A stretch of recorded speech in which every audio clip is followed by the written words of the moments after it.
Hasan Piker, socialist, communist, radical left influencer. Hasan Piker. Dirtbag left. Hasan Piker. Pro-terrorism, pro-Hamas. Hasan Piker. Hasan Piker.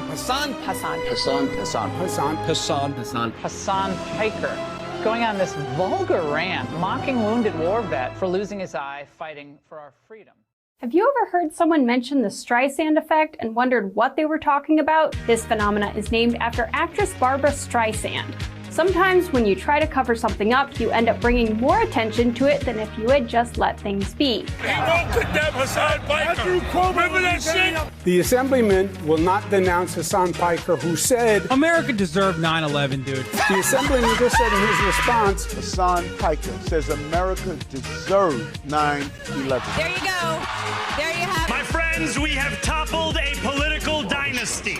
Now to the Michigan Senate race, where El Sayed is campaigning in Michigan. Appearing on stage at 2 Michigan campaign rallies. He's proactively campaigning alongside Piker. The man who says Hezbollah's flag is his favorite because it's dope. Why would you align yourself for raging anti-Semites? who has defended Hamas terrorists. Calling them the lesser of two Israels compared to the government evils. Lesser of two. That's what I find a bridge too far. When I went up to my good friend Chat and said, hey, can you walk me through some more controversial statements of Hasan Piker, even ChatGPT went out of its way to soften the edges of Hasan and give me context. Thanks, but no thanks, ChatGPT. Hasan Piker is campaign poison. Placing yourself on the wrong side of a 90-10 issue is only going to make you look bad. It's going to be good for me. It's going to be good for the candidates that I work with. Turns out it was true. Abdul El Sayed at 27%. Oliver Larkin. Malak Heroes, everybody. Nice to meet you, Hasan. Welcome to the broadcast. Thank you for having me. Oh my gosh.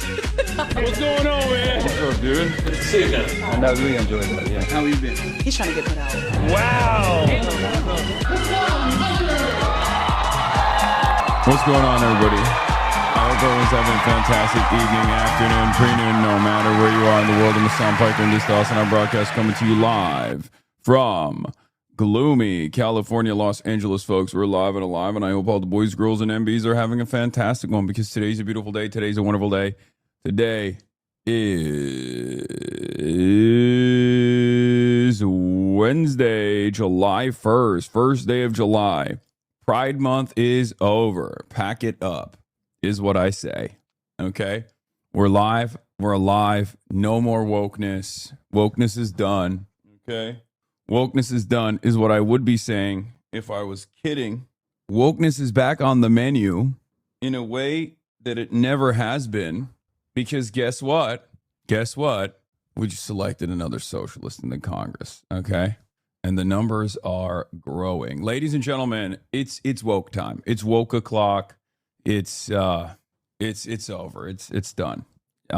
Malak Heroes won last night. You guys already know. It's a beautiful experience. I'm glad to have been able to share it with you. Mexico's celebrations last night made New York Knicks look like a parade.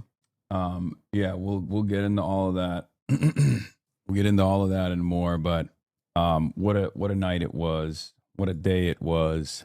What a life we lead. Back to the old school camera setup. Yes, we've moved some stuff around. There's a reason why we did. I'll show you why. Here, are you ready? When I have a guest on, that's for the record. Just want to start off by showing you something. This is what Dave is working on while I was away.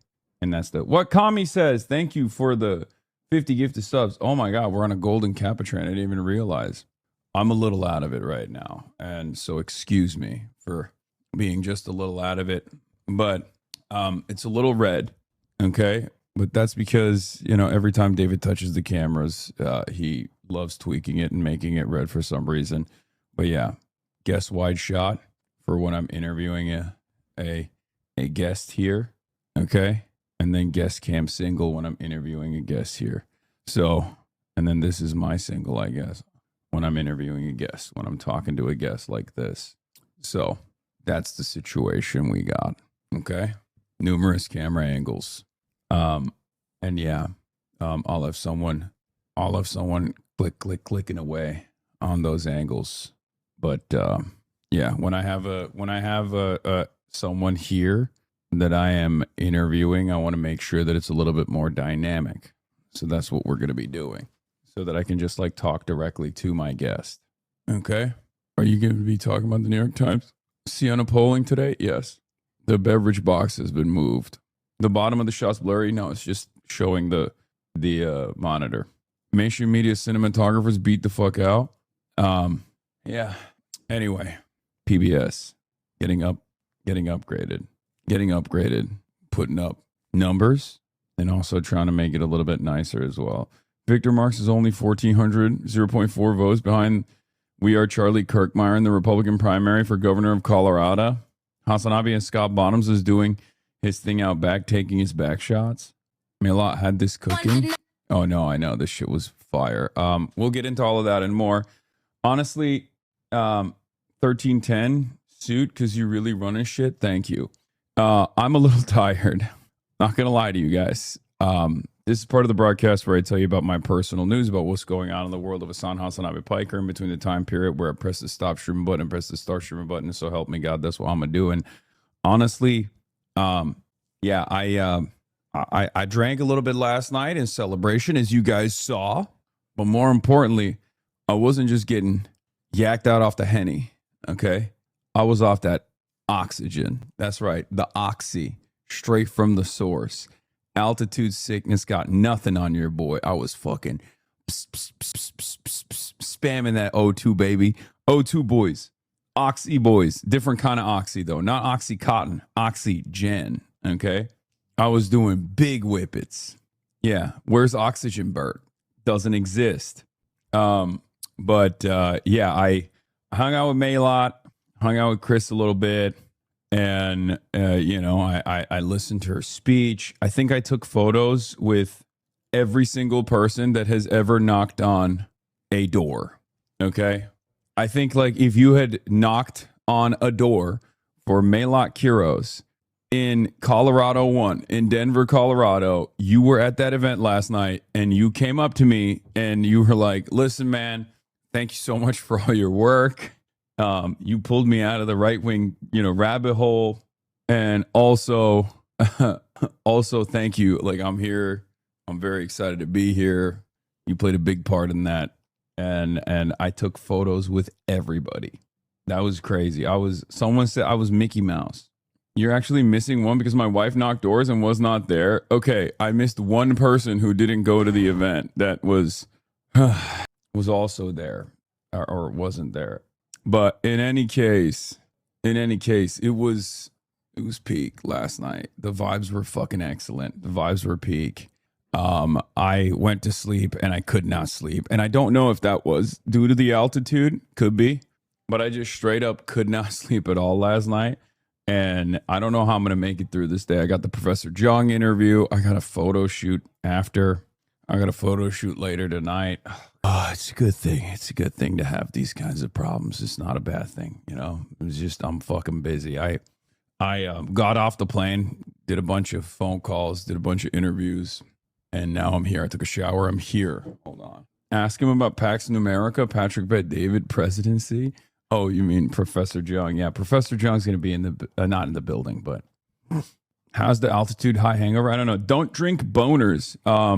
That's an interesting name. Yeah, you shouldn't drink boners. I don't even know how you could drink boners. Wait, what are we at? Because there's a golden cap train is at 7. Oh my God. We're about to carry the flame this early. It's literally 15 minutes in and we're already about to carry the flame. Golden Kappa hype train, folks. And at level 10, we carry the flame. You already know what it is. But also, here it looks. At level 10, we carry the flame. It's 35% off gifted subs, 5 gifted subs, I think. And if you contribute, you have a chance of unlocking a golden kappa that you can use on the rest of the platform. Rosie Wright. Did you read Kamala Harris reached out to Zoran? Yes. Not just Zoran, the leader of the uncommitted as well. And potentially numerous other pro-Palestinian activists as well. I'm not at liberty to discuss anything further about that situation. I can tell you I have not spoken to Kamala Harris. That's it. Yeah, can you find an emote artist? Oh my god, True King of Gondor. Stop fucking shitting on the emotes. They're not poo-poo, okay? Some of you figure out one thing that you're gonna hyperfixate on, and then you make it your whole goddamn brand in here. That's all you spam. No, it's not poo-poo. The emotes are good. Sure, maybe we'll update them. I like the emotes. What do you mean? These are classic. Haas what? They're classic emotes. Okay, we'll fucking do a revamp. God damn it. We'll do a revamp, dude. She didn't reach out to any Palestinians, apparently. Wait, what the fuck is this? U.S. agents nab member of group that brought Hasan Piker to Cuba. Uh-oh. The fuck is that? This is fucking paywall, dude. Did this just come out? No, brother. I didn't see it. What is this? ICAP? I don't know who this person is. I don't know what this org is. For decades, the Cuban Institute of Friendship with the People, or ICAP, has been a vehicle for radical left-wing extremism and subversive foreign influence in the United States and across our hemisphere. ICAP is the Cuban regime's premier influence and intelligence front group, exploiting its vast network to spy on Americans, promote anti-Western propaganda, coordinate foreign influence operations, and organize revolutionary leftist movements around the world. Earlier this month, I designated ICAP and several other Cuban organizations responsible for engaging in subversive anti-American activities pursuant to sanctions authorities created by President Trump's Cuba executive order. I don't understand why they're covering this as like the organization that sent Hasan Piker to Cuba. You look so tired. Same suit from last night? No, this is a different suit. But a Cuban national accused of being a part of a sprawling influence network that brought U.S. political streamer Hasan Piker to Havana has been detained along his family and will be deported. Carlos Antonio Loga Dominguez, who has lived in the U.S. for more than a decade, is in federal custody pending removal along with his wife and son. Yoga Dominguez spent more than a decade working as a foreign subversive for Havana's premier influence and intelligence front group in the U.S., the department said. President Donald Trump's administration has been steadily increasing pressure on Cuba in hopes of ending nearly 7 decades of one-party rule. In addition to imposing a de facto fuel blockade, Washington has been cracking down on Havana's ability to project soft power, sanctioning ICAP. Bro, what ability does Havana have to project soft power? It's literally just people who feel bad. Neither Parker nor ICAP immediately responded to the email request for comment. I did not see an email.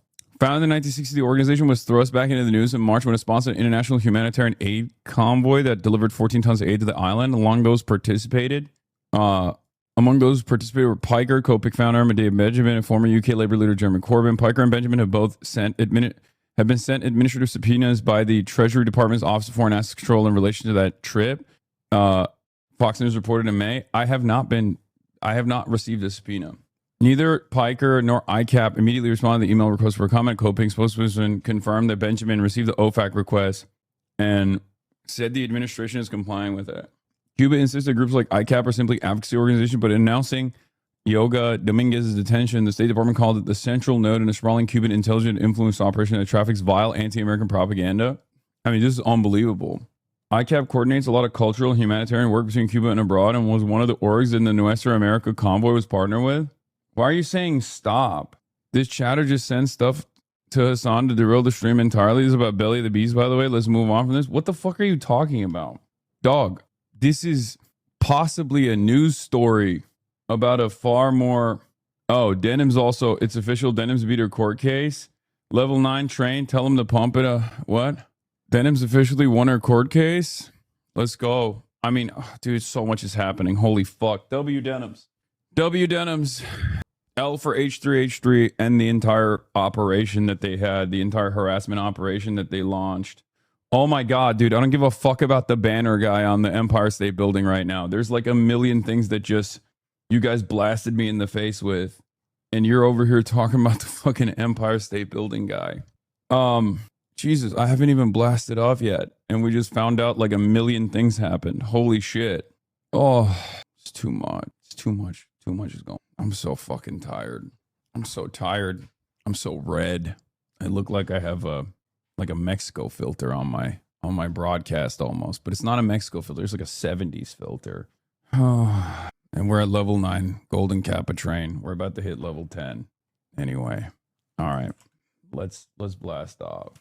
Sean Hannity goes off on Maylot Kiros. Oh yeah. What a fucking time to be alive. What a time to be alive. Speaking of you and Fox News, you were on it. Piker. Bro, Trump is going to put me in fucking prison. I swear to God. What the hell is going on? Back in LA, socialism wins in Denver. Hogwatch. SCOTUS defends birthright. Sanctions on ICAP were only introduced June 6, 2026. Rubio is Satan incarnate. Do you smoke Denver weed? No. Everyone's trying to talk to Zoran. So, Professor Jung on stream later. Denims beats frivolous DMCA lawsuit launched by Zionist podcaster H3. Professor Jung on later. Get in now. Okay. Do we hit level 10? I haven't been paying attention. Do we have another blast off meme?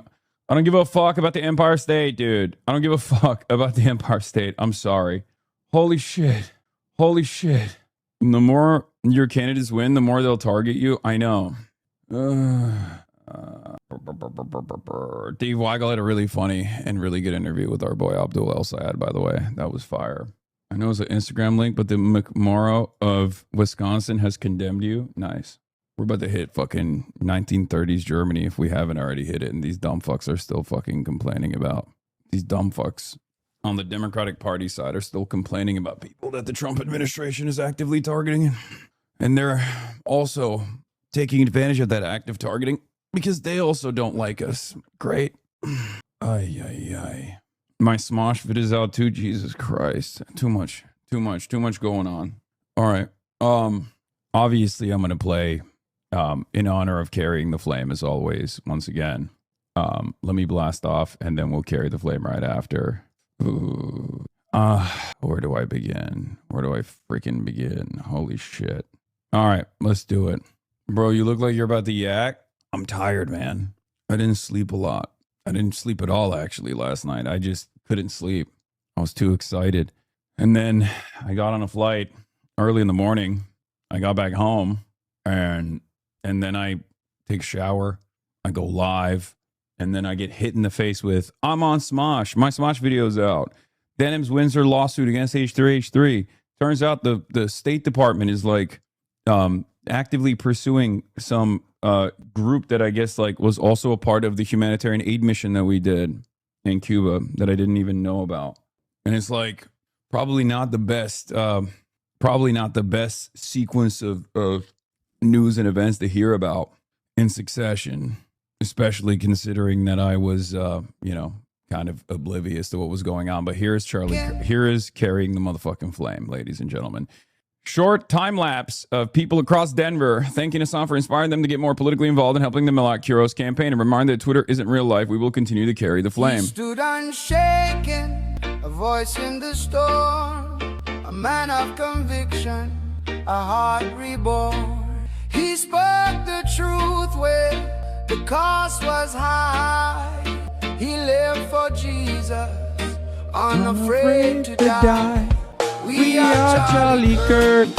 We carry the flame. We'll fight for the gospel. We'll honor his name. We are Charlie Kirk. His courage our own. Together unbroken. We'll make heaven known. A husband, a father. His family held near. A home built on scripture. On faith without fear. The world tried to silence, but his voice remains.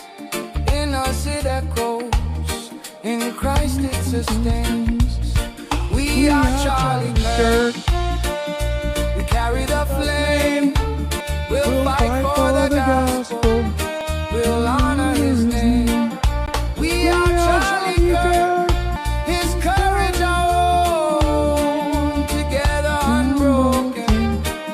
make heaven known. The battle is raging, the darkness will fall. We rise with his spirit, we answer the call. The truth is eternal, the cross is our guide. With God as our captain, we march side by side. We are Charlie Kirk. Carry the flame. We'll We'll fight for the gospel. We'll honor his name. We are Charlie Kirk, his courage our own. Together unbroken, we'll make heaven known. We are Charlie Kirk, Charlie Kirk, forever alive. Charlie Kirk, with God we will rise. We Charlie Kirk, with God, Charlie Kirk. We are. All right. What a night. What a night it was. What a night it was. Ladies and gentlemen, I mean, what a day, what a night. I'm going to do more Canvas stuff, I think.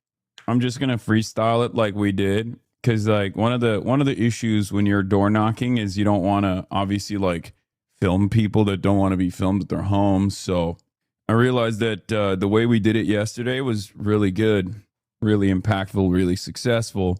And I think part of that was, I mean, bringing you guys in to the process is always like bringing you guys into the process is always fun, is always good. And I think it's always valuable, right? Whether it be urging you to do phone banking or even canvassing in general. I think it's cool to see it in action, right? So I found it to be very successful overall. I mean, it's clearly, you came up in a combo about Hong on Wisconsin morning radio. Headline in the Milwaukee Journal-Sentinel making big headlines across the country, getting a lot of attention. Here's the headline directly read from the story by Hope Carnop, Journal-Sentinel reporter. Hong appears on stream with Hasan Piker, who has said U.S. deserved 9/11. Your take on what that means for her campaign? Well, she raised a lot of money out of it. And ultimately, I think that's why she did it. Definitely why she did it. That's why she did it. Or maybe, unlike you boomers at 620 WTMJ, Wisconsin's radio station, which I'm always willing and able to go on. Like most people understand that that's that kind of like old school, oh, this person says something in 2019 and he should be forever yelled at over it. It doesn't work like that anymore. I mean, I think between that and I guess there was a different, I had never heard of this other person who's, what was it? There was another person, Mike from PA. Yeah. R.I.P. Mike from PA. That one soundbite, they're gonna use that against Michael from Taiwan for the rest of his life. Okay. Unk is forever gonna get cooked for that one. You got mentioned by Tim Heidecker, my op. Yeah. If that's the standard, the media should always say President Trump, who raped E. Jean Carroll, just released a statement. Yeah. I mean, that's never going to, first of all, it's a pretty bad soundbite law. No, I know. Dude, I know. I didn't defend it. It was crazy. Okay. It's just that, like, I don't think Michael is what do you call it? Like an anti-Semitic person at all. I don't think he is, like, I don't even remember what it was. I think he either misspoke or he just got he went nutty mode with it. But like, we're live streamers, we're live broadcasters. Like if anyone is like an actual anti-Semitic person, like it's not going to be one clip. Like that's just so dumb. You know what I mean? Yeah. When he said like demonic, he says, honest word, demonic raise was pretty fucking bad, man. No, I know it's indefensible. I'm just saying that like you guys watch me. I'm a live streamer. You know this sphere. You know how this stuff works. I think like at the end of the day, if someone harbored this kind of attitude across the board, like unconditionally, and this is not a defense of that statement, right? It's indefensible, but like there would probably be more, right? There would probably be more moments that you can point to, right? You've never said anything remotely that bad. I have not, but it doesn't matter, right? Like people will chop it up and do everything in their power to like fucking turn around and make it seem like there's a convincing case. This guy, Morg Absolute, hate Mike from PA, and even I can say he misspoke and apologized to media smears. Yeah. Are you going to react to how normal the human interactions you had on Smosh were? Sure. Later. Anyway, boomers trying to comprehend like what's going on. Boomer's trying to comprehend what's going on in this side of the media sphere. The media ecosystem is so funny to me, always. WTMJ is right-wing radio. I love that. Have campaigned with Hasan Piker. He is I don't know if you want to say he is a similar character as Charlie Kirk for the left. He's extreme. As far as things, he streams like 6 hours a day. He's been in the public eye for, I remember first hearing about Hasan Piker when he was still with the Young Turks. So that was 2015, 16, 17. So there's a lot of tape, as they say, for this guy's things that he has said. Asmongold says you started wearing suits to be more like Nick Fuentes. Guy who's only watched one political commentator. Guy who's only watched one movie, and the movie happens to be Boss Baby. Wow. The Schindler's List movie. I'm getting a lot of Boss Baby vibes from the Schindler's List movie.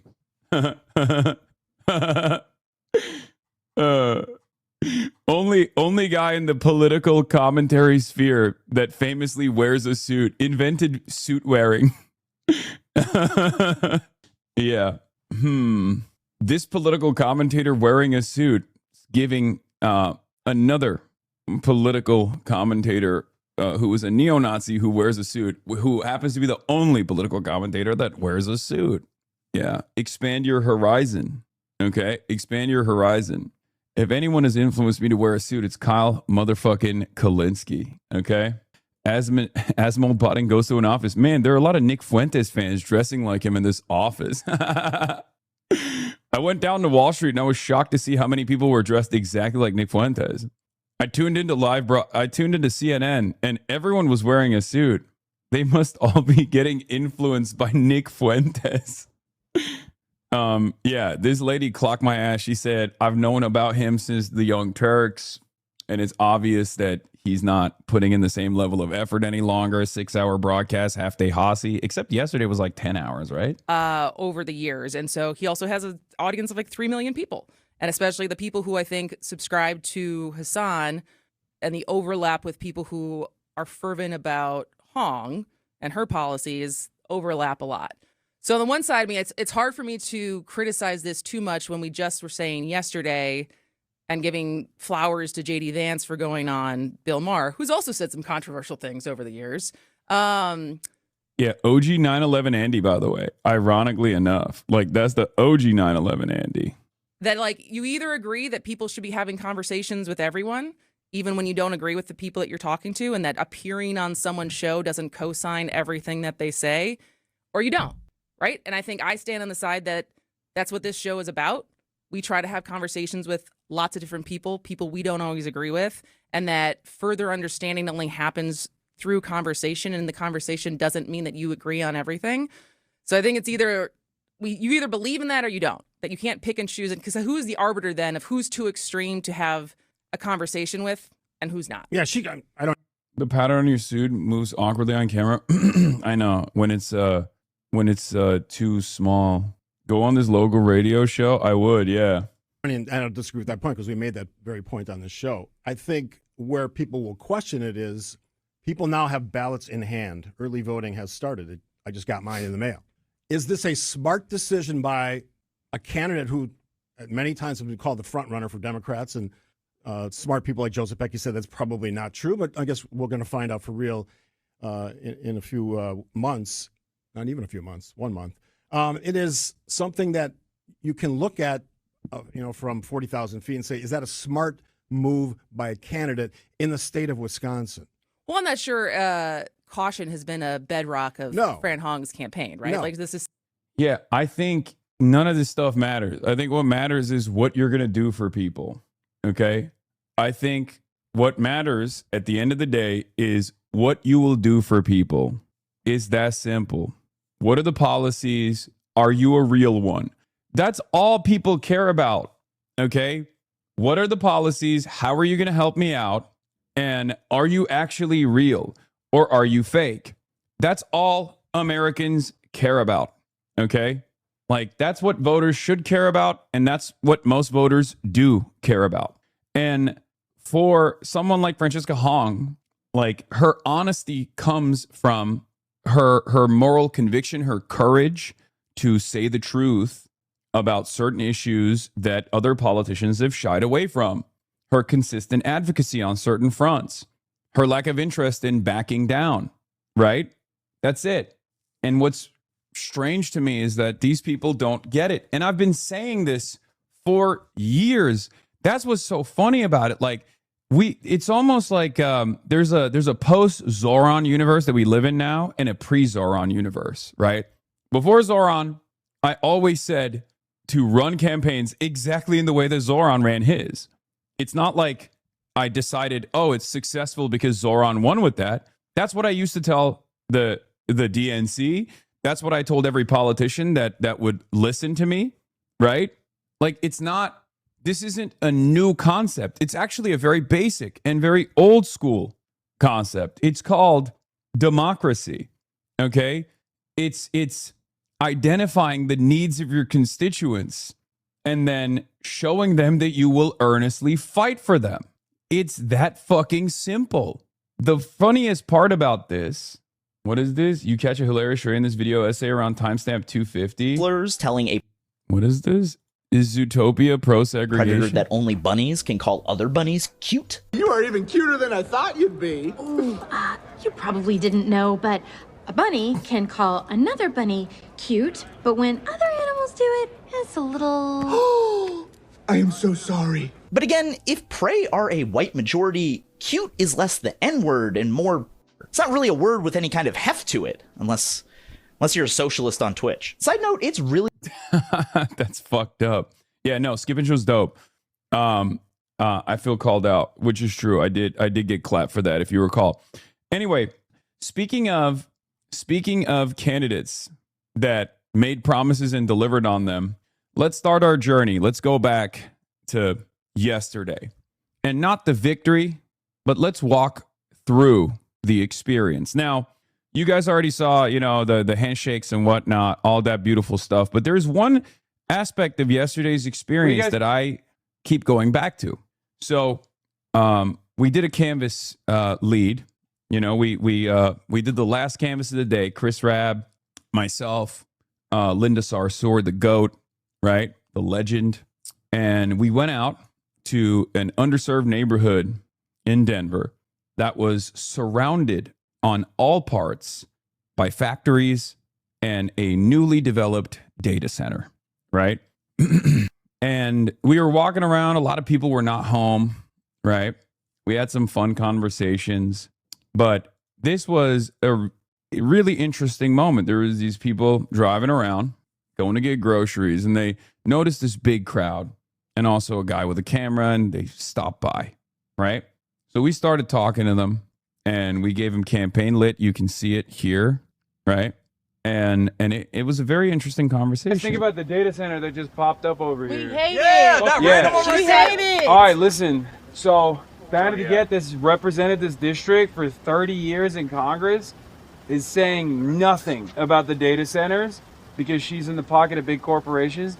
Maylak Kuros, on the other hand, is going to fight back on the data center moratorium. She got endorsed by Bernie Sanders, too. What? They want to put a stop to these data centers being getting propped up left and right. You guys are stuck between a factory, Purina factory, and a data center in between, and that's not good for these little guys back there. Poison. It's literally poison. This district's poison. But you only have till 7 o'clock to vote. So if you don't have, do you have a ballot in your house currently? Yes. Yeah, you I have 3. You gotta put it in a drop box. Oh, you got 3 voters in your house? Yeah. Yo, that. Okay. Drop them off. Hell yeah. I'm going to Congress in Philly. We just came all the way out because you have the opportunity to. Are you from New York? Huh? He's from Philly. Philly. She's from New York. Yeah. East Coast. New York, East Coast. East Coast. Well, you have the opportunity to bring someone to Congress who's actually going to change things and not be with the corporations, but be with the people. But only if you come out. So if you got 3 ballots at home, drop it in by 7 o'clock. And if you're confused by the names on the ballot or whatever, because like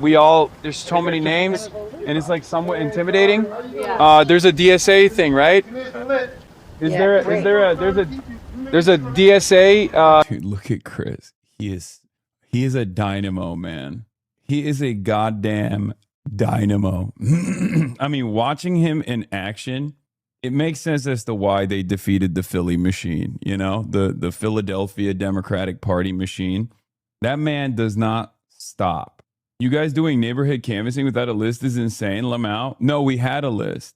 There were a lot of we knocked on a bunch of doors, but there were a lot of people that were they weren't home. So we were just fielding people, having fun with it. Yeah, you guys did the OG shit of just grabbing randoms. Yeah, but it worked out. Abolitionist organizer difference. Yeah.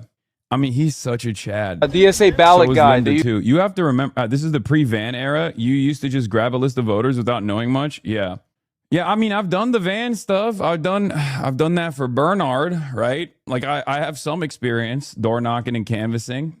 And it's this is the OG. This is the OG initiative because it's not very productive, you know? There's no, like, you have to have a level of confidence. You have to maximize on your impact. You have to maximize on the number of doors you're knocking on. But obviously, you know, for us, I mean, I was there with the legends. I mean, I was there with Linda Sarsour and Chris Rabb. Nate Bluen came in afterwards too. Like, Chris Rabb is confidently bald, and that's why he's unstoppable.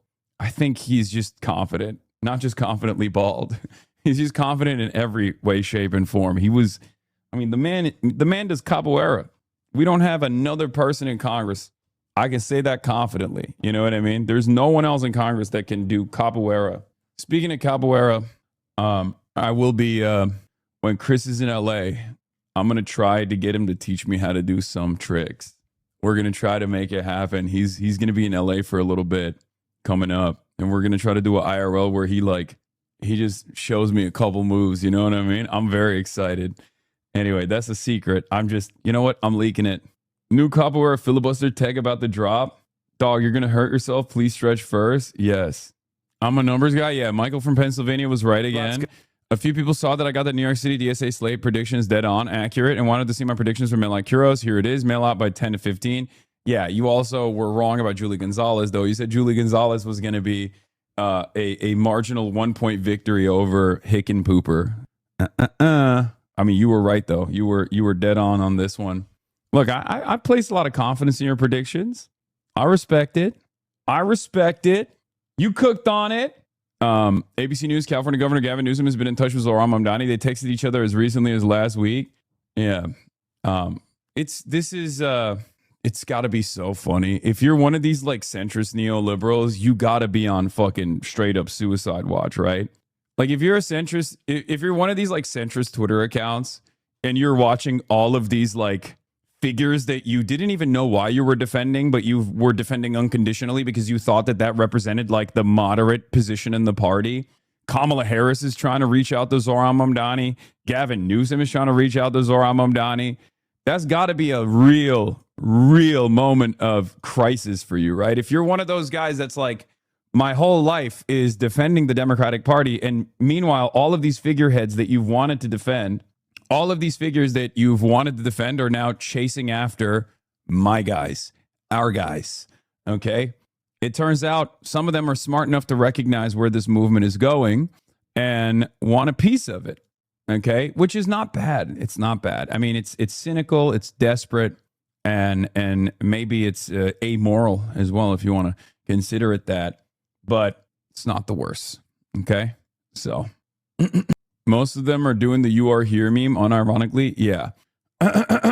So where was I? What was I going to say? Oh, so yeah. That moment was really important, I think. That moment, that outreach moment was really good. It's educational, right? And the reason why I say that is because it proves once again that there are so many people out there who are just simply never heard from, right? Especially in neighborhoods that have been left behind, neighborhoods that are surrounded by factories, neighborhoods that are underserved by design and struck with poverty. Okay, and these people would go out and vote. It's just they've never been talked to, right? There are so many. I said there are so many people who've simply never been talked to, whose needs are never met. They would go and vote if they were heard from. I love that you mentioned that Southeast looks exactly like that too. Yeah, it's true. Mélenchon is against AC. Well, he's French. That's my French goat. I have to stand with him. What is this? Timestamp local news mentioning her presence at the party? About to make her way outside of this room where she had been, at least for some period of time tonight. She's been in that room at least once, I know, with a far-left streamer, Hasan Piker, who has really helped boost her profile. He's here tonight. There's been lines around this place of people lining up to take pictures with him. He has some, what some would describe as pretty far-left views on Israel, and obviously Kuros has had to deal with some accusations of anti-Semitism as well. But this is a moment for the Democratic Socialists in Colorado and across the country, right? Right, you're a Democratic Socialist on Denver City Council and in the state legislature, and now soon to be in the Colorado congressional delegation, because obviously a Republican is not going to be competitive in Colorado's first congressional district. Here she comes on the way. All right, yep. Go ahead and move your camera if you guys want to move the camera over there. All right, I'm getting out of your way. You do it. You do it. We'll continue to kind of talk about this here as we. Yeah. Can you guess what Matt Bennett's new op-ed's about? New op-ed on the rise of the DSA and how Democrats should respond. Gift link. Oh, that's amazing. The far left is poised to take over the Democratic Party if it isn't stopped. Matt, fascism is here, big dog. Everybody knows you're a fraudulent ass motherfucker who only cares about connecting major corporations with the Democratic Party, okay? It's unbelievable that this guy is still crying about this. JLM, Jean-Luc Mélenchon only said Le Pen's idea to combat climate change by putting ACs everywhere is stupid. He's not against AC. I hope not. Yes, I know Matt was a Dukakis tank guy. Of course I know. I know my ops. I know my ops very well. Okay? Anyway, listen. Politico on the Colorado win. You get quoted in this. Oh, yeah. Anti-establishment avalanche buries a pair of Colorado Democratic stalwarts. Okay? We're obviously going to talk about this right now. I guess the last thing I wanted to say is it was an incredible night. And it's yet another instance of proof of our action, our impact as a community, our impact in this movement, right? Like, no one man is a kingmaker. This is not a moment. This is a movement. No one person is more important than the next. And we all played a role in this. Every single person. That phone bank played a role in this victory. Every single person that went out and door knocked played a role in this victory. Every single person that's been watching for a decade that went and joined their local DSA in Denver that decided to, like I was talking to some of the people there, like, you know, unionize their workplace, Alamo Draft House.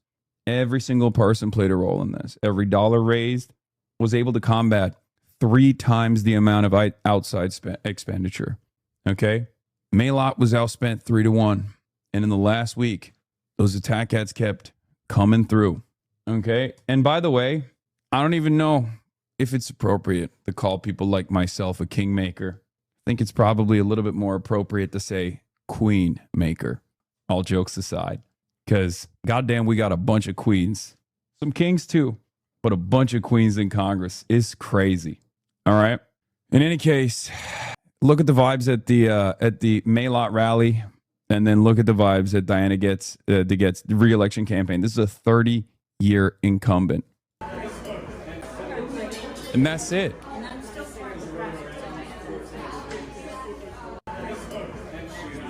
Because of the Alamo Draft House unions, all ADH employees got pay raises. Hell yeah! I want you to know, after the way you talked about joining in on the canvassing and donating to DSA, I've decided to join the next DSA group in my state. Good. I live in Denver, and at the gym, I would only see attack ads on Maylot and never on other candidates. It was crazy. Yeah, they flood the markets. Okay? All they have were attack ads. They got nothing. Here's the thing. If Diane DeGette took advantage of her 30 years in Congress, she could stand on her laurels, right? She could just straight up be like, here's what I delivered for Denver.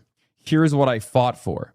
Not just simply a signature on a Medicare for All bill that she co-sponsored. You know who else did that?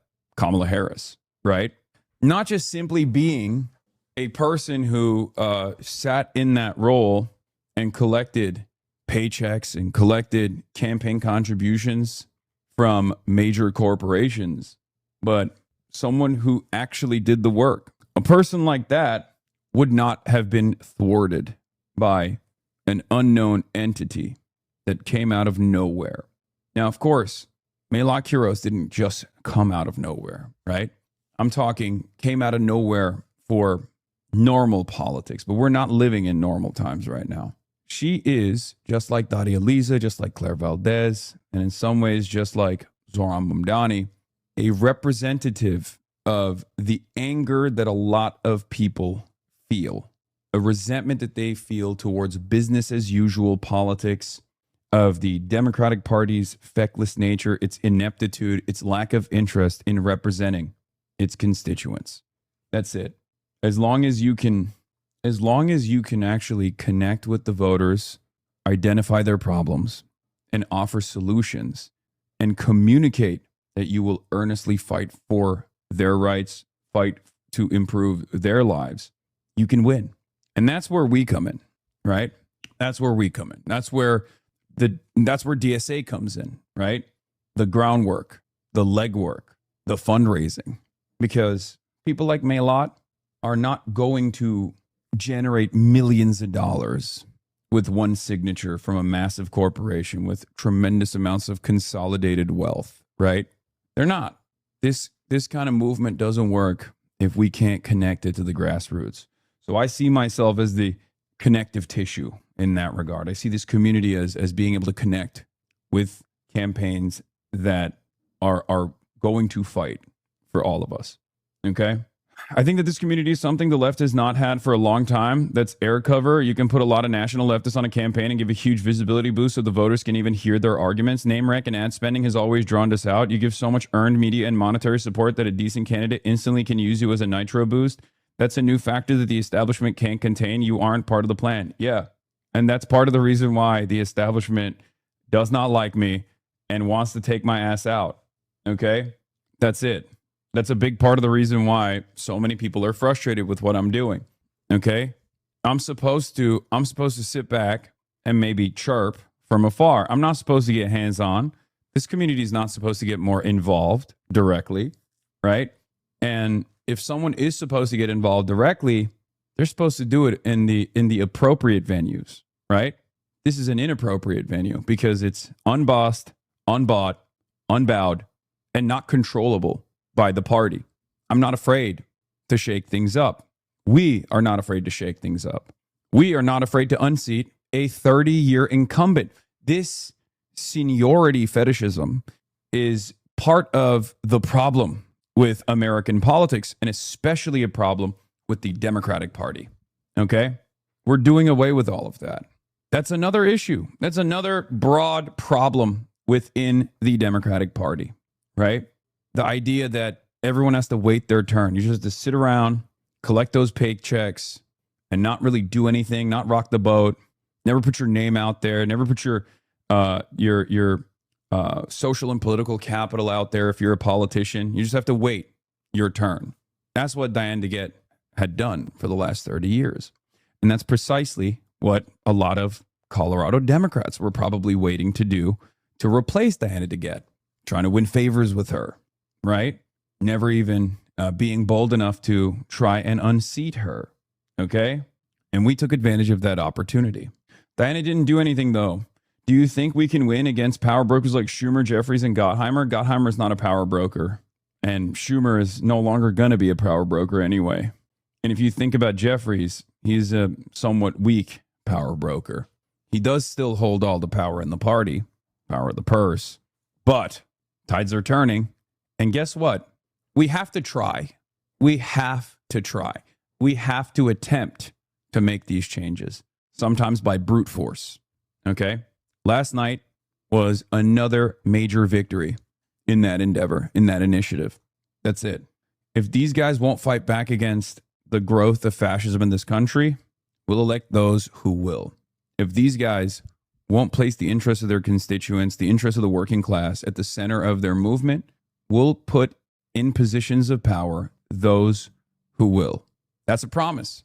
And since the beginning of my career, I never thought that I would be able to get to a position where I can be that connective tissue, where I can actually put candidates who are worth it in front of a grassroots movement.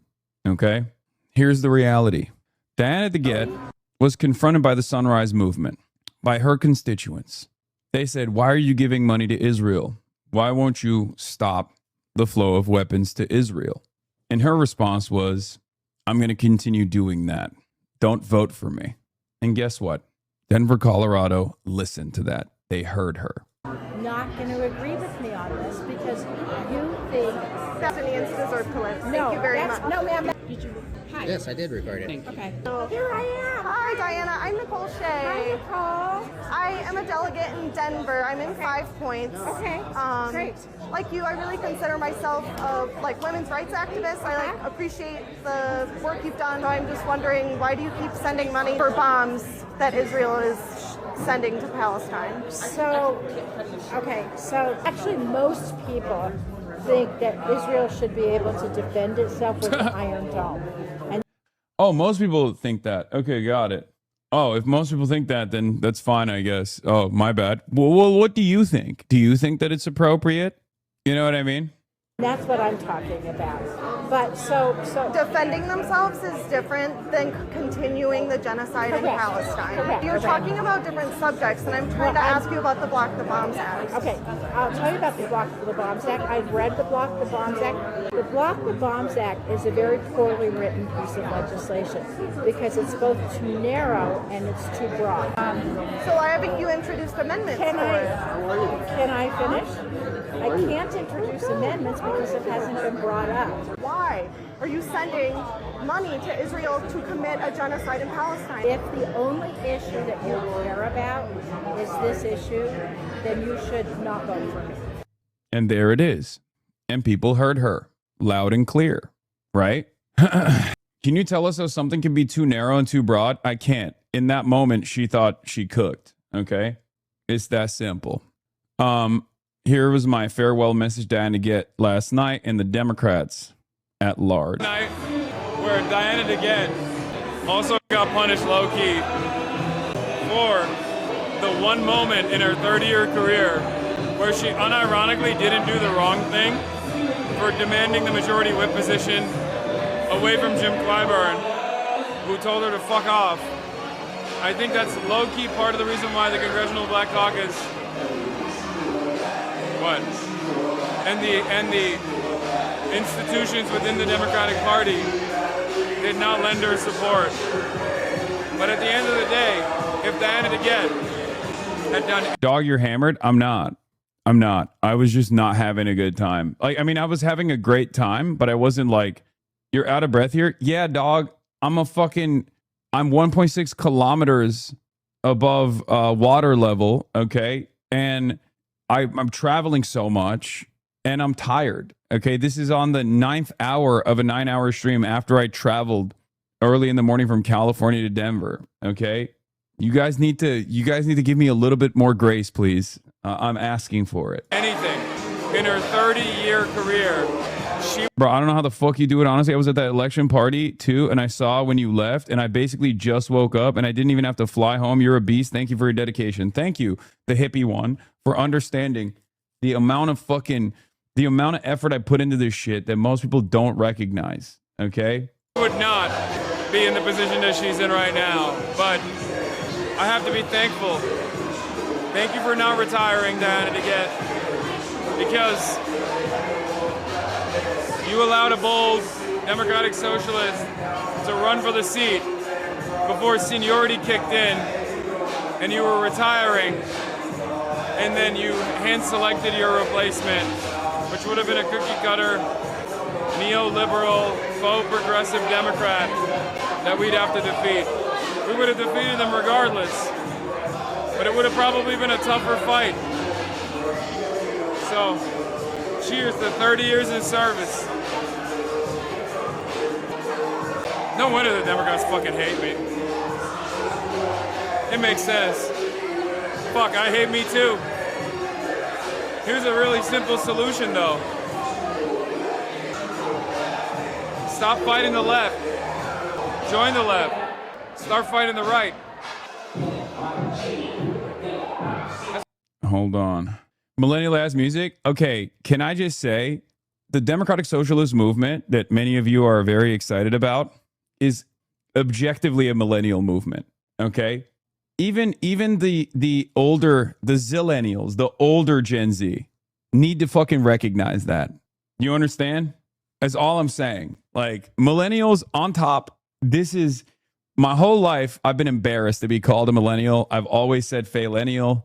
But honestly, Faillennials are putting numbers on the fucking board right now. And yes, Maylot is spiritually also Faillennial, despite the fact that she's 29 years old. Okay.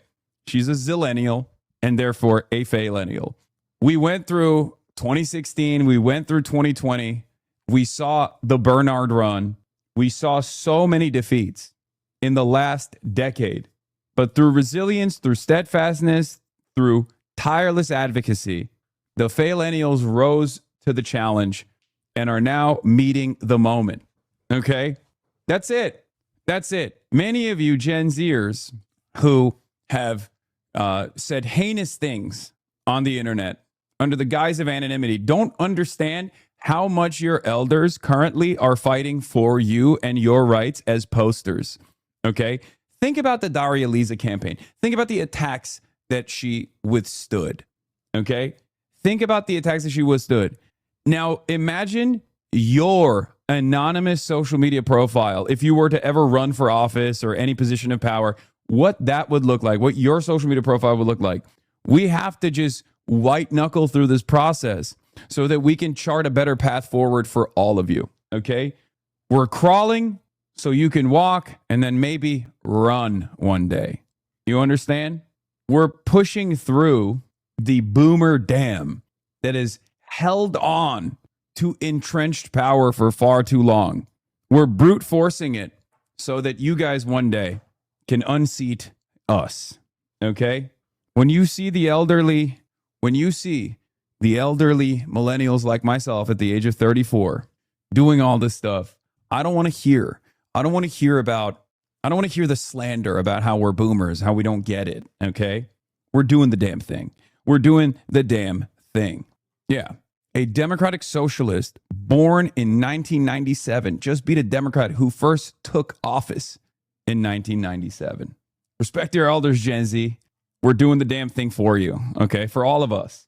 And for the record, before the fucking millennials get a little too high on their own supply here and be like, oh, Gen Z defined by Nick Fuentes clip compilations, Aiden Ross, and Andrew Tate. Remember, they're going to grow out of it. You were fucking cringe too, okay? We all went through our different phases, okay? And many in the Gen Z will also, not just the zillennials, not just the older Gen Z, which we also bring into the millennial fold, okay? Because, like, come on, guys, I've hung out with Maylot. She is spiritually zillennial. She is spiritually millennial. I'm sorry. You can't act like she's a normal Gen Z person, okay? Like, when people think of Gen Z, they think of, you know, people who have fried their brains because their most formative years leading into adolescence and adulthood were during COVID, okay? We're defined by the lockdowns and we're defined by, you know, watching the worst of the worst content and having that shit fucking penetrate their collective consciousness. If you're on the cusp, you're a millennial. When people think of millennials, they think of Pete Buttigieg and Mallory McMorrow. Yeah, I know. In any case, I don't really care about generational politics. This bullshit, it's reactionary. You already know it's counter-revolutionary behavior to focus on generational politics. What we care about is the immortal science backed by dialectical materialism, historical materialism. You already know, okay? We only care about class divide, and nothing else. This is all jokes. When we're talking about, like, the difference between millennials and the difference between Gen Z, all this stuff, it's just jokes, not serious. You're literally been doing generational politics for 10 minutes now. HasanAbi, what are you talking about, Unc? Okay, calm down. It's just jokes. I'm just memeing. But yeah, let's get started here from 9 News. Progressive challenger unseats. Victory parties and concession speeches. 30-year Coloradans made their incumbent. voices heard, and most of the race results are in. Last night's results setting the stage, of course, for the midterms this November. That's when we'll vote for the state's next governor, among other races. Some of the House races could determine which side of the aisle takes control of Congress in D.C. this fall. Thanks for joining us here at 7:30. I'm Drew Carney. And I'm Corey Rose. We have team coverage tracking the latest from the key races and what it all means as we head into November. Let's get right to 9 News reporter Courtney Yoon with the latest from one of the most watched races in the state, House District 1. And history was made here, Courtney. Yes, that's right, Corey and Drew. It was the end of a decades-long run in Congress for one candidate, political newcomer Maylot Quiros unseated Democratic incumbent Diana DeGette. DeGette served 15 terms in Colorado's 1st congressional district. That's about as long as 29 and as old as 29-year-old Quiros. So Quiros celebrated her win last night at the Broadway in Denver. She kept an early lead before the race was called around 10 p.m. The first-time candidate and Democratic Socialist pledged to refuse corporate PAC money. She's also aligned herself with emerging candidates across the nation who are running as young, bold, and unbought. CU Regent Wanda James also ran to unseat DeGette.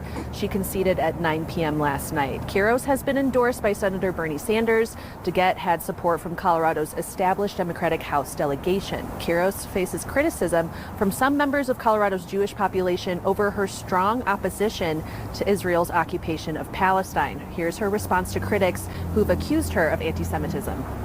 My commitment has always been to protecting the sanctity and dignity of all life. That includes every single person of all faith, all different religions, and that especially includes the Jewish community, especially now as anti-Semitism is rising all across the state and all across this country. And I look forward to working with the community to figure out how we can combat that hate.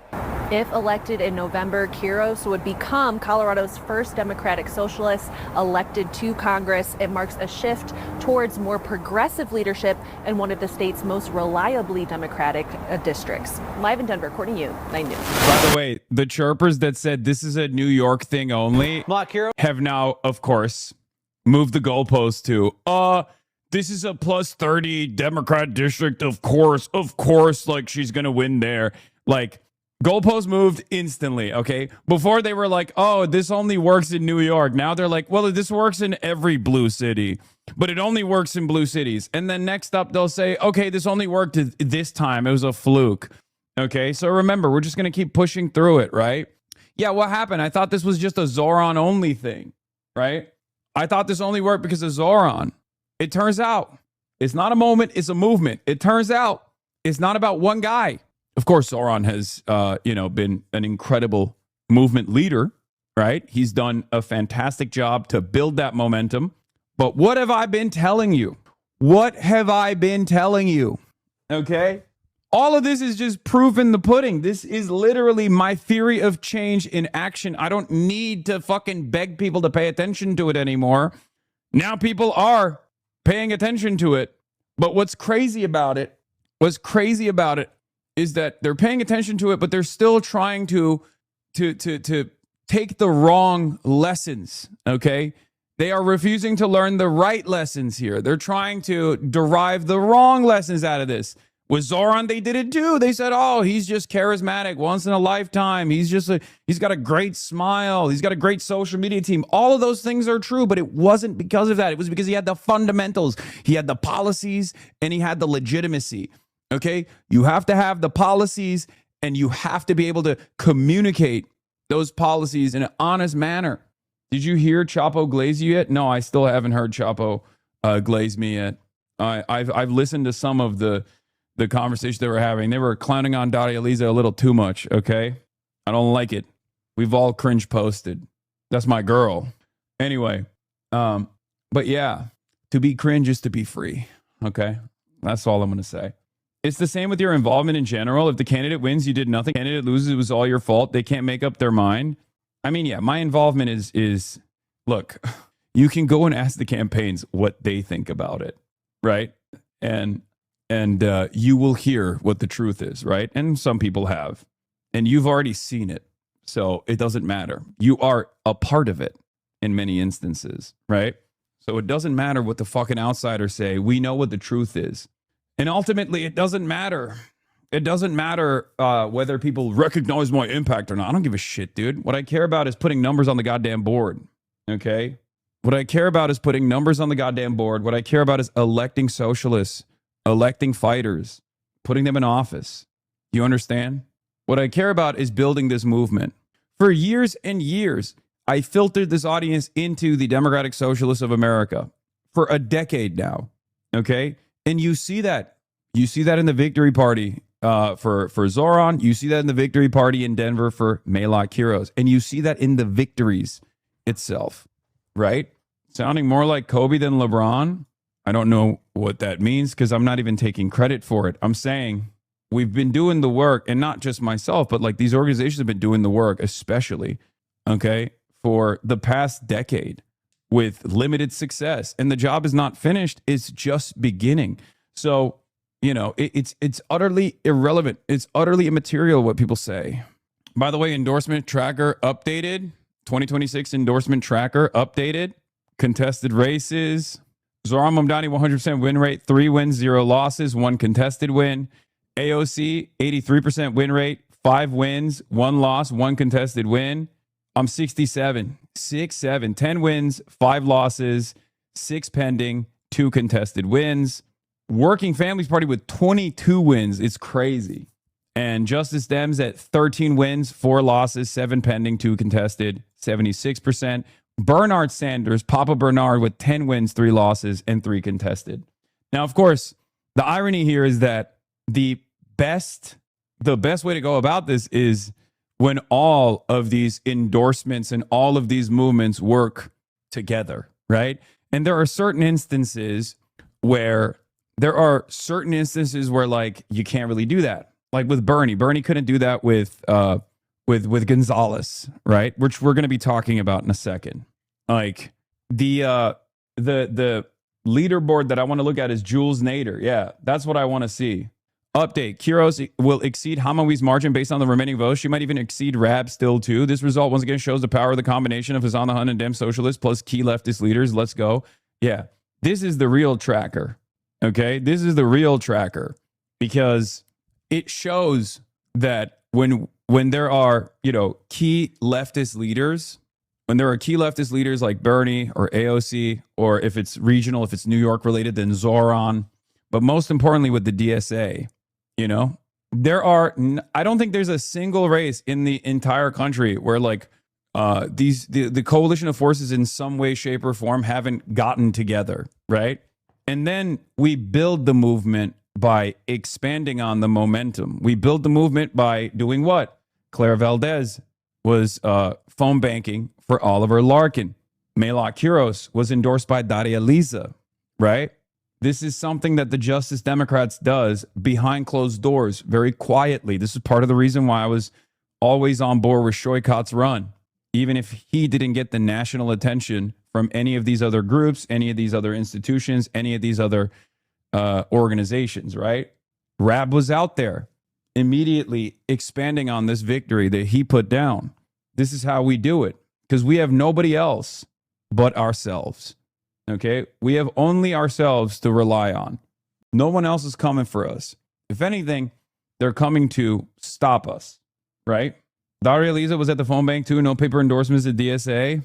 What is this? You're amazing, but I really think the crux for the DSA has been marketing. Even as leftists in the Portland, Oregon suburbs didn't see outreach and guidance on politicians, the message is solid. It needs a megaphone. Yeah.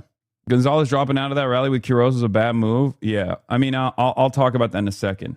Also, credit to Shoykov for bringing out Daria Liza and Maylot for his San Francisco rally with you. That was huge and showed he's on the right track. I mean, yeah, that was big for them too. This was very impactful, right? This was a moment when they needed as much media attention as possible. And that's not my assessment. That's like literally their assessment, right?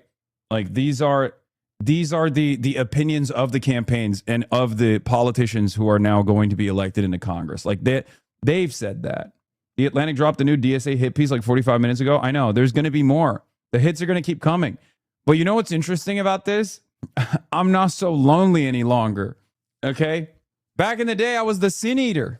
Now they've realized that it's a movement. So now they're trying to spread it around. So at least I won't, selfishly, I'm not the only person that they're yelling about. Okay. Sorry. But you guys can deal with it. Many of you that are in the DSA, many of you that have maybe even worked on these campaigns, some of you that have run for office at this point, you've already seen me go through this process. You've already seen me go through the motion in the last decade or so. You know what it looks like. You know it doesn't fucking matter, right? So you just have to be more emboldened, and you have to be courageous. You have to be brave, and you have to keep pushing. It doesn't matter. Yeah, Linda Sarsour thanked me, and she's the OG tank, right? Linda Sarsour is someone who, Linda Sarsour is obviously Palestinian. She's been pro-BDS, pro-Palestine her whole life, and she's been punished endlessly for it. And I was talking to her about this last night, where it's like, I was like, remember 10 years ago, like, would you ever think when you were at the Women's March, because she was one of the leaders of the Women's March, I was like, think about it 10 years ago. Think about the attacks that you withstood. Think about where this movement was 10 years ago. When how much people will yell at Rashida, how much people will yell at Ilhan Omar, and how little people will come to their defense. I remember I was there. I would be fucking freaking out on every single person that would dare to call these unbelievable heroes anti-Semitic. And it would come from all different avenues too. It would come from different angles. It would come from supposedly progressive figures as well. The Democratic Party would leave them out to dry. They would hang them out to dry over and over again. Yes, I say it all. I say this. I rip on plenty of Mao's quotes, but this is one of my favorite ones. To be attacked by the enemy is not a bad thing, but a good thing. Of course, I hold that it is bad as far as we are concerned if a person, a political party, an army, or a school is not attacked by the enemy. For in that case, it would definitely mean that we have sunk to the level of the enemy. It is good if we are attacked by the enemy, since it proves that we have drawn a clear line of demarcation between the enemy and ourselves.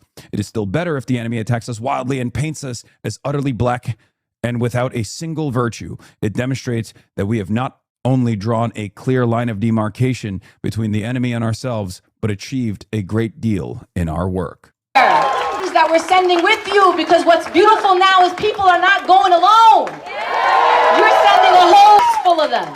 And so I'm just here because I like to be in places where winners are. I know I might have been a little cocky after New York Knicks won their championship after 53 years, but I want to be where the winners are. And I know the winners are also where Hasan is. And I just want to say this really quickly on Hasan, because I be on the record. If this man is the most hated man by the Democratic Party, make sure that you know I'm with Hasan Piker on this one. Because Hasan can sit somewhere on his little Twitch and do what he twitches, whatever that is, because I'm old, so I don't know what he does, but he does something important. But he also comes outside. He's been helping our candidates all across this country, using his platform for good, to be an extension of our movement, and I want you to get your credit for that, Hasan. And actually, I like when you're on the front page of every paper, because that actually helps us, just so you know. So please, just for us, let him hate you, it's okay. It's actually doing something for us. It's true. It's true. I've been the sin eater for the longest time, and it felt a little lonely. I was a magnet of hate, but now this movement is growing, and it's becoming so undeniable that people are paying attention, that it's not just like one person, right? It's not just one person at all. It's just, there's so many of us out there pushing for the same cause. We were not have been more lazy. You guys did more for like that lady in Los Angeles, like you had her on like 5 years ago, and she was running for city council. Yeah. The one who stole the election against Spencer Pratt. It's just like I know his name has come out of Fetterman's mouth too. But if you're gonna credit someone for this or blame them for it, we got to give our boy Hasan credit, because he was in New York City more than I am. He was out in the streets of New York more than I was over the last fucking month or so. He was doing like 90,000 people phone banking for DAC. Yeah, he was talking about them like constantly, like on his stream. There's some guy who like followed him to like watch him play like the Elden Ring DLC, who has to hear him talk about like the primary for New York's 13th congressional district every day.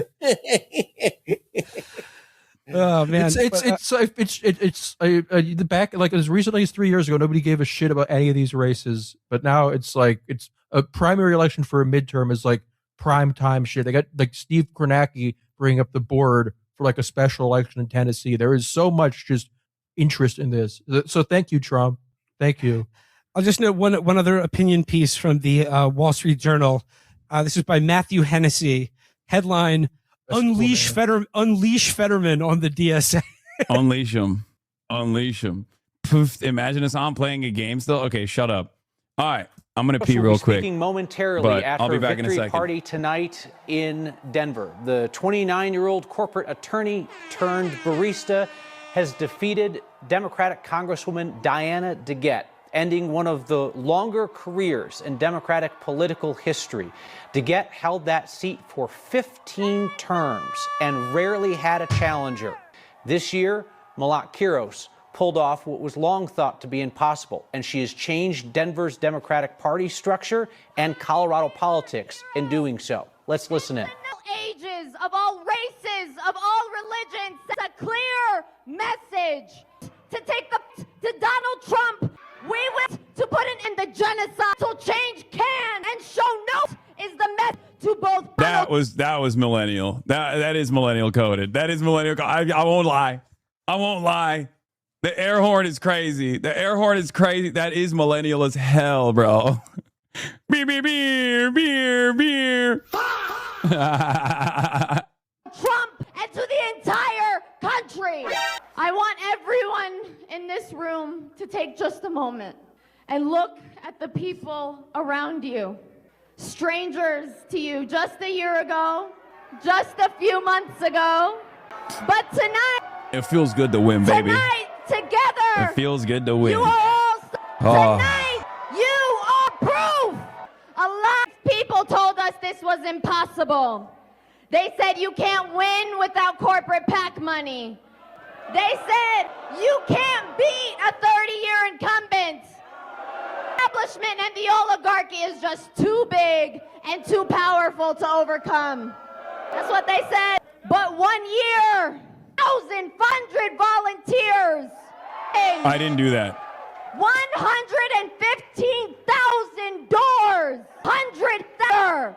And thank every single one of you in this room, to every single person that has volunteered, that has supported this campaign, to Justice Democrats, to Denver DSA, double T, Matt volunteer who knocked on a door, who made a phone call, who talked to your friend, who talked to your coworker, who talked to your neighbor, and made No Unk mention? I know. It's all, bro, it's done.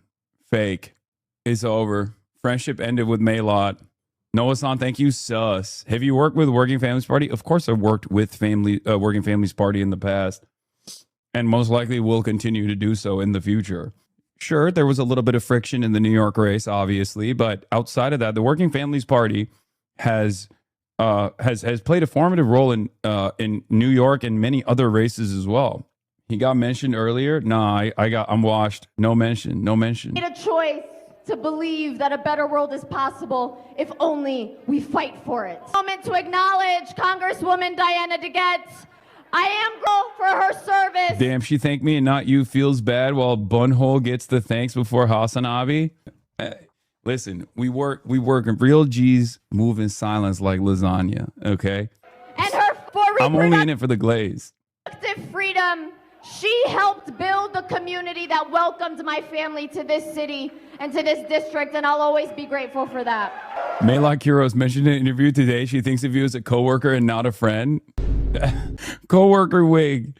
Once again, Chudwig strikes back. And I want to thank the one and only Maylot Quiros says she would not go to my funeral. Senator Bernie Sanders for his support.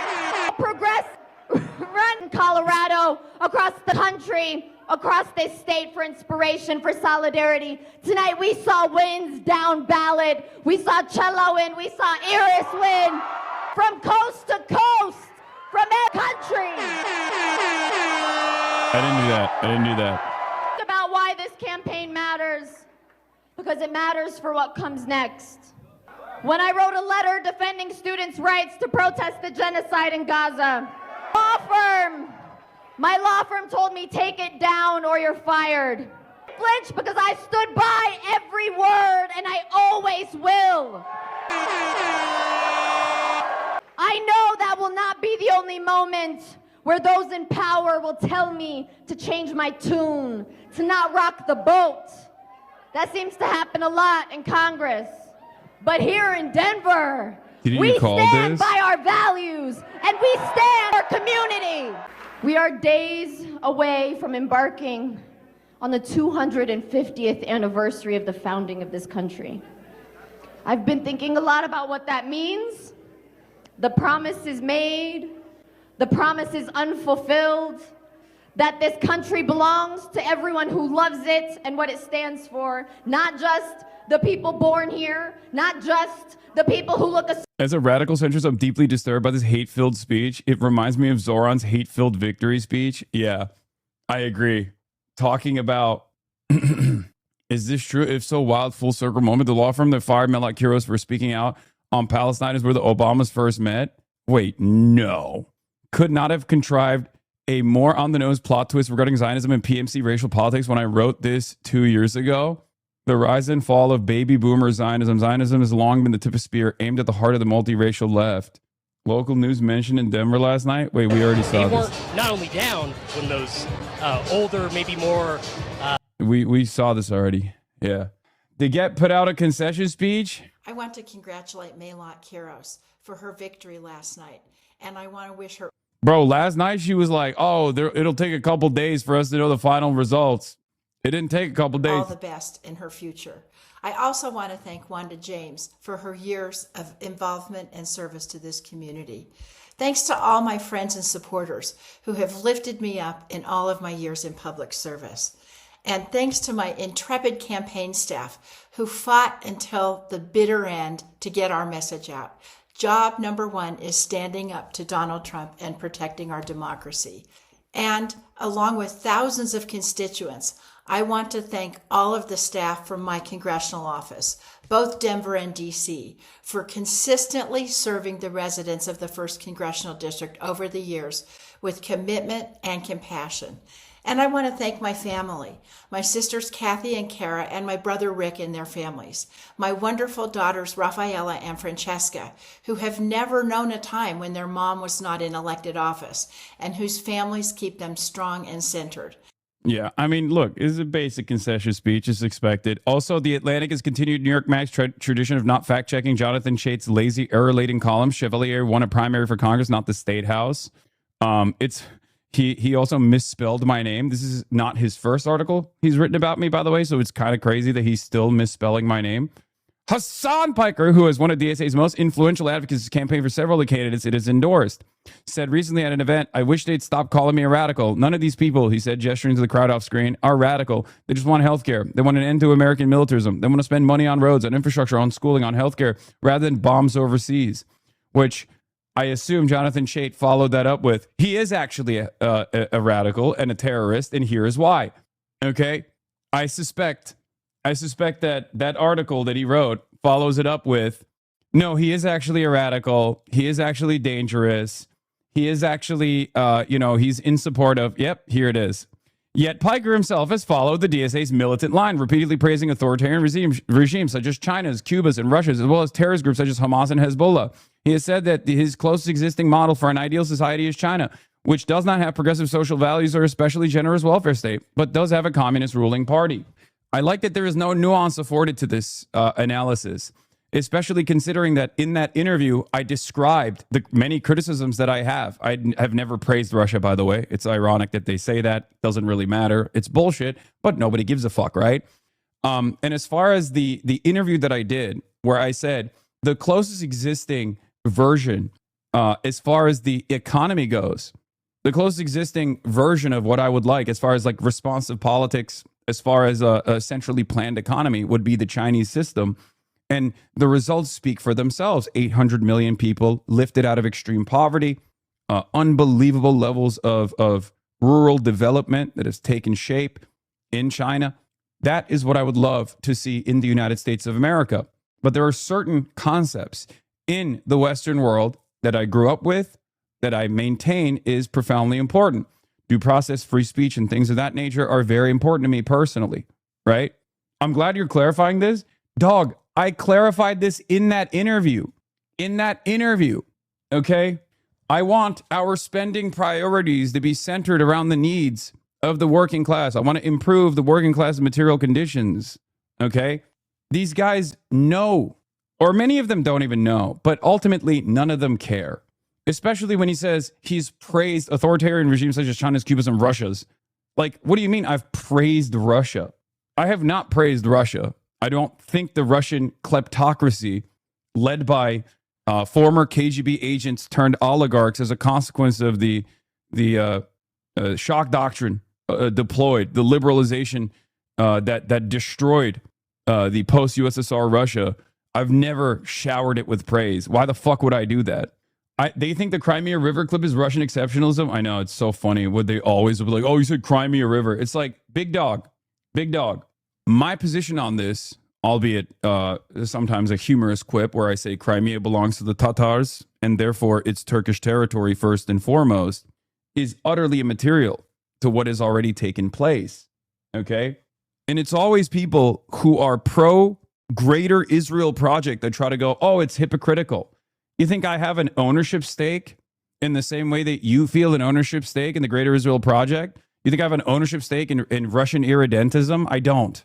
I just want there to be a diplomatic process seen through so that more and more Ukrainians are not fucking dying. That's been my consistent position since day one. It's the same for Israel and the IOF against Hamas, where I've demanded a ceasefire over and over again. And it's the same thing that I've demanded in the Russian invasion of Ukraine, the illegal invasion of Ukraine. People holding on to Crimea as this like choke point, as this like pivot point, are holding on to nothing. It's so strange to me. Anyway, Putin bad ticker required. A Ukrainian just got charged for blowing up Nord Stream pipeline by a German court. Yeah, I don't even think that was one random Ukrainian. That's crazy. There has never been a moment where I've justified the illegal and immoral invasion of Ukraine. Not once. And it's so funny that people still run this lie over and over again. Yeah. Take it up with Biden. Take it up with Obama. They were the ones who also did not choose to advance the defense of Crimea and instead recognized Sevastopol as an existing Russian military base, which it was, and thought that the Crimean annexation and the way that they dealt with it, which was without a single shot fired, was objectively very different than the current Russian invasion and occupation of eastern Ukraine. If we can't make these distinctions, then we're being ridiculous. Anyway, you absolutely did support Russia and defend its invasion. You did it when I made it up in my head. I know. People will still push that line. Why is Dylan Burns mad at you? Because I think for a lot of these guys, some of them are very passionate and it's understandable. Okay. But for a lot of these guys, it's a way to advance their own personal grievances. Maybe I made them feel small. Maybe I made them feel silly. Who gives a shit at the end of the day? But that's what it is. There are a lot of content creators who will use like existing global conflict where hundreds of thousands of people are dying to advance their own personal interests. Also, I am objectively anti-NATO. So I think that's probably part of the reason why many of these guys are pro-NATO. I see NATO as an extension of American force projection capabilities, as an expansion of an extension of American empire, which, by the way, it's not just my assessment.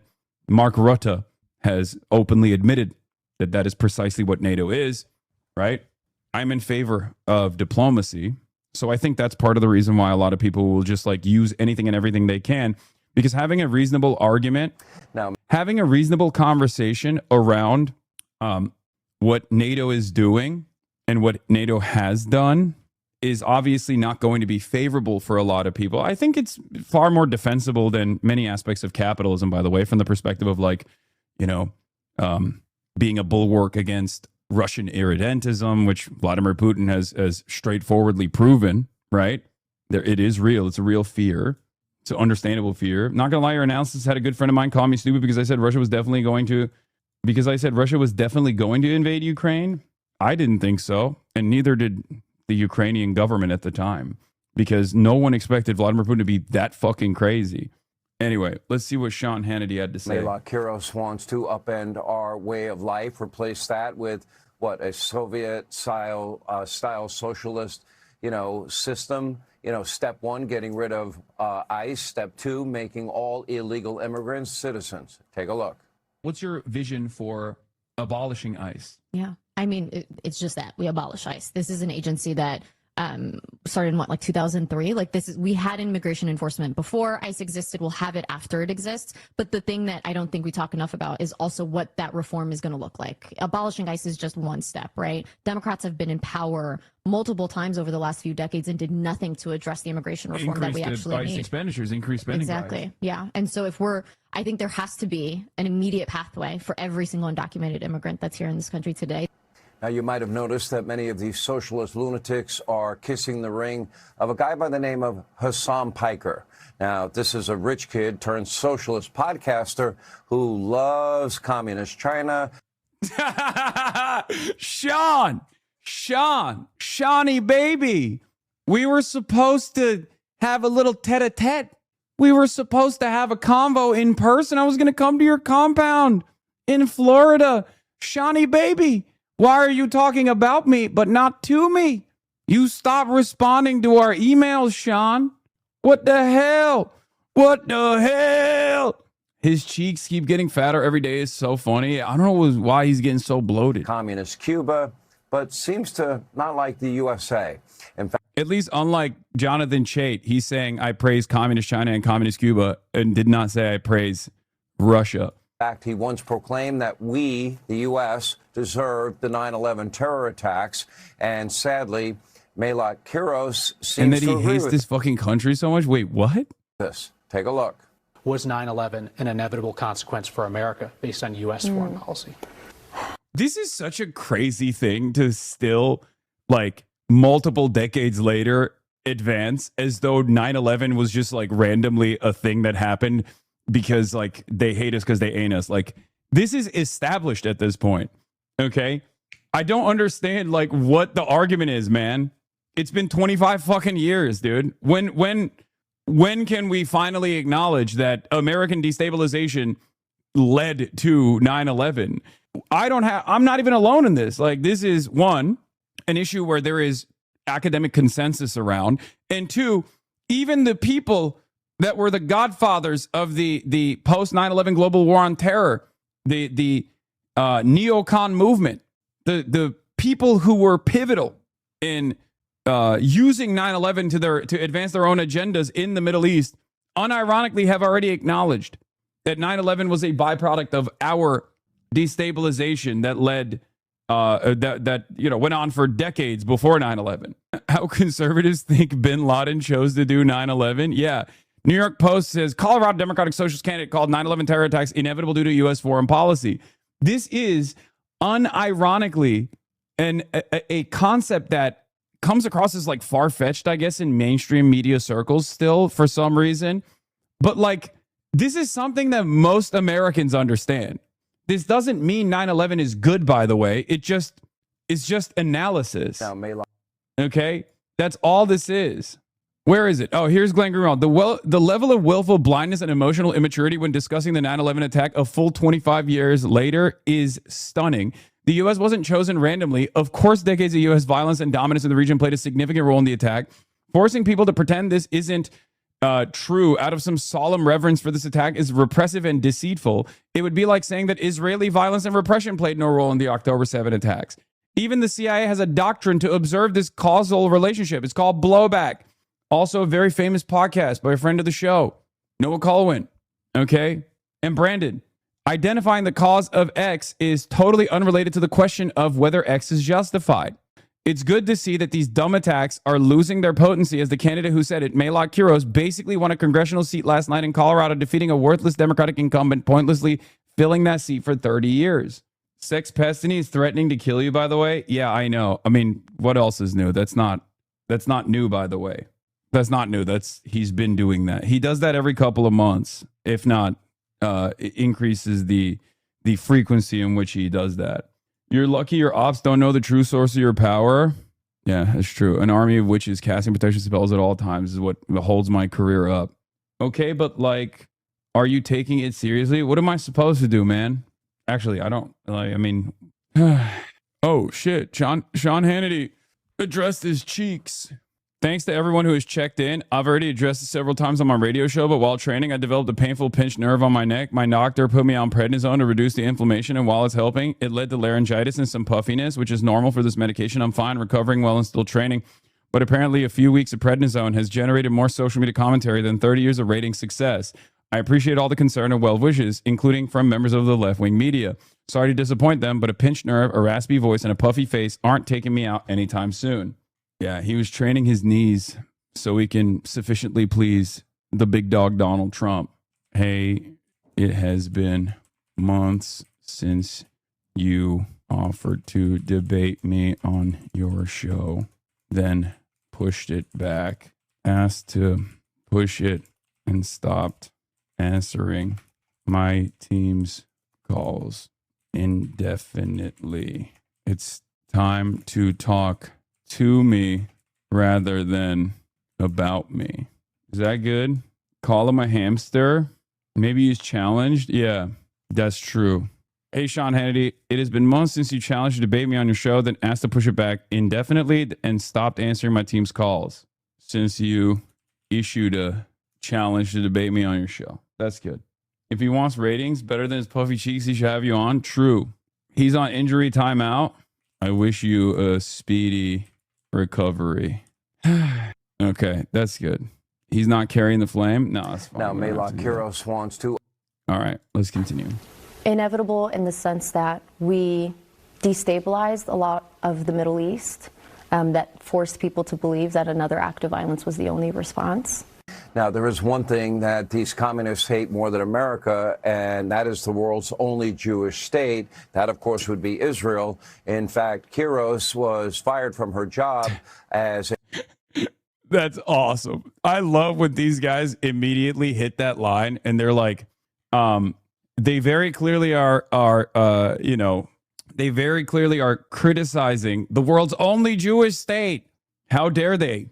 It's like, okay, I don't know if you know this, Champ, but so are many other Americans. As a matter of fact, that's like the overwhelming majority of American positions on the issue. So I don't know who this is for. I don't know what's going on here, you know? a corporate attorney due to an obsessive... Yeah, they said the same shit about South Africa. It's the only white-ruled state on the African continent. Like, it doesn't matter. ...public hatred for Israel. And apparently she thinks, quote, the Jews of Israel had it coming on October 7th when thousands of innocent men, women, and children, they were murdered, they were kidnapped, some were beheaded and abducted. Take a look at this. After October 7th, it felt like there were very different responses to what had happened. And, you know, I mean, everybody remembers, right, being on social media, seeing like some of the ways people were talking about Palestinians at the time. But I remember being on LinkedIn and like seeing other lawyers just like celebrating what they were seeing in Palestine. He just claimed that was a quote. Yeah, I mean, he's just playing fast and loose. The leveling of Gaza and the, you know, just complete destruction. And I was like, what is missing from this conversation where I could look at this as, you know, an inevitable consequence of apartheid, of occupation, decades of occupation, and somebody else could look at what Israel's response was and say, no, that's what we need to do. They need to be leveled. Now, Kiros has also called for an embargo on all defensive weapons to Israel, including ammunition for the Iron Dome. It would seem that she, you know, only has room in her heart for certain people. Dude, it's just funny. Like, again, I think these guys are playing with fire when they reveal these positions on Fox News. Like, you're quite literally telling your audience that Mayla Kiros is unironically more sincere about the same exact demand that Donald Trump made when he was running for the presidency and won on that campaign promise. Isolationism, America first, reconsidering all of these, like, all these weapons contracts that we have with all these other countries that are just like destabilizing the entire planet. That is what Trump ran on. That's what Trump won on. They play your stream clips like it's ISIS Salafist propaganda. I know, but the difference is I'm wearing a suit talking to a person who is going to be the next congressperson from Denver. it doesn't hit the same. You can't just present us as like these crazy guys who are, you know, militant and in our defense of Islam and want Islam to take over the world or whatever the fuck, you know. Shout out to the one Fox viewer that made that connection. I think we got to give people more credit, especially at this stage. A lot more people are done with Israel. You know what I mean? Including Republicans. Especially if they are trans children. Take a look. I wrote all of our policy page a year ago now, but we're updating it this week. And some of the things that we're adding in, there's also a trans Bill of Rights. It is, I think, incumbent upon us to be proactive in this fight. I think we've been on the defensive, and I think there are Democrats that have even considered abandoning our solidarity and our advocacy for the gay community, particularly for trans people and trans kids. And for that, I would say then you're not a Democrat. Now, like every other socialist that's running, Malak Kiros espouses a set of truly insane ideas designed to completely destabilize the country and make life worse for everybody. The goal, destroy America from the inside out and replace our country with a communist utopia. By the way, if successful, I promise you, there will be no utopia. There will be suffering. There will be broken promises. There will be pain. There will be more poverty. And at the end of the day, a loss of freedom in the name of false security. Now, it's way past time for Democrats who still love America to stand up against these communist bullies, but the Democratic Party is full of nothing but power-hungry, moral cowards at the moment. And sadly, but for John Fetterman, patriotic Democrats are now few and far between. Take a look.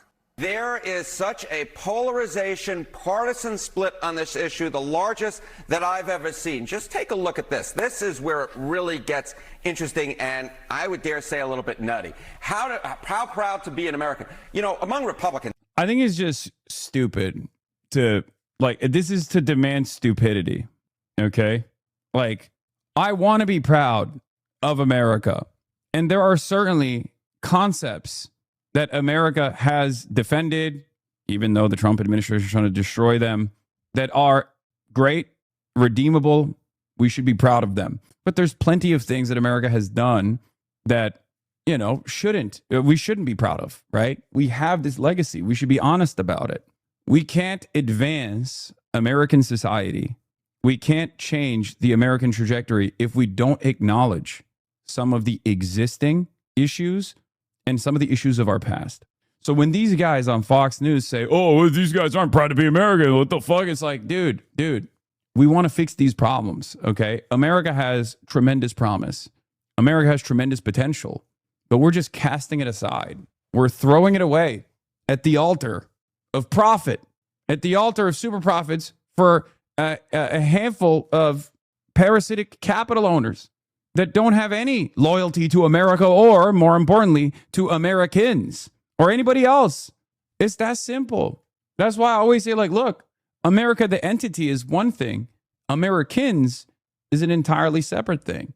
And in most circumstances, America, the entity, operates at the behest of capital. And therefore, it operates in an antagonistic manner to Americans, the American working class, the overwhelming majority of Americans that have been left behind. 93% are extremely or very proud. Just a single one, say they have little to no pride in being an American. But look over at the Democratic side. This is where we've seen this extremely or very number. It's been taking a tumble at 27%. But look at this. The little or no proud to be an American actually among Democrats eclipses, is greater than the extremely or very proud number. What has happened to this once great party known as the Democratic Party? Not that it was ever great, but is anybody really surprised? Wait, what happened to the great American Party, also known as the Democratic Party? Not that it was ever great. What the fuck? This is the Democratic Party. Not that it happened to this once great party known as the Democratic Party. Not that it was ever great. Why did you say that then? Oh, that's so funny. Yeah, what happened is Sean Hannity ate the great American Democratic Party. Not that it was ever great. But is anybody really surprised? This is the result of what Sean Hannity's hiding the Democratic Party in his cheeks. There's decades now of Democratic leaders, academia, the media mob trashing our great country day in, day out, year in, year out. Take a look. We're not going to make America great again. It was never that great. The American flag is such a complicated symbol for most of us, and in many ways, like Jesus, like the cross, it's been co-opted, and in some ways, its true meaning has been betrayed. No, no, no, not God bless America, God damn America. Wow, what a flashback to my goat, Jeremiah Wright, the legend. In the Bible. Founding fathers did not live and die for this moment. I can't celebrate July 4th. We tired. We want some of this earth. We'll tear this goddamn country up. And making America great again. By the way, it's so funny to put Farrakhan and then Pete Buttigieg. You know, guys like James Tallarico, Pete Buttigieg, and Farrakhan, same guy. Oh, that's awesome. It turns out the Democrats are truly the big tent, the biggest of tents. No tent is as vast and as large, as spacious as one that features Louis Farrakhan and Pete Buttigieg. That past that he has promised. I think that might literally be the entire political spectrum. Okay, I don't even know where I could place Farrakhan, because sometimes he's on the far right, sometimes he's on the far left, right? He's a much more complex figure. It's difficult to fully comprehend what space he occupies on such a rigid spectrum. He's everywhere all at once, but it is hilarious to have Farrakhan up there with Pete fucking Buttigieg, dude. To return us to was never as great as advertised. I can promise you, black folks, we will take that day off. We will barbecue because we off. But black people, that nobody black I know is really excited about the 4th of July. Everything they're doing runs against making America great. Well, it was never great, so I'm not going to say the again part, but now this America-hating monster, the Democratic Party now created for political gain, is now totally, completely out of control. And as Obama's anti-American pastor, the once, famous on this show, Reverend Jeremiah Wright, once said, America's chickens have come home to roost. All right, thanks for watching. Check out my new... God, I'm gonna be honest, dude. This is my favorite shit to do. Like, the victory is sweet, but the true nectar is the delicious tears of reactionaries the next day, okay? Victory is fantastic in and of itself. We're advancing a cause. We're putting people into key positions of power. But God damn it, I love Hogwatch so fucking much. I love it. I can't get enough of it, dude. It's the best kind of tears.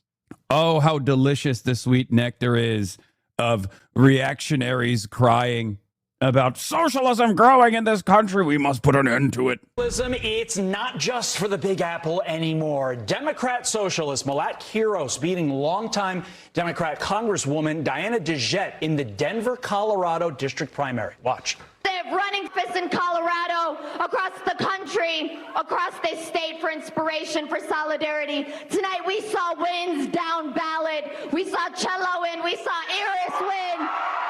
We are from coast to coast. We are getting back country. So could this be the latest sign that Democrats are losing their grip on the party?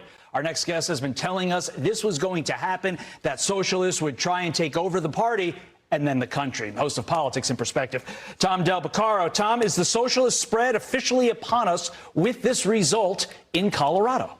Well, it is, at least in the big cities. And we need to remember that these are candidates that Bernie Sanders and Elizabeth Warren to some degree support. So I know the Democrats are trying to say they're from outside our party. But remember, the theme of class warfare and tax the rich and... Again, what a jump off, dude. Class warfare and tax the rich. Yeah, those two things are definitely the same, I guess. Or a wealth tax. These are issues that are embraced by like what these guys mean when they talk about class warfare, obviously, is like, you know, gulags for anyone making over like $100,000 a year or whatever hysterical nonsense they believe, right? Obviously, that's what they're referencing when they talk about class warfare. That's you know, it's hysterical, it's ridiculous, but it's really funny to then say class warfare and then turn around and go, it's taxes on the billionaires. This is ultra violence. Qantas poll, another beautiful poll came out on our boy Abdul at 41%. To Haley Stevens is 35%. To Mallory McGore is 7% at only 15%. Undecided U.S. Senate in Michigan. What can I say? What can I say, folks? Oof. Anyway, let's continue. We'll get to that in a second. Newsom on the left coast and on Elizabeth Warren on the East Coast. Elizabeth Warren. Yeah. James Talarico won the Texas Senate Democratic primary, defeating Representative Jasmine Crockett. Jasmine Crockett will be replaced in her district by Frederick Haynes. By the way, working with Frederick right now on doing something, possibly in Dallas, Texas. As you guys know, we are big fans of Frederick. We are big fans of the Reverend. He is fantastic. He's a phenomenal orator, and he is also going to be another incredible fighter, another Justice Democrat-backed candidate. So it's Tex-Mex time, baby. Josh got. Oh, God. Okay, we'll do the Pod Johns. The Pod Johns are in this very funny space because, like, obviously a lot of the stuff that's coming out of the DSA is far too radical for their taste, but they're also, like, somewhat agnostic. Like, I'm like the bridge holding, you know, the commies and the socialists together with the Pod Johns to the best of my ability, and it's like it's being pulled a lot, okay? And it's interesting. The Pod Johns are just glory hounds. No, that's not true. I give them credit where credit is due. They were early on Abdul, okay? Y'all are crazy. They were early on Abdul. Fairly certain that they were big Zoran guys too. Plus there's, you know, Tommy and Ben Rhodes, Ben Hamas Rhodes at the Pod Johns. So there are people within the Pod Johns universe that are far more radical than John Favreau or John Lovett. Like Abdul literally had a podcast. It's like the Gucci bag. Let it go, man. No, I will never let it go. Dude. You need to understand something, okay? Let me cook. It's worked so far. Let me fucking cook, okay? I don't know why you guys are literally in this very moment still doubting what I am trying to do, okay? My position on this is clear. As long as people are not an impediment to change, they can chirp after it's over, okay? I was a Pod Save gal for a long time. You're definitely a bridge from that universe. I used to listen to the Pod Johns and Brian Tyler Cohen. The Pod Johns are redeemable. Yeah. Some very bad people have said that exact same thing. Okay. Look. They say things at times that I vehemently disagree with, like the Daria Lisa criticisms I thought were, you know, I disagree. And I think it's unacceptable. But again, Pod Johns are far more agnostic and they maintain a tremendous amount of influence over liberals. And they're far more agnostic to our side than the Nearatandons of the world. In many respects, they are the connective tissue between the Nearatandons of the world, which many of you understandably oppose and despise for good reason. It's understandable. But we need, this is a multifaceted approach, right? We have to exhaust all readily available options. Yeah. And they were, once again, and I think this is important to recognize, they were big pushers of Abdul from the start, right? Some of them at least. So I'm always going to give them credit. Yeah, no, this is me holding the Pod Johns in the coalition, holding the Pod Johns in one hand and holding the radical left on the other. And just like, no, they're not going to be full blown socialists or communists or anything like that. Okay. It's just not going to happen. But as long as they're not an impediment to further progress, they're not my enemy. I think I have a fairly reasonable approach to this stuff. Maybe it's because it's my approach, so of course I think it's reasonable, but the way I look at it is the same as anything else. There are a lot of villains There were a lot of villains in American politics. And unlike the tendency of the left, I choose not to go after my closest associates and closest ideological allies, even if we are in opposition at times. But instead, the target-rich audience that is the rest of the political landscape. Okay? My only red line is when they try to rat fuck, which the Paw Johns never did, not even with Daria Lisa. That's why I got very mad at Progressive Victory and the Track Ukraine account or whatever, right? Because right before this election was taking shape, they came out and they were like, oh, we think your position on Russia is too ambiguous, blah, blah, blah, all this stuff, right? I think that is a red line for me. That's the only red line that I have. If you, right before, they defended you enough where they could have just ate off these W's. Like my perspective on this is clear. If you don't engage in wrecker behavior, even if you don't, outwardly come out in defense, that's still fine. You might have your disagreements, but you're not an active impediment. I'll give you this. I'll give you an argument. Peltolta, right? Am I saying her name right? Alaska. She's not a progressive. As a matter of fact, she's a fairly conservative Democrat. Peltola, sorry. She's a fairly conservative, run-of-the-mill Democrat. If it came down to the wire and Peltola was the single seat that gave the Democratic Party the majority in the Senate, you think I'm going to be like, well, I don't know about her opinions on this or that. Are you fucking insane? Are you fucking insane? Okay? It's that simple. I've even made the same argument about Adam Schiff, my own fucking senator, right? My own senator. And he sucks. We're going to carry the flame today? You already missed it. I already did carry the flame today. I already did carry the flame today, partner. Doing something. Sorry for the pause. Awkward pause. Awkward pause. Awkward pause. Hold on. Dude, I'm getting blown the fuck up.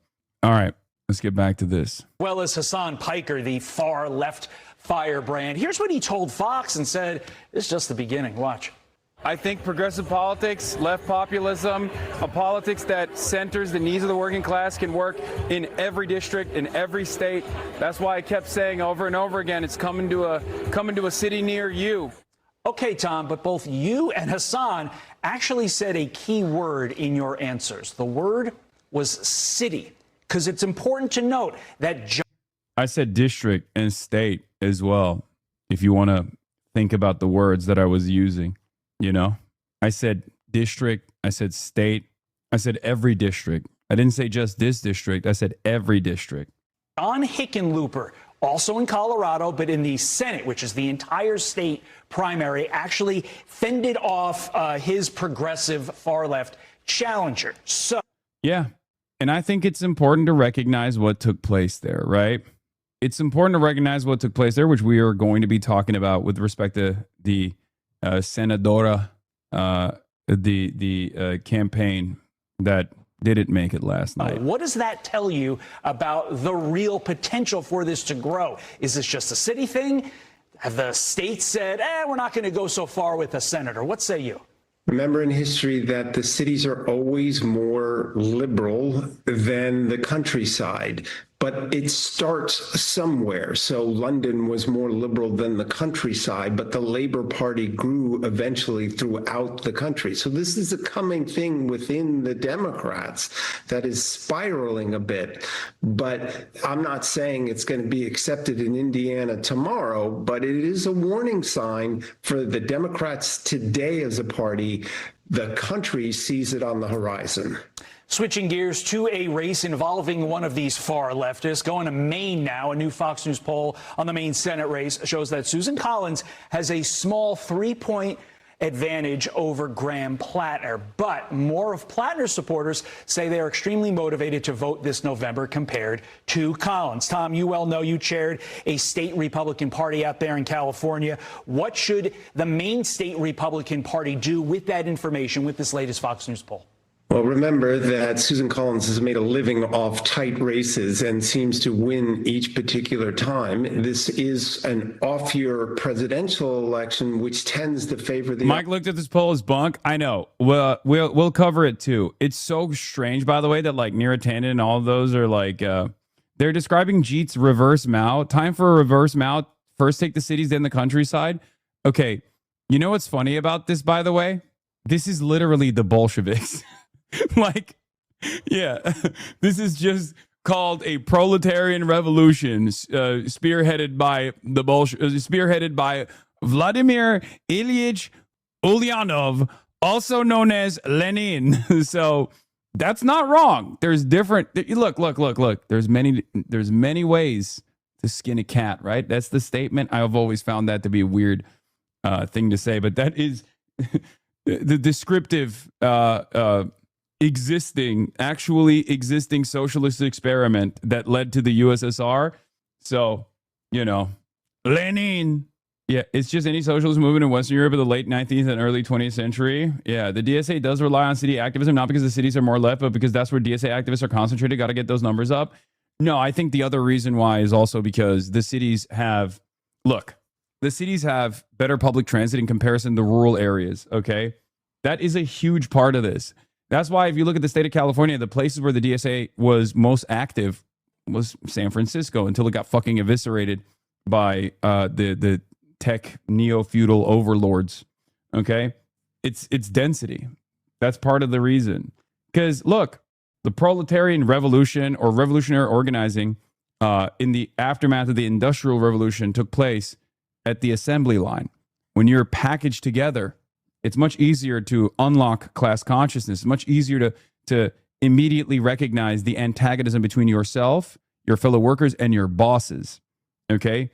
Density is almost a requirement for this kind of organizing to take place. That's part of the reason why, you know, the American working class has never gotten off its, never been able to fully create like a national revolutionary movement or a network. That, and of course, you know, the unlimited barrage of attacks from capital owners. But that's a huge part of it.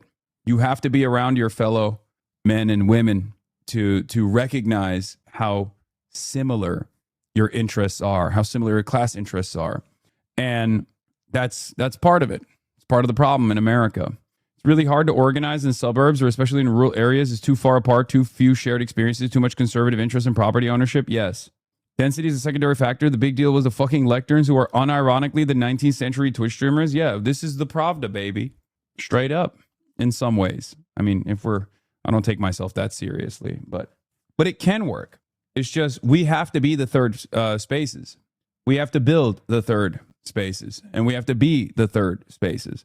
We have to get together and congregate and recognize our similarities, no matter how far apart we seem from one another. Okay? That's it. The unfortunate reality for many in the heartland, and especially in the Deep South, is that third space, that place of community, is mega churches led by psychopathic evangelical televangelist pastors, right? And that's probably part of the reason why a lot of that communal organizing in places like that come from the church. And a lot of the people embody the racist attitudes of the church. Okay? This isn't to say all churches are the same. Obviously, they're not. But there are plenty that are fucking crazy. That's it. Party we know, but interestingly enough, Todd, these races in the city show low turnout among Democrats. So it's possible that the big blue wave isn't really that big because of these low turnouts. But if I'm in Maine, every single vote's going to count. There's no question about it. And people need to understand Graham Plattner's positions in addition to the manner in which he draws art. Oh, it's great. Yes. Please understand Graham Plattner's positions. Oh my God, Fox News, please, I beg you. Please talk about and expose the nasty positions of Graham Plattner all the time on your broadcast 24/7. That would be so horrible. On his body. Duly noted, Tom. Appreciate your insight this morning. Thank you, sir. All right. All right. Be sure to like and subscribe. Nice to see David out of his suit. Radical socialist surge aims to dismantle America, Laura Ingraham says. Let's go. Collar unbuttoned a little bit. All right, President Trump's visit, meanwhile, comes as the socialism surge spreads west. A far-left congressional candidate who called 9/11 and the October 7th attacks on Israel inevitable has knocked out a 29-year incumbent in Colorado. Our chief congressional correspondent, Chad Pergram, is reporting live on the Hill. He's got an update on all of that for us. Hello, Chad.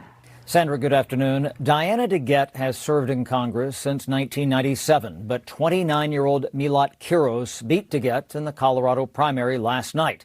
It's the latest swing to the left by the Democratic Party. We will not end the genocide in Palestine. Democratic socialists have racked up wins. They knocked off 2 incumbent Democrats in the New York primary last week. The left has a vision for the country which diverges from what mainstream Democrats have pushed for years. Some progressives that are winning, they're winning on platforms like Medicare for all, universal health care, universal child care, raising the minimum wage.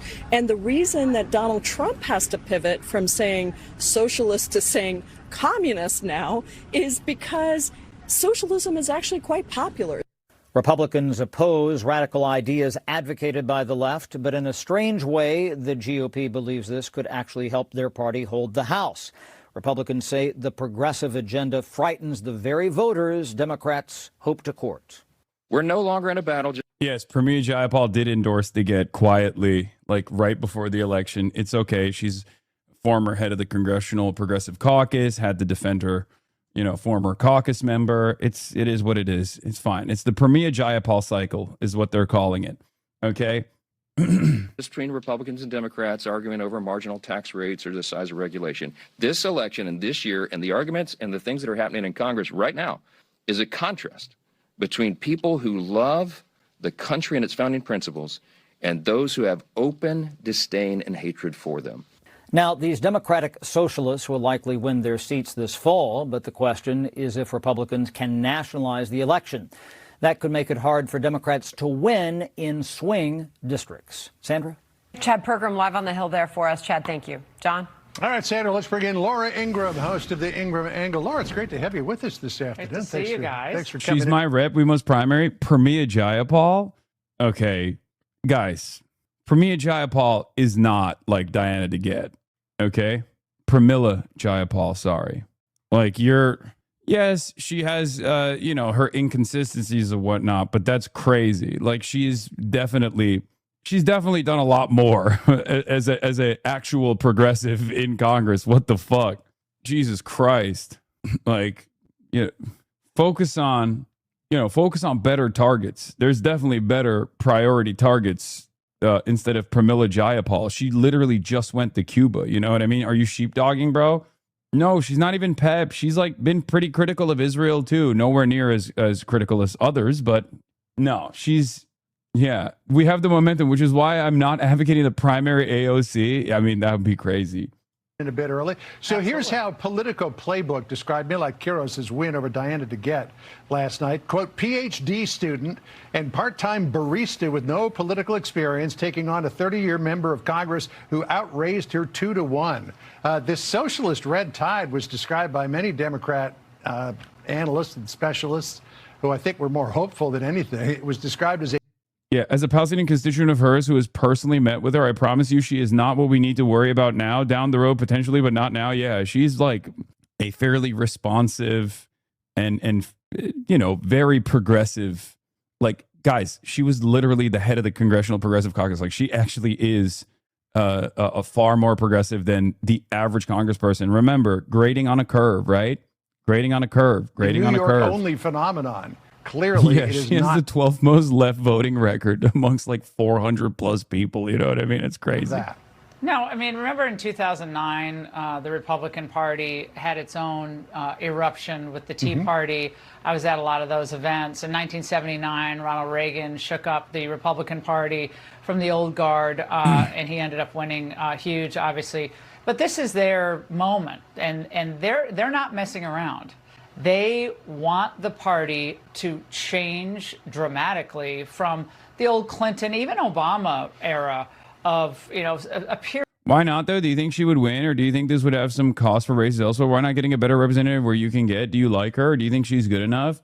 I think people like Pramila are so far above the rest of Congress in terms of their progressive legislative track record that exhausting already unbelievably limited resources on someone like that is insane.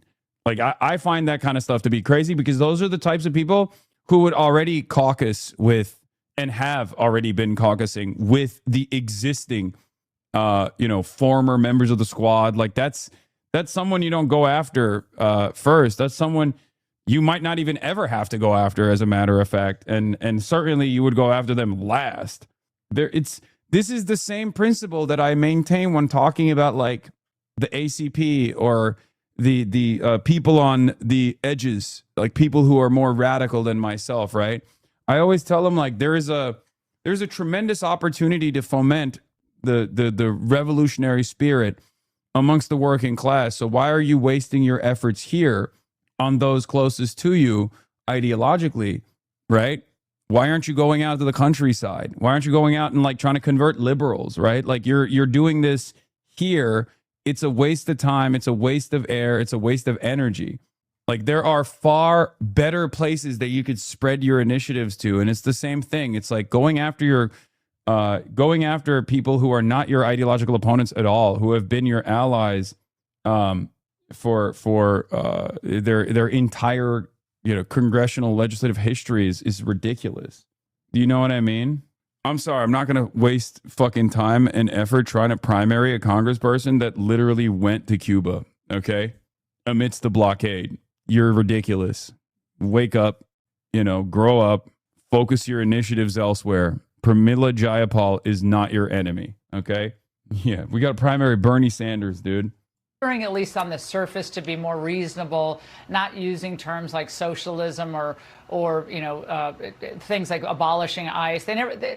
Old Democrats would never say that. They would say either we need a strong border or we got to reform ICE. But they've had enough of that, and they're going for political blood here. And I wouldn't just look to what's happening in Washington Colorado, getting Adam Smith out but before you have her. An She's in the top upstart 15th running for percentile of governor in Congress. Wisconsin, Francesca Hong, who I believe also has a decent chance with zero real political experience or real world experience.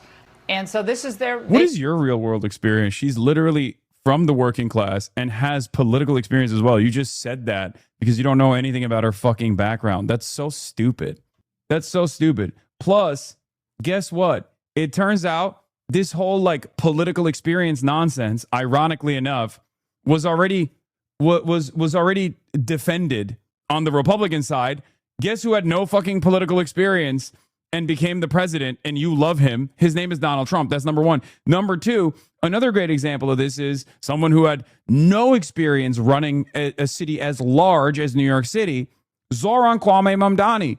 It turns out these kinds of seats are better occupied by those who are green, okay? Those who are occupied by green senators and green congresspersons, green governors, rather than those who have calcified in their lack of interest in making any changes whatsoever. Yeah. Political experience in this day and age is seen as a liability because for the last 3 decades or so, our trajectory has been downward. But Francesca Hong already has political experience on top of everything else. So it's ridiculous.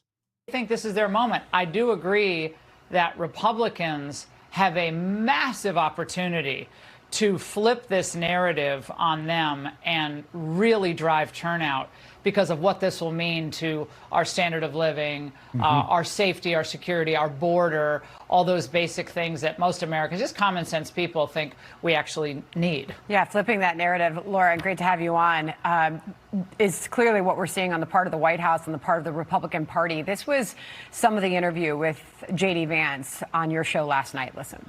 It is communism, Laura. This is not, this is not raising taxes a little bit, however much we might disagree with that. This is abolishing the police. This is let criminals run amok in your cities. This is flood your country with low-wage third world immigrants. And importantly, it's confiscating wealth, not because we want to make anybody's life better, but purely out of resentment.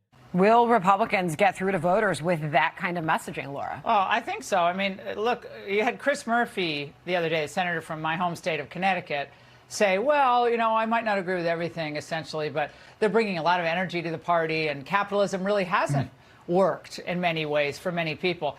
I say to my old Connecticut Yankees, Colt Manufacturing, Pratt Whitney Aircraft, Electric Boat, Sikorsky, Otis Elevator, all the great manufacturing history of Connecticut. Now all the hedge funders and all the private equity guys who commute in from New York and live in Greenwich, are they ready to have their wealth confiscated and the end of capitalism? How is that going to work out for Connecticut? So I think in the end, a lot of Democrats may think, oh, this is great energy, but in the end, people vote with their feet. They're going to leave a lot of these jurisdictions, and this will be a short-lived phenomenon that I think could actually propel the Republicans to victories they might otherwise have really had to fight for. Yeah, capitalism hasn't worked for some people, but socialism hasn't worked for anyone. Anyone. Thank you, John. There's always that choice as well. Hey, so again, this was seen as a New York-only phenomenon, but take a look at this. The number of far-left candidates who have won primary elections this year. I mean, that's enough to fill up a wall. That is a full 28-member MLB team roster. And what's interesting is that, back in the 1960s, there was a socialist surge, but no overtly socialist candidates ever were elected to Congress. This time around, things are far different because these people really want to shape the Democratic agenda. Yeah, and I think the difference between like the 70s, where you had a lot of these anti-American movements crop up across the country, and a lot of them were supported by the old Soviet Union, remember. There was a lot of influx of support there. But you're right, John. I think now there's such a deeply embedded sense of anti-Americanism that has been inculcated in our schools. That has really had a profound effect. Republicans have been talking about school choice and revamping education for years, but the left's stranglehold on our public schools, many of our private institutions, our universities, then the influx of immigrants. A lot of these candidates are God damn. New are either the children of new immigrants, like of course from Ethiopia. That's awesome. That's awesome. This socialism shit is all immigrants. Why is Adam Hamawi black and white, by the way? Incredible. Thank you, Fox News, for doing the damn thing once again. Oh, this socialism stuff. The people that are actively fighting to make sure that you have public housing, housing for all, Medicare for all, those are all bad. They're all immigrants.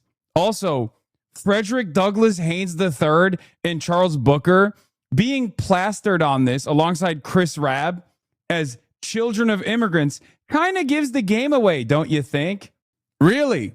Multiple generations of living on U.S. soil, descendants of slaves in this country that were stolen from their ancestral homelands and brought here by force, and then you just say that they're also immigrants. It's like, first generation immigrants. Interesting.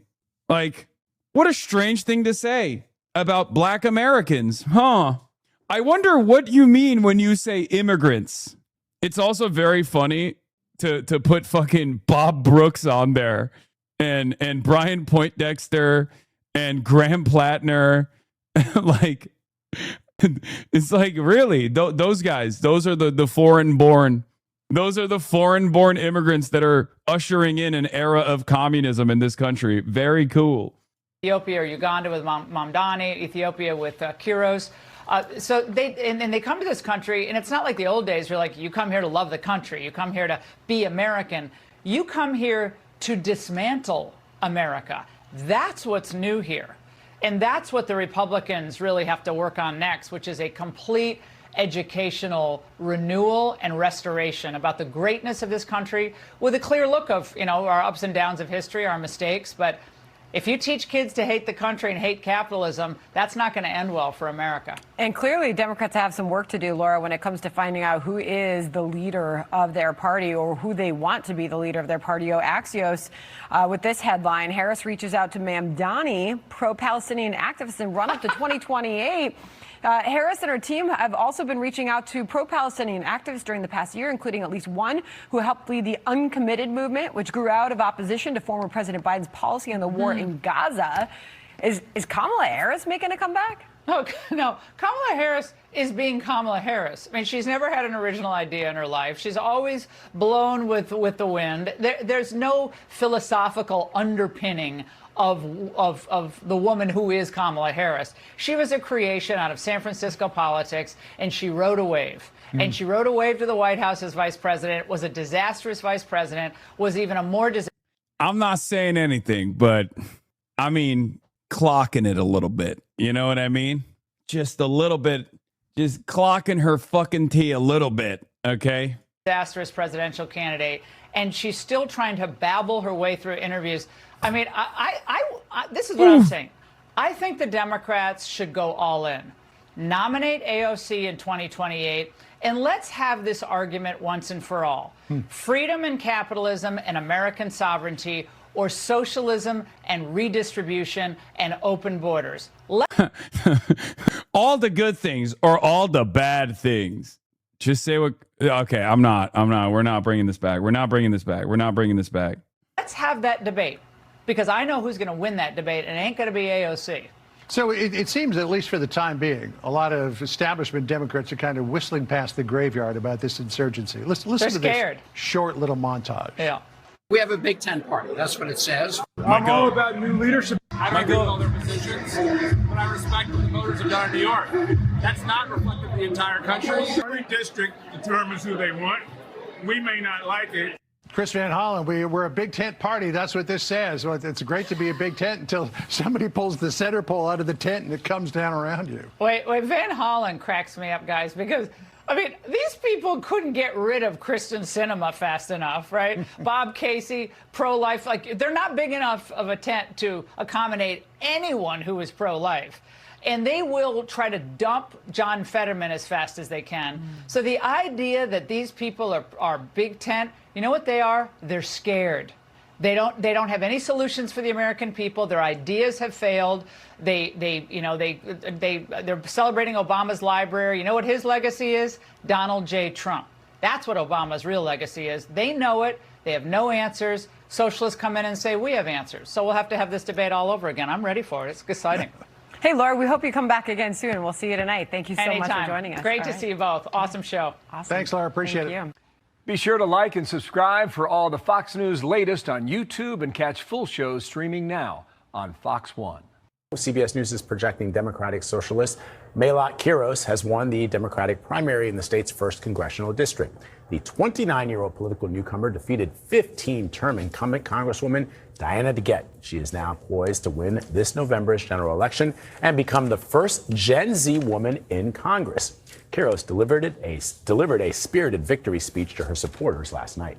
Denver voter, all ages, of all races, of all religions, sends a clear message. We will not. That sound, as I associate that with Gen Z. I know. CBS News congressional reporter. Torian liked it. And because he's a member of Gen Z. Yeah, he just did it. He's just like out there. Torian, you're on Capitol Hill. Yeah, let's talk about this.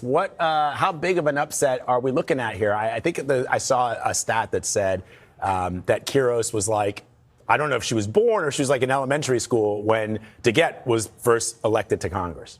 Yeah, I mean, a 15-term sitting incumbent, to overcome that is quite the seismic shift, and potentially the political ideology when it comes to these congressional races. It doesn't necessarily spell the same outcome for statewide races, but I think it does, at least for this moment, explain the sentiment to shift the party further left. We also see this come on the heels of some pretty big upsets like Daria Lisa Abilia Chevalier in New York's 13th congressional district race, unseating incumbent there as well. And then we also saw in Pennsylvania's 3rd congressional district race, Chris Robb, who is also another Democratic Socialist candidate who picked up the victory in his respective race there as well. Whether or not this spells where the party will move here on the Hill is another question. But these are kind of the same conversations that were had about AOC's wave of congressional Democrats coming in, also known as the Squad. Whether or not those progressive policies will resonate with the wider audience, I think, is the biggest question mark. So last night, Torian, as you know, the co-chair of the Democratic Socialists of America discussed what they consider the appeal of democratic socialism on the takeout. Here's that sound. In Congress, they are pretty fed up with the... Dude, it's been so funny watching watching DSA folks all up and down mainstream media. It's awesome. It's fucking awesome. It's also been very funny to have the centrist Democrats reveal their true colors. It's probably not looking too great for Hutch right now. He endorsed Mallory McMurrow, if you guys recall, who just recently was trailing at 7% in the last poll that came out of the Michigan Senate primary. Not especially close. 78% of the vote. United States House. She's like a 30-year incumbent, you guys. He's about to say, but she's been in there for a long time. Representative since 1996. Bro, they DSA'd a 30-year incumbent, you guys. Kiros, who has lost. What? How old is Malat? God damn it, I'm never going to get this name right. Melat Kiros.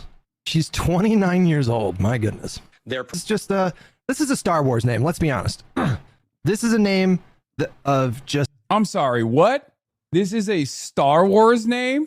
Wow. Interesting. Bro came in hot. I love that reaction. Some extra character in some saloon, in the Star Wars universe. This is a made-up name. That's another kind of humiliating loss, guys. I mean, it cannot be overstated. It cannot be overstated just how much the Democratic base right now is revolting against the perceived establishment, or just like the establishment. It's a real thing. Denver guy here, all of this makes sense because the people who were incumbents were, to quote, Hall & Oates, out of touch. Interesting. The Marxists are coming. Yeah, true. I'm actually blown away at some of these outcomes. Hutch, how worried should I be? I can't. Listen, I don't think you should be that worried. It's kind of predictable. Like, we've seen this trend, this pretty consistent trend across the country where the Democratic voter base is just not satisfied with the Democratic Party. And so everybody's getting, all the incumbents are all kind of, not all of them, but they're having a rough go of it. But again, we can reasonably expect that there will be about 6 DSA Congress people when the next. Dude, who the fuck is looking at this guy for insightful analysis? I don't understand. I mean, I guess all 30 people. Congress with Democratic Party leadership that is not representing working class values.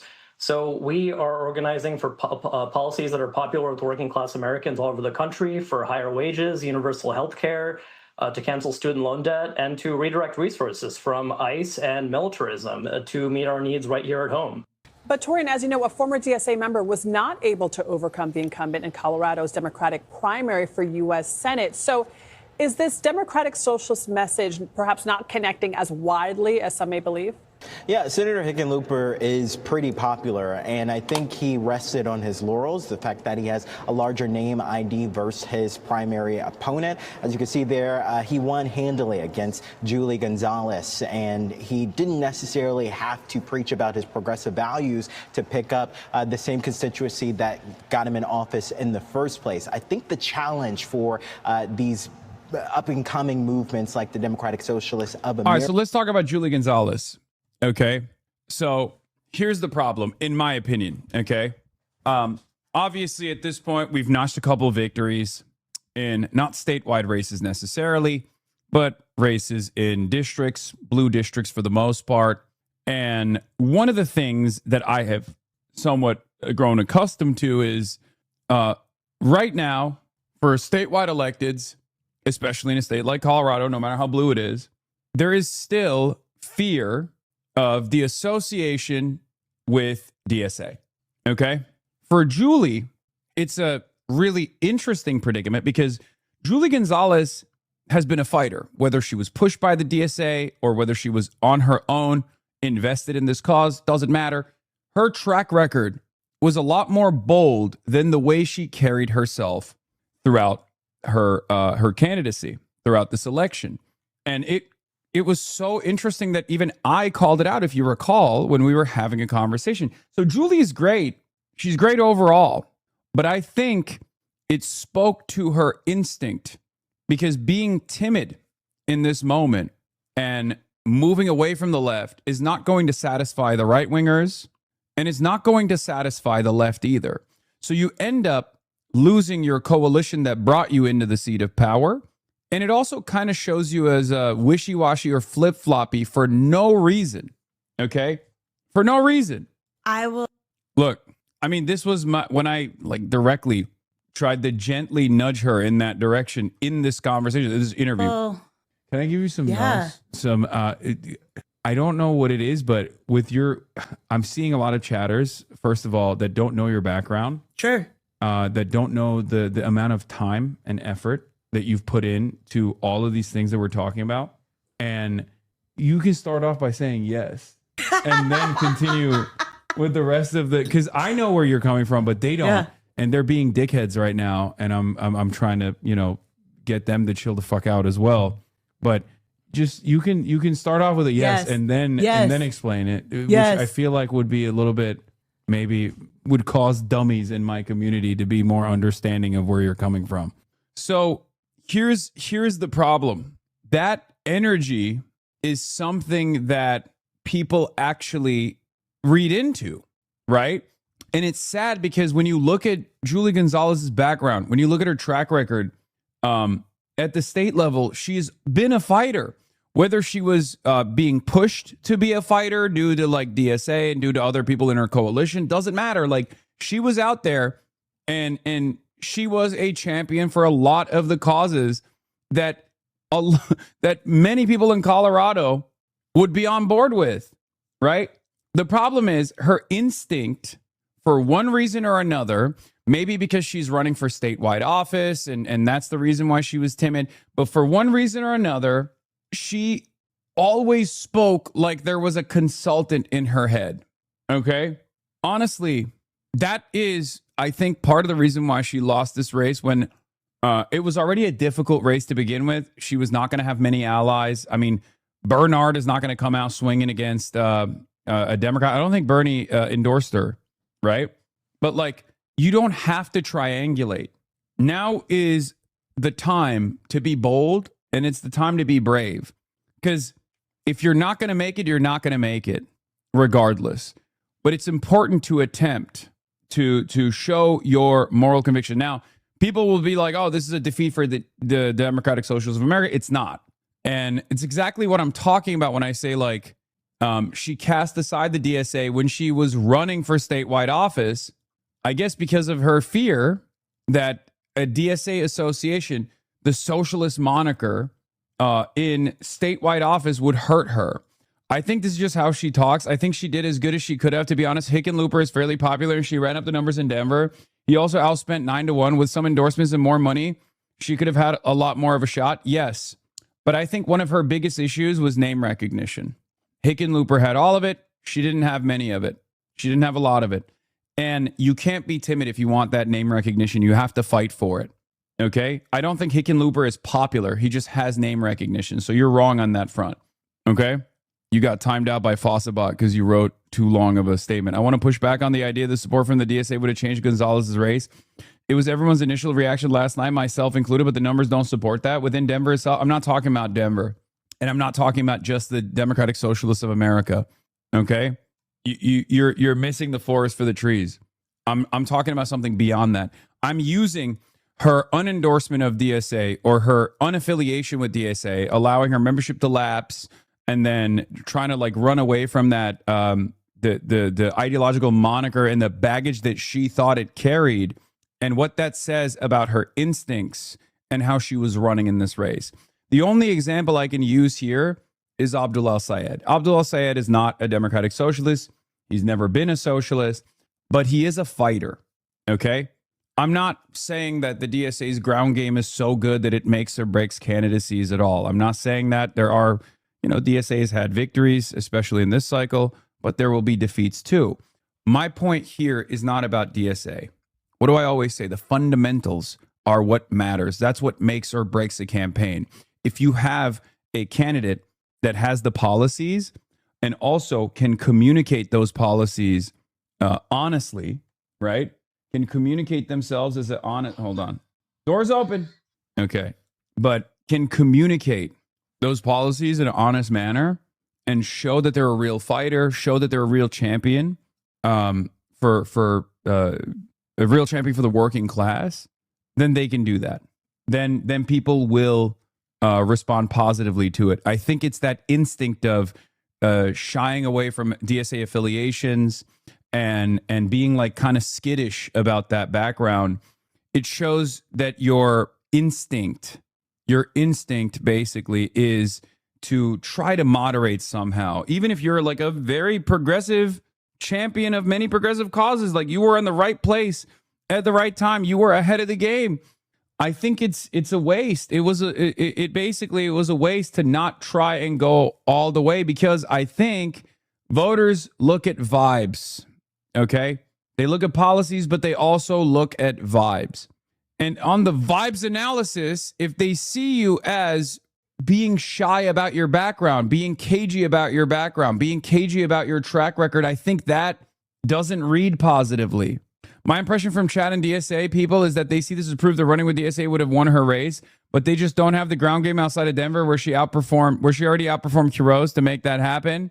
Unlike what Deep said yesterday, there were no Quiroz Hickenlooper voters. Incredible coalition between Quiroz and Gonzalez.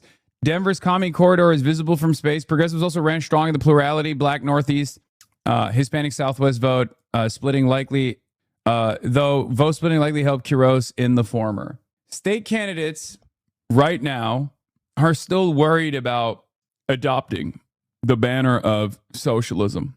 That's fine. We'll get there eventually. Okay? That's fine. We'll get there eventually. But my point is not that, like, if Julie Gonzalez says she's a socialist and people heard that and they went, oh my gosh, she's a socialist. I love that. I love socialism in fucking rural Colorado. That's not my argument at all. My argument is if you own it and you sell it, that's still far better than doing it and then running away from it. Do you see what I mean? Because people see that as insincere and people see that as playing politics. That's my analysis. That's my purely no hard data, vibes-based analysis. Okay? And the only counter I can use is Abdul El-Sayed. Abdul El-Sayed, not a socialist, right? Abdul El-Sayed asked me to stomp with him. I said yes. Everybody started attacking him. And not only were they attacking him, they were attacking him in this like vicious way. They were saying he's an anti-Semite. I'm an anti-Semite. I'm a dangerous anti-America radical. He's running for statewide office. And part of the reason why that backfired is because I think if Abdul had gotten on that podium and said, I'm so sorry that I invited this dangerous anti-Semite onto this stage. I'm so sorry that I aligned myself with this radical anti-American guy, right?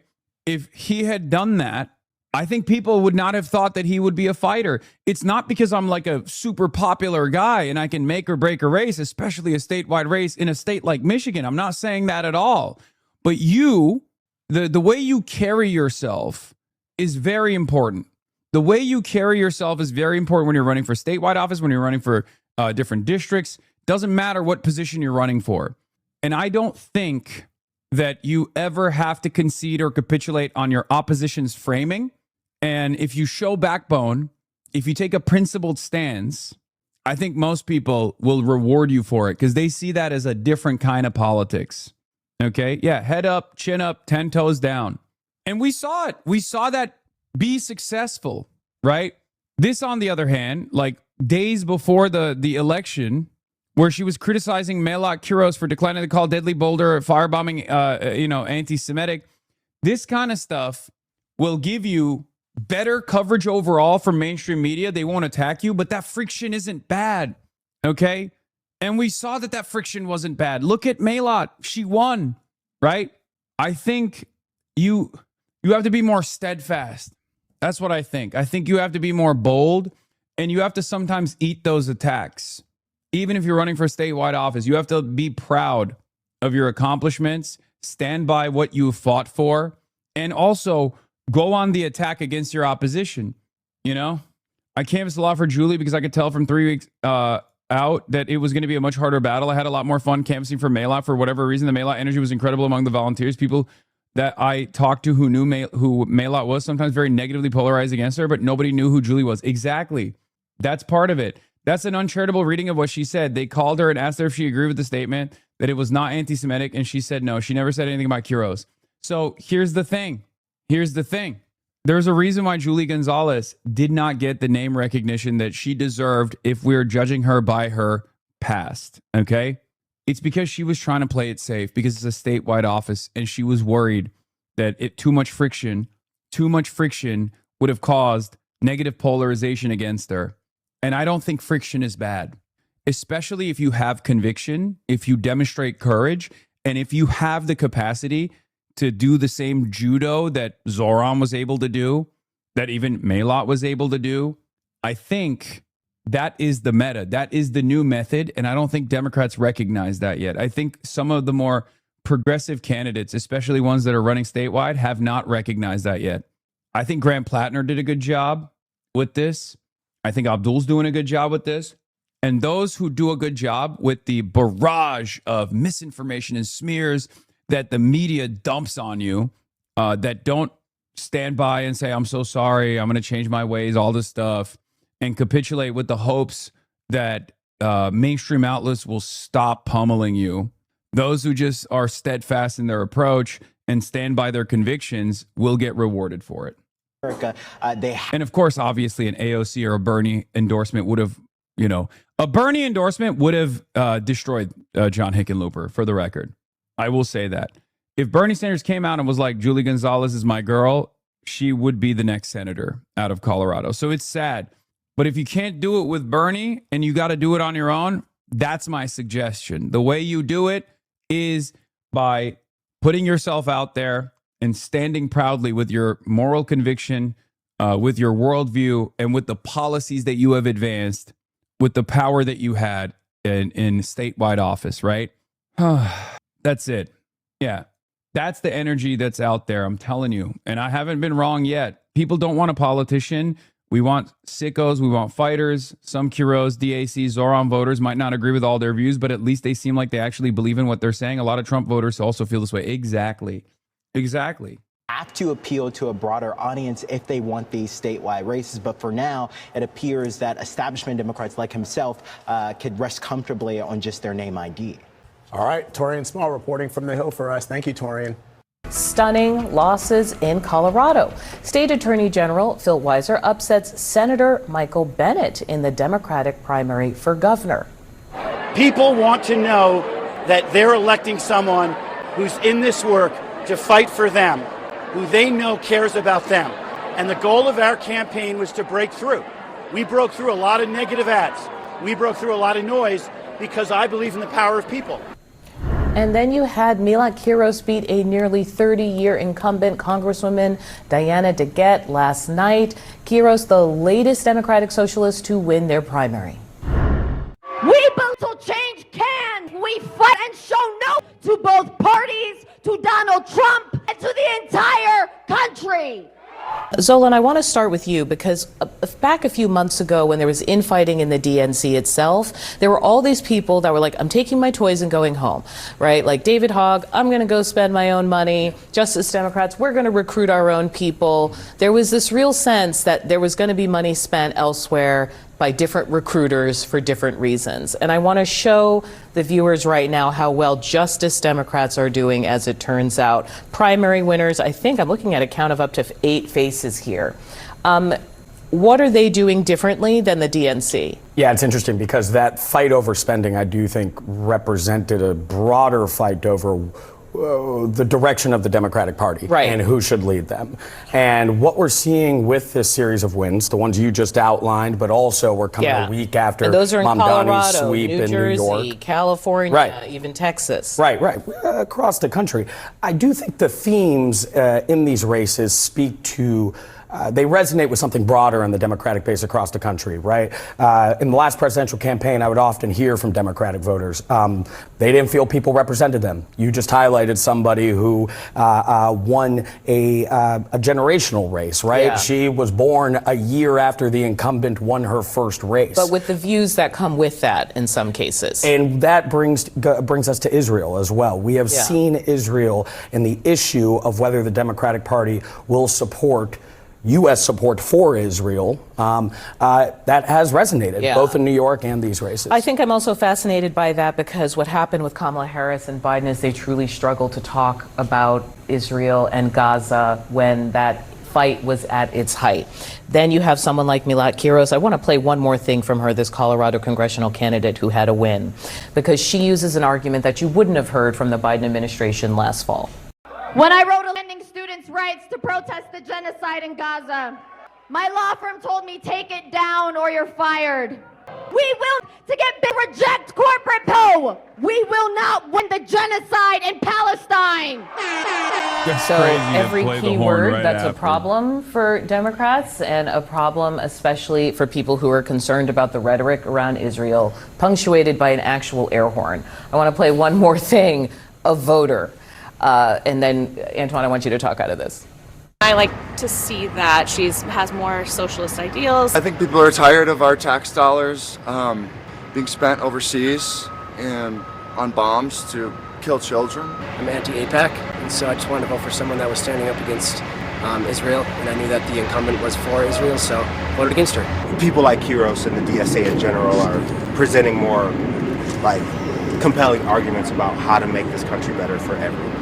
Couple of things. We're having a generational conversation and an ideological conversation in these primaries.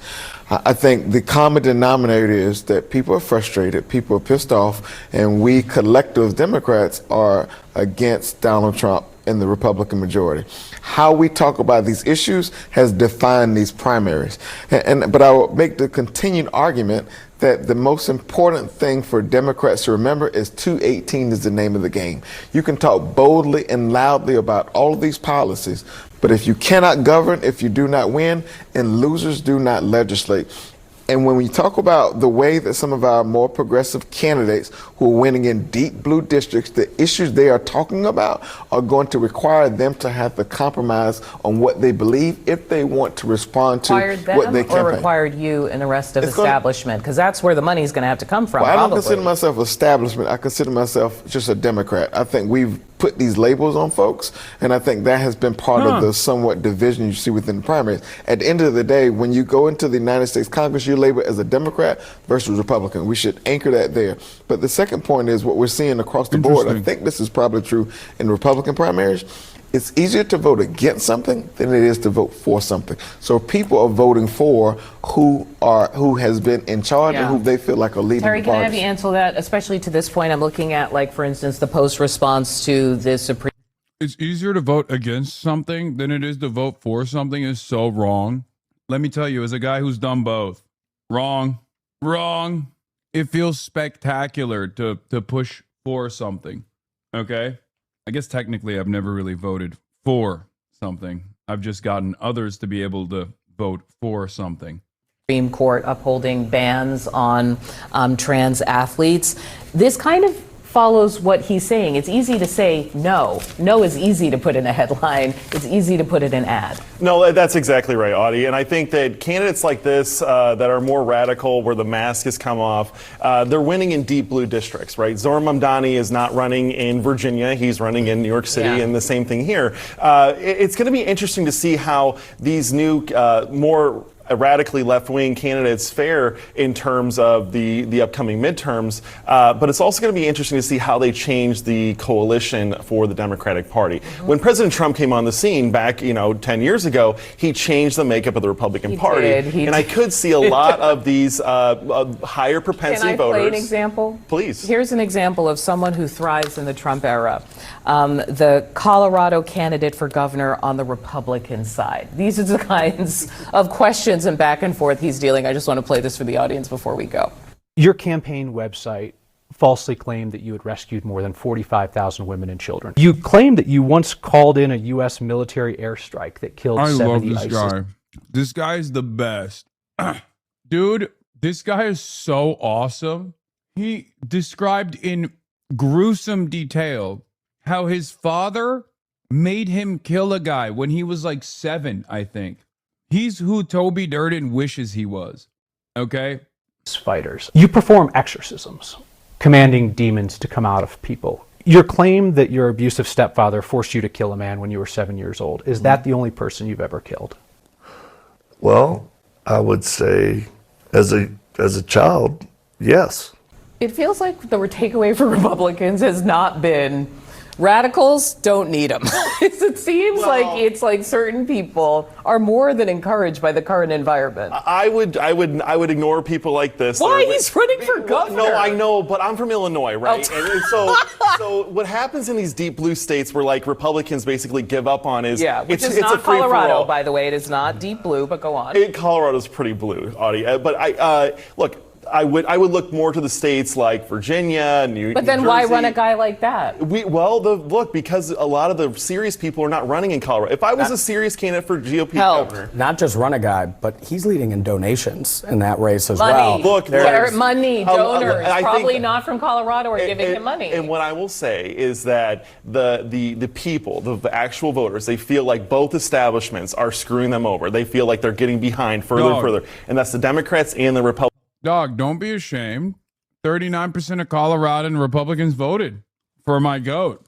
I'm confused as to what it almost feels like you don't like we got 2 consultants, 2 respective establishment centrist consultants for their own parties, and both of them, ironically enough, despise their own voters. You got the third way guy being like, oh, this socialism shit is terrible, it's out of control, don't care about it, don't care for it. It doesn't represent us. What we need is centrism. And then on the right, you have the same guy doing the same thing. Ultimately, what the problem is for both of them is this is who the voters are. This is who your voters are. Now, of course, you can look at that and go, well, this is just the same. Someone who is like advancing Medicare for all, it has like socialist policies, is the same as the guy who said he assassinated hundreds of people and killed someone at the age of 7. If you want to be a fucking idiot, if you want to put the clown makeup on and be a clown, go ahead. I think most normal folks understand that there is no equivalence between these two, right? Let's get right to CNN's senior political analyst, Mark Preston, for the latest on all of this. This is now something of a national trend we're seeing, Mark. Well, John, it's certainly not a one-off, and we've seen it over the past couple of weeks. There's been so much focus on New York City and Zoran Mamdani over the past year since his election, but we've seen that the progressive wing, the very liberal wing of the Democratic Party, is starting to push back against the establishment. If there was ever a generational shift in what we saw last night in Colorado, where Diana DeGette, who was considered a progressive in Congress, losing to somebody who is even farther to the left, shows you right now, as the Democratic Party has gone through 4 years of Donald Trump, again, has decided to push back against this anti-establishment. We've not only happened again in Colorado last night, we've seen it happen in Washington, D.C. We saw it happen in New York City. We've seen it happen in Georgia. We're seeing it happen all across the country right now. It's not a wave. Let us not tell anyone out there that it is a wave. But the fact of the matter is the Democratic Party right now is undergoing this whole transformation right now. And we're seeing these younger, more aggressive, progressive Democrats take on the establishment, John. Yeah, look, you see an incumbent fall in a primary every now and then, but to see 3 lose in a week, that is remarkable. And you hear from almost any established Democrat, and they'll tell you this is where the energy in the party is right now. No, it totally is. And, this pushback by the progressive wing of the party didn't just happen overnight. This goes way back to the Clintons. This goes back to the 90s, where Bill Clinton and Hillary Clinton pushed the Democratic Party more to the center. We saw Barack Obama come in. For 8 years, the Democratic Party was unified. They had something to rally around. We saw Bernie Sanders take on Hillary Clinton back in 2016.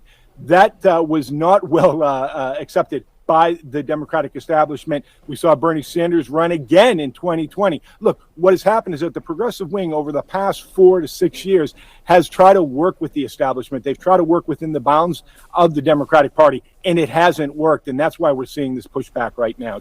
Welcome to Meet the Press Now. I'm Melanie Zanona, and if it's Wednesday, we have election results. Progressives notching another big win in last night's Colorado primaries, part of a wave of Democratic Socialists winning in deep blue pockets of the country. All right, I'm done. Katie Zachariah is a strategic communications advisor for Trump Media and Technology Group. Okay, Katie, why aren't the Democrats fighting this off? I hate hearing from people that are. Another poll, Peak Insights poll. Abdul El-Sayed, 39%. Haley Stevens, 28%. Mallory McMorrow, 18%. Holy fuck, look at those favorables. Abdul El-Sayed, plus 62. Haley, plus 41. Mallory McMorrow, plus 47. Interesting. Yeah, Mo Chachik had the insight into this karate pastor. Karate pastor, arms dealer named Victor Marks. He comes from a long tradition of ex-military Christian Zionist sex trafficker bounty hunters. He was also, for what it's worth, the first to tweet the news of the death of Charlie Kirk, who called him a spiritual mentor. The undercover story of last night's Colorado primaries, the cliffhanger GOP gubernatorial primary, where a 2-decade county commissioner who raised $600K is 1,300 votes ahead of a Pentecostal karate pastor, arms dealer, backed by Erica Kirk and Lauren Boebert. Lots of people are calling this comment sexist. Haley Stevens is a suit with a large APAC bank account. That's it. I hope maybe they can find some way to teach her how to string together 2 coherent sentences. I guess at some point, when you sell out for that many corporations and special interests, I guess you forget how to think for yourself. They're calling this sexist. That's awesome. Come on, man. What is it? It's sexism if you just oppose a woman. Like, it's, yeah, I guess that's true. Yeah, no, it's really sexist of him to be running against a woman. Fundamentally. Yeah, I've read this interview already. It was awesome. They've also briefly mentioned me as well yesterday. Oh, Haley Stevens' mentality. I love this. She's goated. She is goated. So wait. You said you would get rid of the filibuster, but you also want to use it. Which one is it? I said I want to remove the filibuster. Right, but then you just said you should filibuster what's going on with the deficit, right? I'm saying that I want to change the rules. Yeah. I don't just bring my pocketbook size of the Constitution, Jen. I bring the full-size Constitution of the floor of the House, and I point to it, and I remind my colleagues about the oath that we took. And Ariel comes, thank you, Phil Staggs, and thank you, Mayor David LeGrand. I got to say, you guys have brought the heat here to progressives in the park. Thank you. Thank you, my friends. I'm standing up here. Michigan Democrats. Should put any conditions on military aid to Israel on compliance with international humanitarian law. of course, we should always abide by humanitarian law. I will continue. I personally believe that we need to have dignity for all innocent people in the Middle East. The answer to your question is no. On the line, and I'm standing up. Oh no, what? Wait, that last part I did not see before. God, wait, no. Of Israel. I personally believe that we need to have dignity for all innocent people in the Middle East. The answer to your question is no. On the line, and I'm standing up.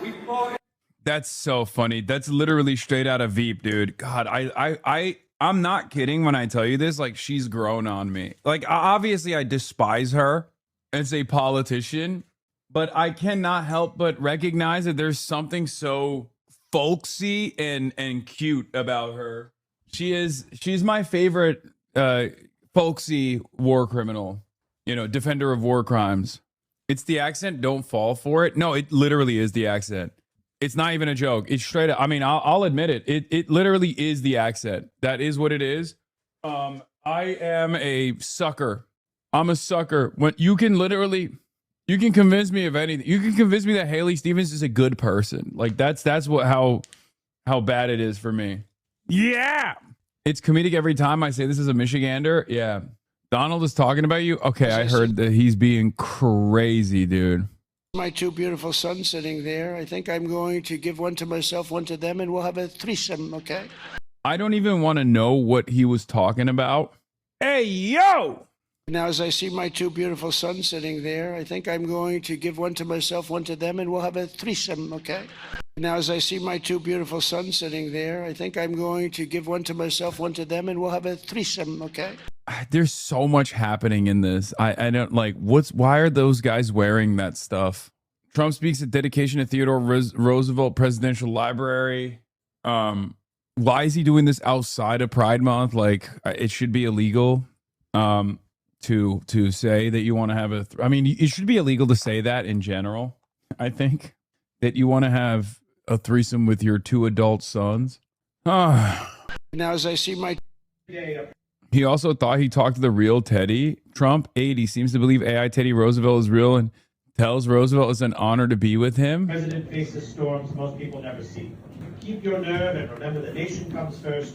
You get through. I know you know that feeling yourself. Well, I appreciate those words. Those words are fantastic. And oh my God.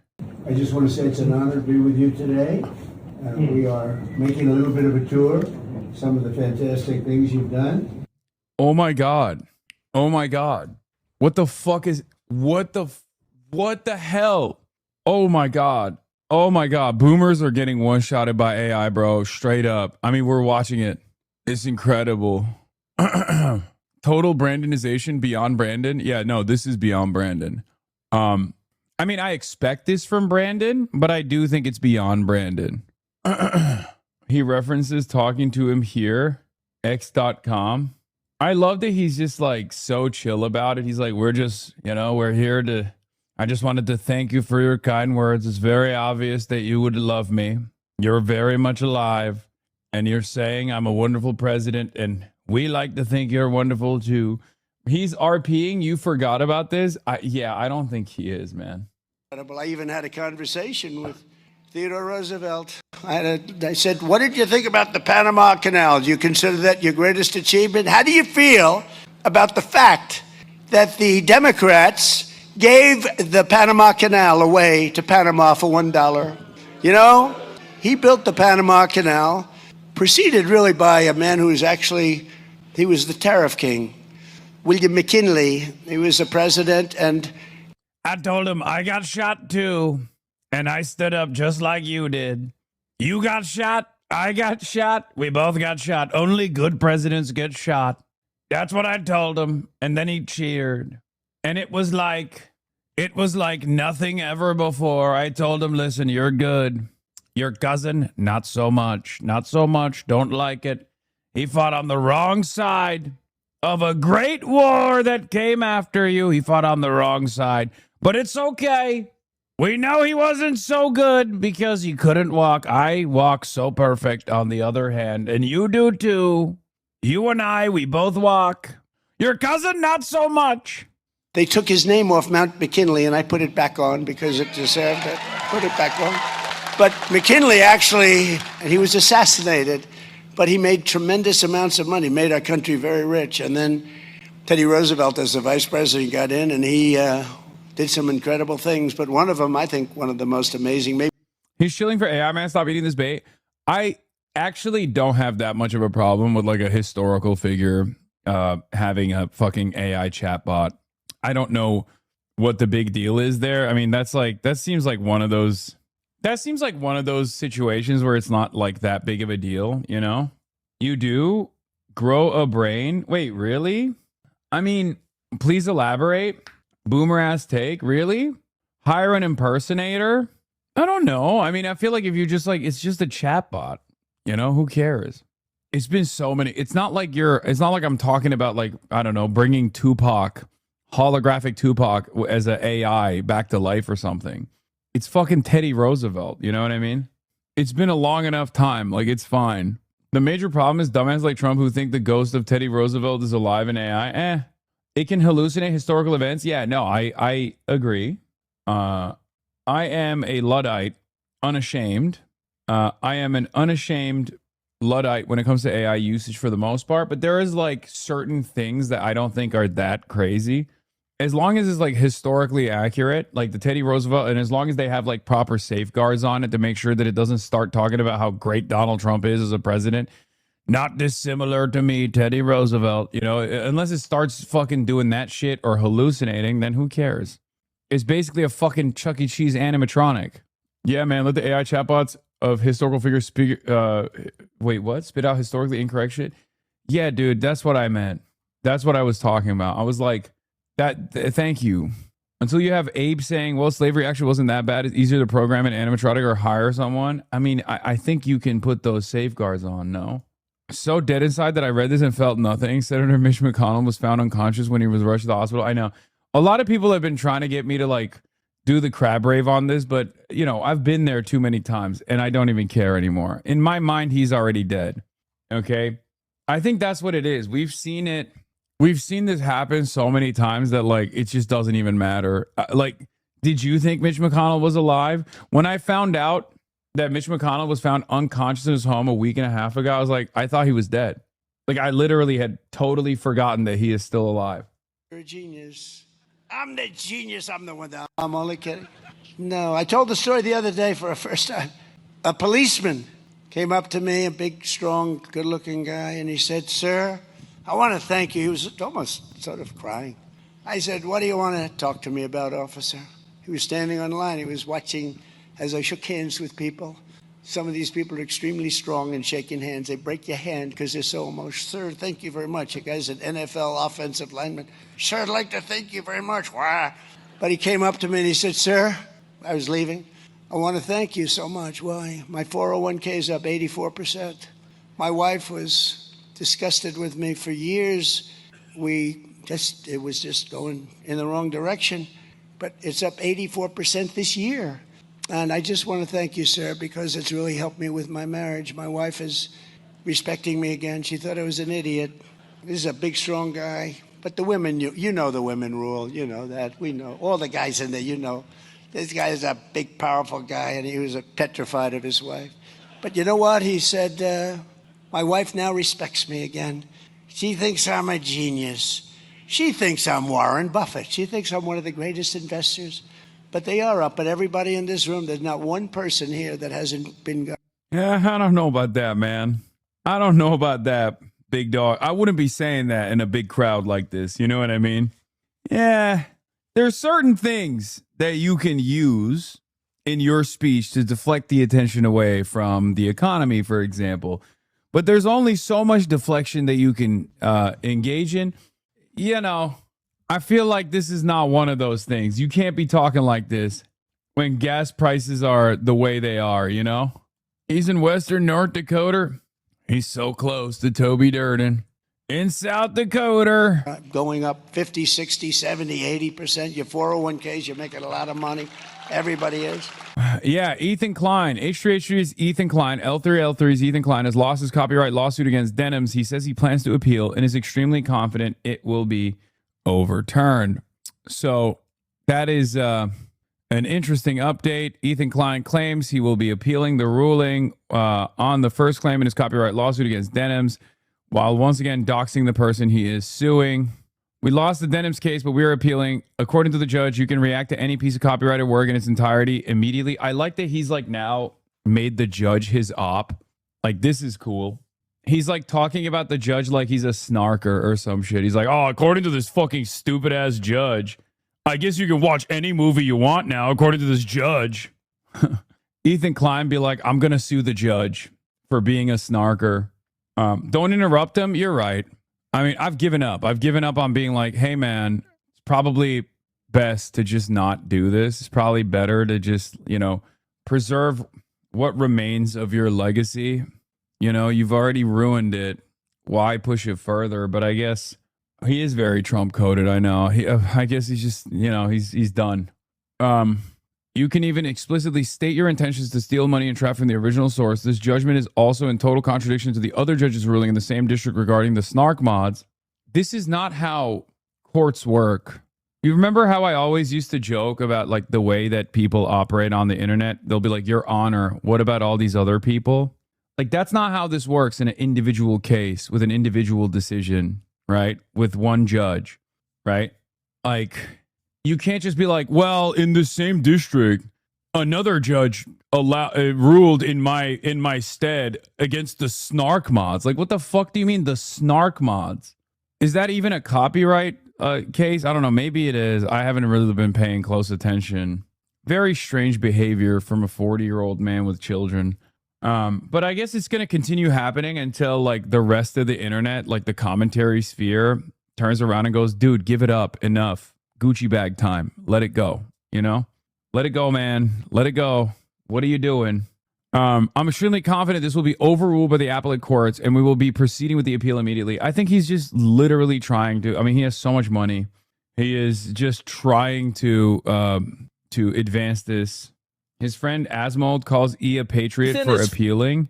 Asmongold reacts to Ethan Klein deciding to appeal in his lawsuit against Denham's patriot. Filing and appeal. So we lost the Denham's case, but dude, can you imagine it, like me doing this to fucking more Pegaslop, for example? We know what they would say, right? We know what they would say. They were like, oh, Hassan can't take criticism at all. But of course, when Ethan is doing it, they're like against, a woman on the internet.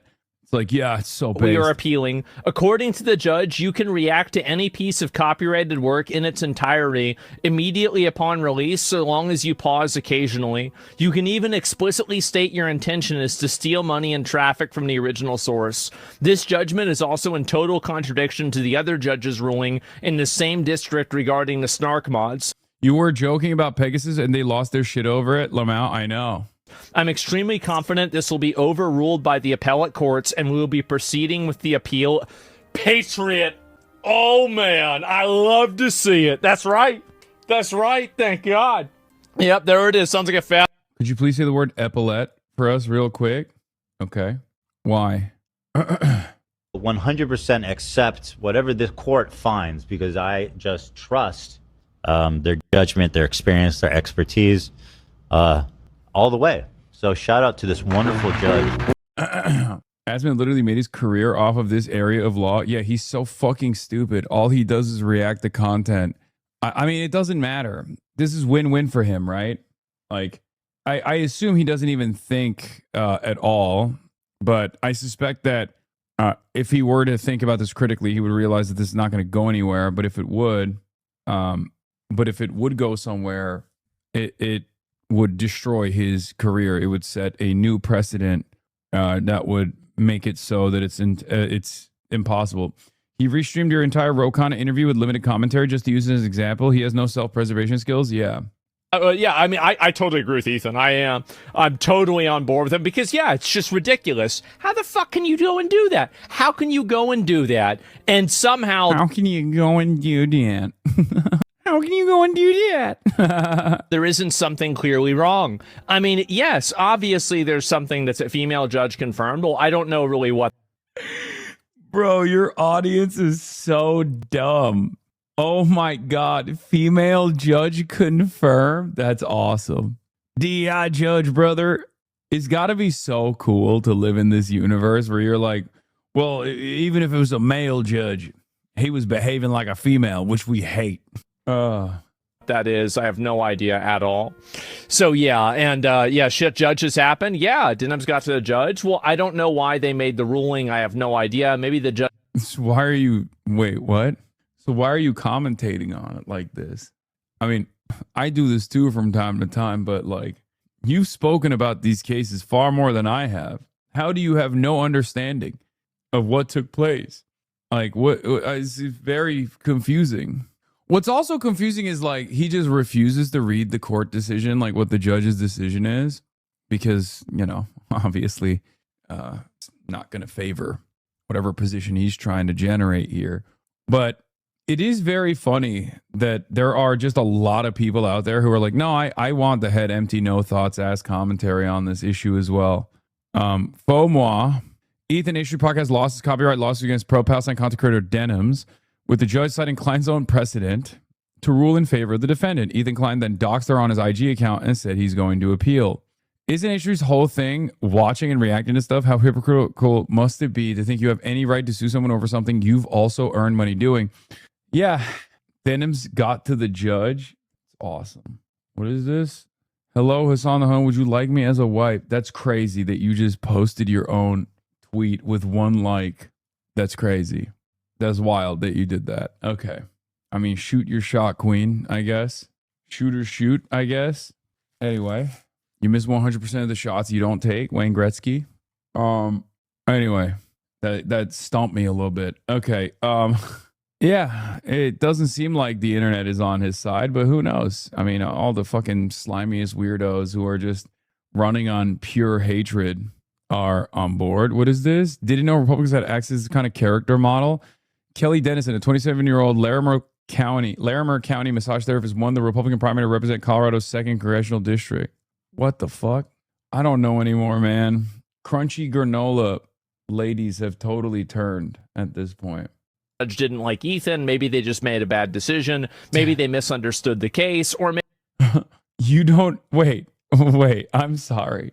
Your cope is that the judge made a bad decision, didn't like Ethan Klein, and misunderstood the case, as opposed to you, guy who just said, I don't really know enough of the details of why the judge decided the way that he did. which has happened. Yeah, DENVE's got to the judge. Well, I don't know why they made the ruling. I have no idea. Maybe the judge didn't like Ethan. Maybe they just made a bad decision. Maybe they misunderstood the case, or maybe their viewpoint just simply is not the same viewpoint that other people have. I'm not sure, but I agree with and I support Ethan, and I hope that Ethan is able to get justice. I think that's what happens. That's what should happen, at least, right? Huh. I wonder if there's a secret third thing out there, which is that the judge actually did know what he was doing and didn't really care for Ethan Klein one way or another, and was able to issue an impartial decision on pre-existing precedent that Ethan Klein had set with his successful lawsuit that created the boundaries of what we know as fair use. That same liberty that you, Asmongold, and myself, HasanAbi Piker, enjoy on a daily basis. Perhaps that's the reason why, this happened the way it did. But what the fuck do I know? Probably much better to just... Every time I go into Asmongold's comment section, is always filled with borderline suicidal weirdos. What is wrong with his audience? If you ruin my hobby, I will ruin your life. Here. So true, brother. Don't mess with a man's hobby, especially when he has hundreds of dollars worth in it. Haha, hundreds, ... I have no life. Don't say that, bro. You have a life, and you're living it now. I guess they call this cope maxing. So that's what it is. That's what's going on here. Just cope maxing. Both probably like 40. I mean, so is Asmongold. What can I say, man? What can anybody say? Asmon supports Ethan. He is pro being allowed to watch other people's content because Ethan won that right for the Twitch scene, Lamau. Yeah, except now Ethan is trying to destroy his own precedent. What is this? Nick Fuentes cannot understand why you have so many followers. It's way back, I think. Yeah, you got people like Hassan Piker. I don't know how he has such a big following. He's got like crazy numbers. Why do you think that is? Why do you think people even follow that guy? He's like a performative male. Well, I think the only... Why did he just turn around and look at the camera so hard? That's so weird. Crazy numbers. Why do you think that is? Why do you think people even follow that guy? He's like a performative male. Well, I think the only why did he do that? He's like a he's like a performative male. The fuck happened there, man? Reason he's got a platform is because he's the only one left on Twitch. This is the ultimate cope. Asmongold is a bigger content creator than me on this fucking platform, man. What is it? That's the sex pestiny cope. Oh, if I was still on Twitch, I would be the #1 guy, and that's why I'll never end my conquest against him. Hopefully, one day. It's the same reason why Ben Shapiro used to be the #1 conservative, and you look at that guy and say he's not funny, he's not charming. Yeah, famously, everyone else got banned off of YouTube. That's why Ben Shapiro was the #1 guy. He's not charismatic. Why is he so big? Oh, yeah. Every one of his competitors got censored. He was the only one left standing on Facebook and YouTube. By the way, I don't know who the fuck this dildo is, but between him and Nick Fuentes, I know Nick Fuentes has been deplatformed pretty aggressively, and he's been like prosecuted at times for doing January 6th, obviously. So that's like, you know, fairly valid prosecution in my opinion. But like nowadays, I'm more prosecuted than he is. Fuck you mean? Bitch, you never got banned from an entire country? Like, what are we talking about? It's so funny. This is always the cope. Even back in the day when I first got on Twitch and I was growing, right? I would get banned all the time because I have a lot of these like fucking weirdo Nazi, weirdo neo-Nazi hate watchers. Yes, persecuted, prosecuted. I mean, he was literally prosecuted. I'm being persecuted. Anyway, it doesn't matter. Or maybe even allegedly being prosecuted. Who knows? This is what the fucking federal government, according to Fox News, is saying. But here's the thing. Even back in the day, Trey Rex and all these other guys would always be like, Hasan, you do PG-13 content, you do woke content, you do Disney-style content, you do Disney politics. It's like, bitch, I was getting banned more than everybody else. Like, what are you talking about? Even back then, I would get banned far more than my right-wing counterparts were getting banned. It's so stupid. Because they banned Alex Jones and Gavin McInnes and that whole like first wave, let's say, of internet creators. And it's the same thing with Hasan Piker. Twitch, you can't say, they consider that like a slur. You can't say, you know, so many things on Twitch. Dog, you can't even say, well, at the time, you couldn't even say cracker. So again, they banned literally everybody. Forget even about right-wing people, just everybody. So I think he's kind of just the last man standing. Right. Wokeness is on its way. Yeah. They are blaming Obama for Mamdani. Paralyzed Pendant Plug. Thank you for 20 gifted. Nice meeting you, brother. Yeah, that's cool. That's cope. Extra Emily is trying to take your ban throne. Yeah, I saw. She was like driving while looking at chat or something. I saw that. Got your ops huffing copium. I mean, I'll be honest. I would rather have my ops huff copium than like unironically advocate to assassinate me or to like mass harass any journalist that dares to cover me in any way, shape, or form, which is apparently what Epstein is now going to do. That's what he said he's going to do. That's his latest meta. Speaking of weirdos, Kick streamer Destiny is now instructing his audience to harass any journalist or content creator who collaborates with Hasan and claims someone is going to die very soon. Somebody's going to die soon in this space, I'm pretty sure, he said. I'm not sure who, but I think it will happen soon. There's literally nowhere else to go at this point. Somebody's going to die soon in this space, I'm pretty sure. Just as a heads up, I am going to be doing some mass harassment campaigns on every single journalist who gives this guy free interviews from now on. In a deranged rant, Destiny praises Asmongold and XQC for having integrity, while crying over Pokimane and Philip DeFranco for staying friends with Hasan. Now, what's really interesting about this is, of course, one, the classic case of projection where he will turn around and say Hasan is doing the things that, you know, he's actually doing. Point me to the next journalist that gives him a softball interview, and I will dedicate my entire fan base and weeks of my time to emailing, tweeting, spamming this person off the internet. Actually, I'm sick and tired of people like Hasan the Hun getting a free pass by Twitch and DJ Clancy to openly dox and infinitely harass every single person online that they deem to be unworthy or inferior to them. Every single person who continues to platform his creepy fuck with zero pushback is responsible for him and the disgusting cultish fan base of freaks and abusers that he openly supports and gives credit to. I feel like he's just yelling at a mirror. Okay? It's kind of surreal how much he's like in the first half of the paragraph openly admitting that he is going to continue doing something that he's been doing already. And then in the second half of the paragraph says, I'm doing that. Yeah, no, I'm not. I'm not actually doing that at all. Also, fuck every single streamer who collaborates with this abusive piece of shit who's too fucking scared or too obsessed with their own clout to ever call him out for it. Besides at XUC and at Asmongold, I'm not sure I've seen a single other creator in the space who has the actual integrity to say literally anything about him. It's just infinite capitulation for people like Pokimane Lol. Oops, that was our employee who wrote that whole statement and canceled that episode. Lol. At Ludwig Ogren, we're just co-workers, guys. Law. Philly D, got to make sure to email Hasan and get his side of the story before I publish. Ah ha ha ha ha, etc., etc., etc. It's gross how complacent the whole space is with this disgusting freak. Yeah, you definitely sound normal with this rant. I definitely, you know, I definitely come across as like the deranged person here, I think.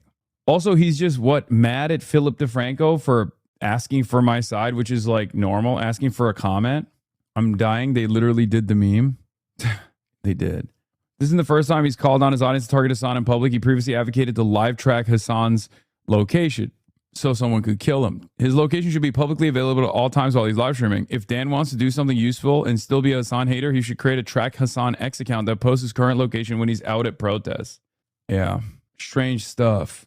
He's just crashing out big time because he fucked up his own case and evidence spoilage. Yeah, the thing is, I just don't think he's gonna stop at any point. Like I don't know. I don't know how to make him stop. I guess like I don't even think he'd stop with a restraining order, honestly. It's been like 7 years at this point, and he's just only gotten sadder and sadder. What is this? Destiny blocked me after I posted these images on his recent thread, reminding him there's no evidence of Hasan doing stuff like this. There's a mountain of evidence he does this. Yeah, honestly, I think you could perfectly justify attacking, killing Hasan IRL for statements like this. Even Nazis weren't this blatant. This is just so far beyond the pale. 3 of my biggest stalkers, if anyone else wants to investigate. And then it's literally dox bins. Like, he's just straight up posting dox bins. Spoiler alert, this person's full dox since he removed the last one. What the fuck? Have I ever posted stuff in here? Full docs public yet? If someone is bored, please relink this person's docs. I am just hardcore doxing anyone I can find information on now. So now their doxes are getting posted. Also, if anyone has the full doc, like he's just like so openly doxing people, both in his own like community as well for opposing him and just anyone else.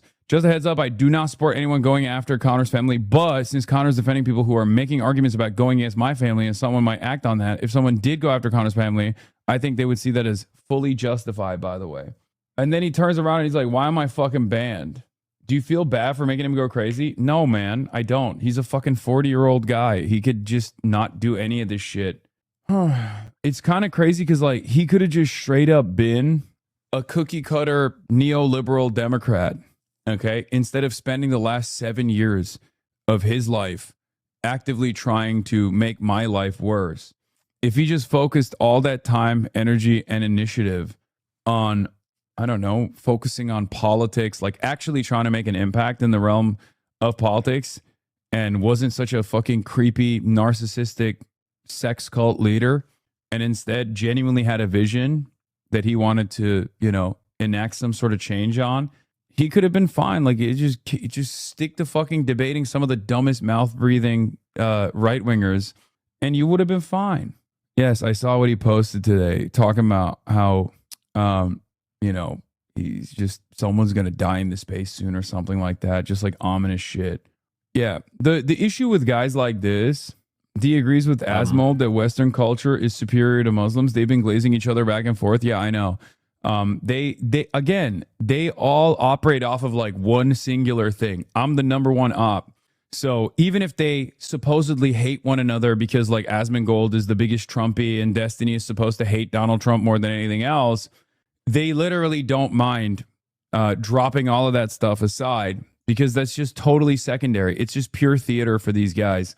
Politics for them is a game. It's just a game of theater, and it's all just advancing their own personal narcissistic desires. It's a way to like galvanize their audiences to make it seem like their audiences are on board, that their audiences are on board, that their audiences are doing something. Do you think Pokey, Ludwig, or Philip will respond? Fuck no. Are you crazy? You think these guys don't know what both Asmongold and Destiny's audiences do? Why the fuck do you think they're so quiet whenever these guys do insane shit?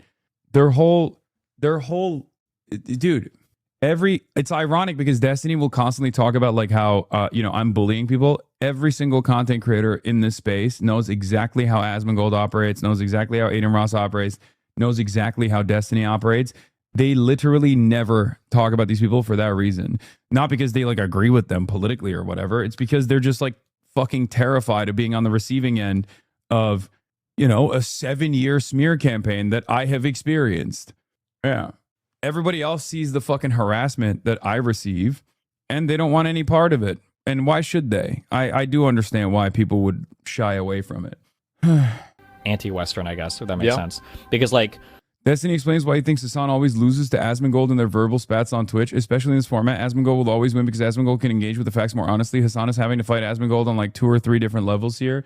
I like that Destiny is saying Asmongold will always defeat Hasan because I agree with him that Muslims are an inferior people to the superior Westerners. And it's like, and he's supposed to be this liberal guy. Anyway, very strange behavior overall. Don't understand it. I feel like there are way more productive things to do. But even like he designed like a whole ground game group, right? DGG. What is it? Digital ground game. And the entire thing, the entire like supposed door knocking operation, canvassing operation is dedicated to shit posting online against Destiny's enemies and like begging them to kill themselves or begging them to debate Destiny and like try to fucking carve out relevance for Destiny. It's like so strange. Can you imagine if I was like redirecting the Democratic Socialists of America to fight against Destiny all the time? If I was like, hey, can we get some DSA accounts to like constantly tweet about Destiny? That would be fucking insane, right? And no one would do that anyway. That would be an insane thing. It's like, be a fucking adult. The fuck's wrong with you? But for so many people, this is their only introduction to politics. Like, there are a lot of people who legitimately think this is the purest expression of politics, especially on the internet, right? This is the only thing they think is, this is what they think is actual politics, which is so strange. Anyway, you're right on Fox now with Francesca. Nice. Yeah, I got bigger and better snarkers to have to worry about. Governor who has stood on a dish pit at 1 a.m.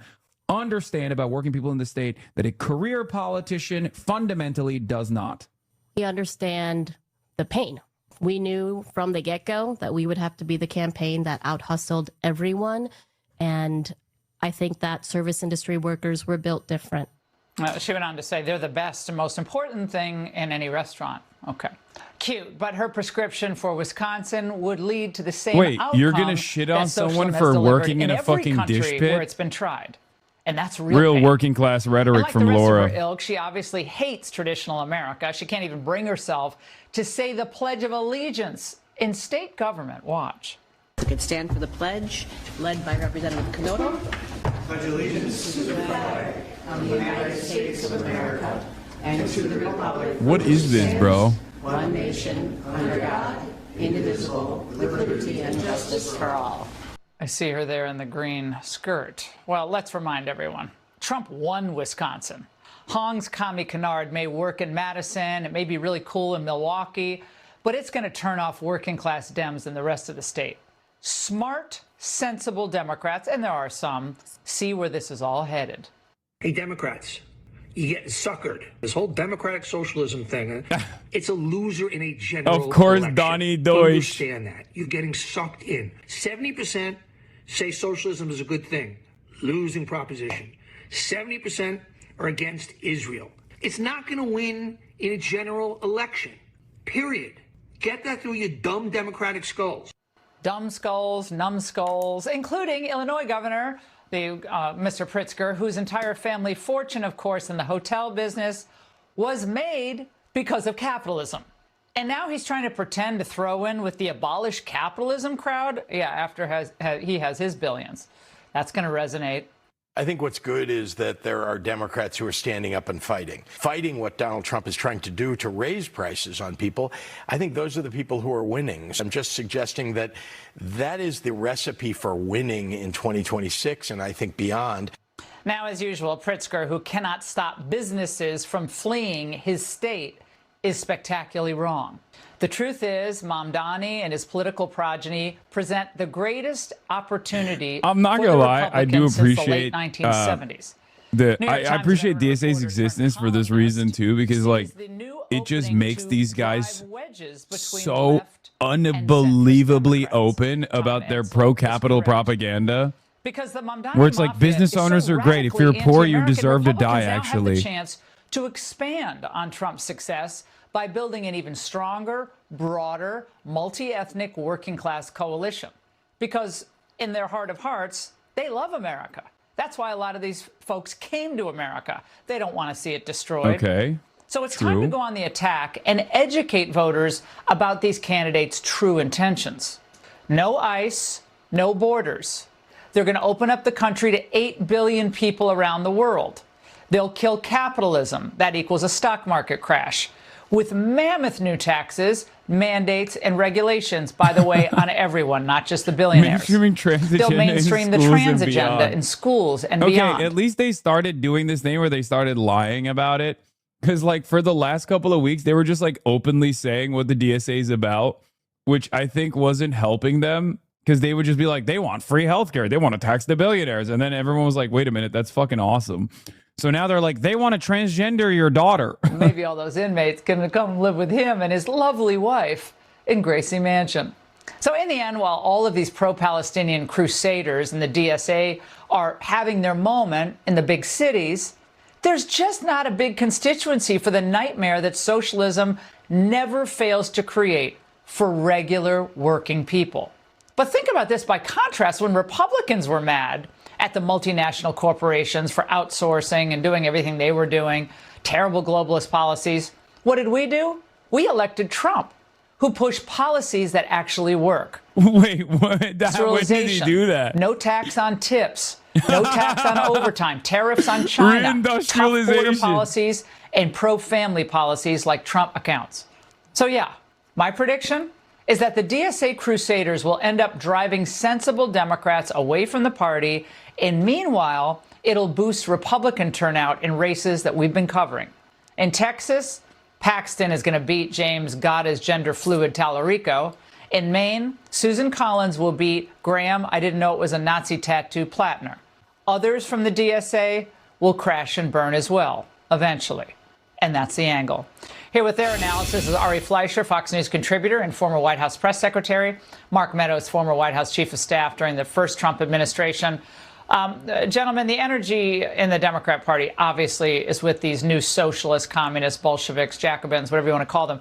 But will a socialist in Denver sink Democrats' chances in a place like Pennsylvania? Ari. Laura, you nailed it. This is giving Republicans a huge issue that they can run on this year because they need to turn this race from the historical trend of Republicans or the party in power doesn't do well in a midterm cycle into a referendum on just how bad the Democrats are and how risky it would be. And the ideas you walk people through are the perfect illustrations of those risks. So this is a chance not only in those states where there are close Senate races where somebody's running against the obvious socialist, Graham Plattner in Maine, for example, called himself a socialist and a communist. But it's a chance for Republicans in other close races across the country to say to people who aren't socialists, what did you do to stand up to the socialists in your party? You sat there silent. You never said a word, and now you're going to caucus with those people. This is a huge ball on the tee for Republicans to whack. And they need it. It's going to be a 50-50 race in both the House and the Senate. Everything's up for grabs. This is a blessing for Republicans to beat these people. Now, Mark, Rahm Emanuel, who had the same job you had in Obama White House, one of the few Democrats who is being clear about what these people really represent. Watch. There are candidates out there, specifically like in New York City, who don't like America. There are people in the Democratic Socialist Party who literally do not like America, think it is a bad country. They don't have any identity. And that is not the Democratic Party that I'm a part of. It is not the Democratic Party that struggles to make sure that other people get a chance to be in the winner's circle. Mark, he's one of the smarter Democrats out there. What is he seeing that Pritzker ain't? Well, he's very clear-eyed, Laura, but one of the things that we're finding is he is a minority within a minority. He's literally looking at this particular issue and calling it out for what it is.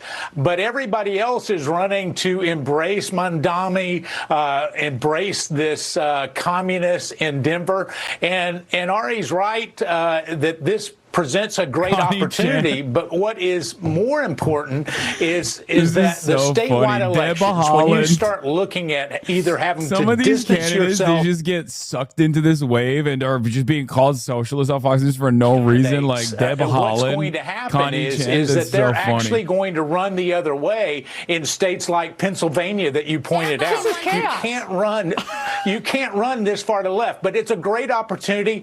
Donald Trump started this with a reach out to the hardworking Adam Holloway Americans, is the a union special character workers. you can I only think you're going to unlock see them coming to the Republican after Party, reaching not because the revolutionary brand is all that socialism. great, but because the leadership is willing to embrace them and put the value on work once again.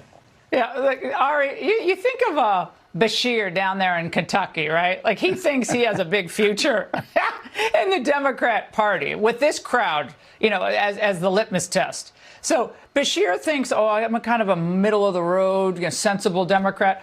What does it look like for him? And of course, Shapiro is speaking out in Pennsylvania, but what does it look? Where's his lane now? It looks like silence for him and from him. And that's the problem. All these guys are looking at their lanes, and the only thing they can see is getting flattened. And so they keep silent.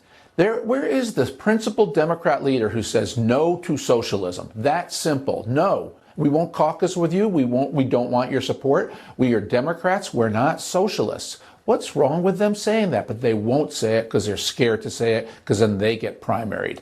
And that's the problem. Yeah. You know, they like to say we're a big tent. They're a big tent whose pole has no principles. That's the problem. Yeah, well, Mark, the Big Tent, they won't even talk to pro-life people who would otherwise identify themselves as Democrats. They essentially ran Kristen Sinema out of town, and they hate John Fetterman. So this isn't about Big Tent. This is about clinging on to whatever shred of power they have left. And I think they're freaking out. I honestly think they don't know what to do. Which end is up? Mark, close it out. Well, I think they are freaking out, but it's not. It's never not funny that these Republicans who are supposed to hate the Democratic Party are just like praising all these Democrats now because they're like, well, at least they're not socialists. I thought they were all socialists. I thought we were all communists like Nancy Pelosi. Socialist in their makeup and in congressional districts. But you pointed out it doesn't play well in Wisconsin. It doesn't play well in Pennsylvania. And it certainly doesn't play well in Texas. We'll see about that. And yet what you've got is a Senate candidate that's embracing that. I think you see that he loses by 7 or 8 points when the voting total is done in November. Collins is going to win by at least 6 points in Maine. This Plattner experiment is going to come crashing down. Ari, Mark, both of you, awesome to see you. Thank you. All right, coming up, stop is in North Dakota. What was the president doing there today on the Freedom Train? Hey, we'll see about that. What are the Podjons doing, man? If you're following around. Oh, they have the Scott Wiener tapes. Okay, before we get to the Scott Wiener was heinously attacked for having different ideas than people would like. Let's watch this.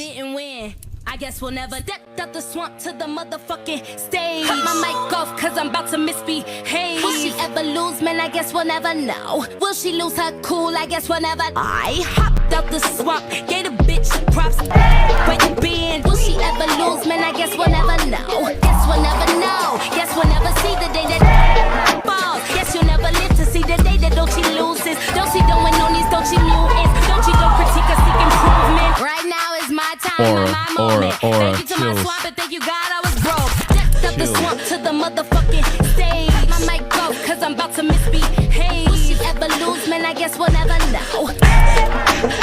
So good. So good. Oh, man. That shit makes me proud. Never thought I'd see the day. Straight up. Anyway, now that we aura farmed a little bit and felt good about the future, let's get back to the past. So, Scott Wiener, for those of you, and I'm going to talk about Kamala too, but one last thing with the Maylot. I got a little quote in there. I was a little drunk. It said a 30-year incumbent was defeated tonight. It's clear that there's real hunger for change. Democrats all over the country are demanding it. Piker said that change is a working class centered movement. It's socialism. We are not done yet. a little blurb in there from Politico. Popular socialist Twitch streamer Hasan Piker, who emerged as one of the most visible outside organizers in New York's insurgent sweep, dedicated multiple streams of boosting Quiros' candidacy in the weeks leading up to the primary. At one point, he hosted her for an extended interview and also ran multiple marathon phone banking sessions on her campaign live on stream, urging his viewers to call voters alongside him before ultimately traveling to Denver to campaign with Quiros in person on primary day. America Deserved 9/11 is a hell of a platform for Democrats to be embracing. It's crazy because I don't know if they're talking about me or Maylot on this one. I like that Political doesn't have to mention all your controversies for every mention of you. Just say popular Twitch streamer. Yeah, that's just Will. Will Steeken is the only one who doesn't do that. Let's be real. I think, please reply. I can't because she blocked me many, many years ago. Many moons ago, Meghan McCain blocked me, probably because I was making fun of John McCain. I can't remember. I probably deserved it. I'm gonna be honest. Like, if we're being real, I probably deserved that block because I did make a lot of jokes about John McCain, like quite a bit. Were you being anti-Semitic to Meghan? Yeah. Adam Johnson made fun of Shannon Watts, who's complaining the DSA is forcing incumbent liberal Democrats to spend money in primaries in districts that will remain Democratic after the general election, regardless of the nominee. Not to mention the fact that the votes cast by the primary winner on healthcare, climate change, and ICE would be almost identical no matter who wins. It's funny how no one can just have an ideology. It's all deflection and horse race and fart sniffing. Our vacuous liberal pundits know only two modes now. Savvy, hard-nosed pundit explaining why better things aren't possible, and two, wounded pigeon whose feelings you just hurt. Hey, what's a major morally urgent issue that these incumbent progressives will 100% not vote the same as DSA candidates on? If only there was a name for this phenomenon like progressives accept Palestine and an attendant genocide, giving it high salience in the year 2026. That's precisely what it is. Didn't you post the casket meme? Oh, yeah. Oh, yeah, I did. See, I told you I deserved that block. I did do that. You are correct. Pretty sure that was when she blocked me. Okay. Yeah, I mean, it's not even just that, but I do find it very funny that these people, once again, are revealing what their actual position is, that the primary system should not exist, that the Democratic Party should hand select the candidate, and people should be fine with that, and people should actually suck it the fuck up and vote against the Republicans every single time. Because remember, they're mad at democracy. When you're mad at the primaries, when you're mad at the DSA candidates coming in and like unseating an incumbent, that's all you're mad at the voters. You're mad that the voters decided to go with someone else. Okay? That's all this is. You're mad that your voters, our voters, if we all are a part of the same fucking movement, the anti-Republican movement, if we're all a part of that, let's be real, some people more so than others, right? Chose a different candidate than the candidate that you think God ordained for that seat. What the hell is that? There's a different name for it, and it's certainly not democracy. Okay? It's so fucking annoying. Third Way Matt Bennett also had a annoying take, as always, because, you know, is there a group? I think about these two groups in American politics, two different forces in American politics, right? That have been unbelievably a spectacular failure in full display. On the one hand, you got the Third Way guys who are like, you have to stay away from HasanAbi Piker. He's danger. He's bad. And you have to stay away from him, right? That's been a fucking failure. And they just have to sit there and watch these W's on the fucking board day in and day out as they keep crying to the referee. The other person that has probably the exact opposite of the intended effect is the ADL, Jonathan Greenblatt. Those are my two main ops. Okay. Yeah. Matt Bennett, Third Way Matt B, Wisconsin Democrats, for the love of God, do not do this. Do not do this. Do you remember when you came to my city and stole my entire suit flow? What the fuck? Why does my face look like that, bro? I look like a different person. That's crazy. I don't know what happened. Anyway, but so does anyone have what's the paywall removed version of this? The Washington Post. I want to read this article that he wrote. And then we're going to talk about Kamala Harris. And also, speaking of wait, what is this? Oh, we watched this already. We watched this already. Bhatia, DSA, criticisms. Fuck it. We're gonna move away from that. Okay. We already talked about the ICAP thing. That was a weird thing to start the day off with. After, what is this? Bans Hasan Piker, loses their job anyways. Oh my God, I did not see this meme. That's so funny. Can't believe the woman who banned Hasan Piker from 3 venues lost. Yeah, that's 2 for 2, actually. That's crazy. What is this? Accidentally found this pic from 2021 on my phone. How long has McMurrow had these? Since 2021, apparently. Stop removing paywalls from union-made journalism. Big dog. That's an op-ed made by Third Way Bennett. If there's one fucking totally adequate paywall removal, it's that one for the motherfucking Wall Street Journal, ironically enough, a newspaper that I will be featured in soon. Where is the professor? Professor coming in later. Professor JIANG is going to be here at 6 p.m. Pacific, not in my house, of course. Wait, what time? Oh, at 5, not 6. In half an hour. Professor JIANG in half an hour. Anyway, speaking of which, so we did the Francesca Hong collab, right? It went great. $57,000 raised. Of course, this lady, Kelda Royce, is chirping about it, running for governor. Wisconsinites need moral clarity from our leaders. How you raise money is a test of character. My campaign runs on grassroots support from everyday Wisconsinites. Over 90% of my donations because I've earned it in living rooms and union halls across the state.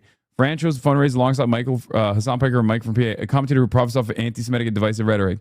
This wasn't about trying to persuade voters who disagree with you and having an honest conversation across differences. It was about raising money. That's a deliberate choice about what you're willing to tolerate when you're seeing a campaign, when you're seeking campaign cash. And it's the same permission giving I see on the other side of the aisle. Congressman Derek Van Orden's years-long pattern of anti-Muslim dehumanizing comments deserves that same unequivocal rejection from everyone, regardless of party. Here's why this matters. Yo, what's really funny about this stuff is when you write these like long, convoluted effort posts, nobody reads them except for me, obviously. This got 8 likes, I guess, or when it was first released. It's got 44 now. Kelda, I was for you or Fran, was still not sure. But this point decided it for me. I'm with Fran because Hasan is not what you say, and her arguments didn't cut anyone else down. She just said what her policy she is for. Very disappointed in this pose. I see you decided to join Crowley in taking the moral high ground by going negative towards another candidate. I actually don't care what any of you think of the people you're running against in the primary. There's plenty of to go of. Oh my God. Wow. I'm surprised and disappointed to see this. Hasan Piker's criticism of Israel's apartheid state and genocide is not anti-Semitism. I'm a Wisconsinite who watched the stream and donated because I wanted to hear more of what she had to say. I believe that I have now heard enough from you. So what you're saying is that you plan to reject all donations from out of state if you win and will return everything you've already gotten. This isn't the hot take you think it is, and using AI to write it makes it look even worse. Attacking other progressives because your poll numbers are down is not a good look. Well, that's unfortunate you went this route. Definitely confirms my vote for Hong. Damn, Kelda, they're cooking you. Perhaps you should not have done this. It just kind of feels like you should not have done this, I think. Calling out a genocide isn't anti-Semitic. You didn't have my vote before, but now you really don't. Do better. Anyways, do you take state PAC money? Corporate donations, APAC money? Will you stop more data centers? Will you commit to stopping ICE from terrorizing our communities? We are tired, Kelda. This post didn't help. Dems try not to punch left challenge. Impossible. You know what I will give credit to a lot of liberals? Because like not all of these people that are writing this stuff are like diehard fans of mine or democratic socialists themselves, right?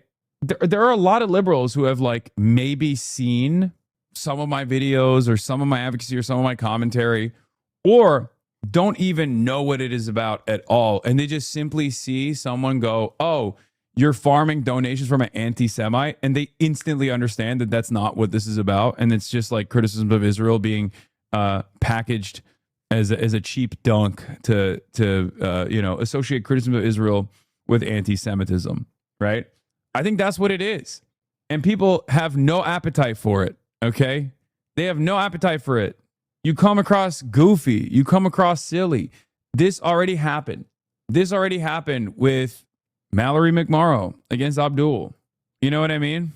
We are 3K away from 60K. Yeah, go donate through this link. I already maxed out, but you can still donate. SecureActBlue.com. Donate Hong Hasan. The DSA heads are emboldened. This win was different. Everyone is moving differently in a good way. What is this? Did you know this about yourself? Everyone knows Hasan Piker electrocutes his dog, but did you know he has an autozoophilic dog diaper fetish? What? It's an intentional dirty diaper fetish display, not just diaper. If it was like his secret fetish, why would he keep it up? If you have an important photo happening, put it in your closet or something. Why keep it on display? Maylot is on CNN. Ooh, let's see. Mela Quiros is out front now. It's good to have you with us tonight. So your win, of course, comes just a week after two other Democratic socialists endorsed by Mayor Zohran Mamdani won House primaries in New York City. Politics are local. Do you see evidence, though, on a broader national scale that progressive voices are, in fact, gaining support? Absolutely. I think what we're seeing right now is that candidates that are actually speaking to and fighting for the kind of policies that a super majority of voters in our party support are winning. Things like Medicare for all, universal child care, and arms embargo in Israel. Each of these issues have a majority support of the voters of our party, but yet we don't see any meaningful progress for them in Congress. And so voters are taking power back into their own hands and sending in fighters that are going to fight for those issues. You told supporters last night, we're taking back our country, our party rather, and our country. You talk about the supermajorities for certain issues. The Democrats have always wanted to be a big tent party. Do you believe at this point there is room in this party for diverse voices, even for moderates? Absolutely. The Democratic Party is one that fights for working people. The diversity that we have in our thoughts and our ideas and our plans for what we could do to support working families is what makes us great. The problem that we have right now in the room that we don't have in our party is for the money, the big money from corporations and from special interests that have been actively derailing the agenda for working families. A local rabbi in Denver wrote an op-ed titled, "Here's Why Mela Quiros' Candidacy Scares Me as a Liberal Jewish Woman in Colorado." She writes, "I have deep concerns that the just world she claims to want to create does not include Jews like me and my community. I don't believe Mela Quiros has shown the curiosity, humility, and empathy necessary to represent my community as a political leader."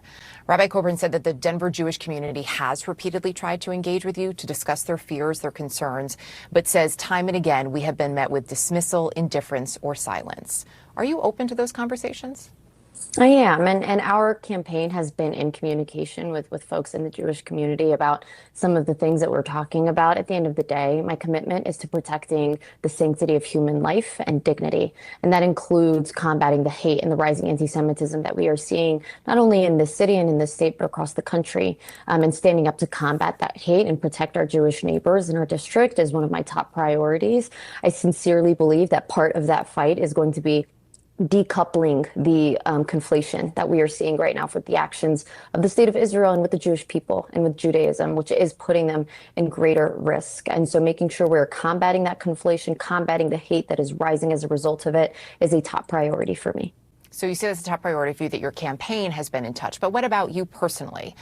Yes, I've had conversations with members of the Jewish community, members who, disagree with me on certain issues, but we at the very least have the same baseline of protecting human life, protecting the dignity of life for Palestinians, for Israelis, for anyone of any faith, regardless of what kind of government they believe in. At the end of the day, what we are talking about is a genocide that's taking place in Palestine, and we are talking about those actions being conflated to all Jewish people, which could not be more dangerous to the rising anti-Semitism that we are seeing. So decoupling that is a number one priority for me. It's a conversation I've had with several members of the Jewish community here in Denver, and conversations that I hope to continue to have so that we can work together to combat this rising hate.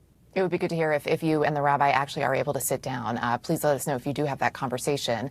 As I mentioned, House Minority Leader Hakeem Jeffries praised your hard-fought victory, as he called it. He vowed the Democrats will regain the House. And he also went on to say House Democrats will aggressively tackle the affordability crisis, fix our broken healthcare system, and end the culture of corruption in Washington. I know, though, you've said you wouldn't support Jeffries as Speaker unless he stops accepting PAC money. So would you commit to working with him on those issues he laid out? Either way?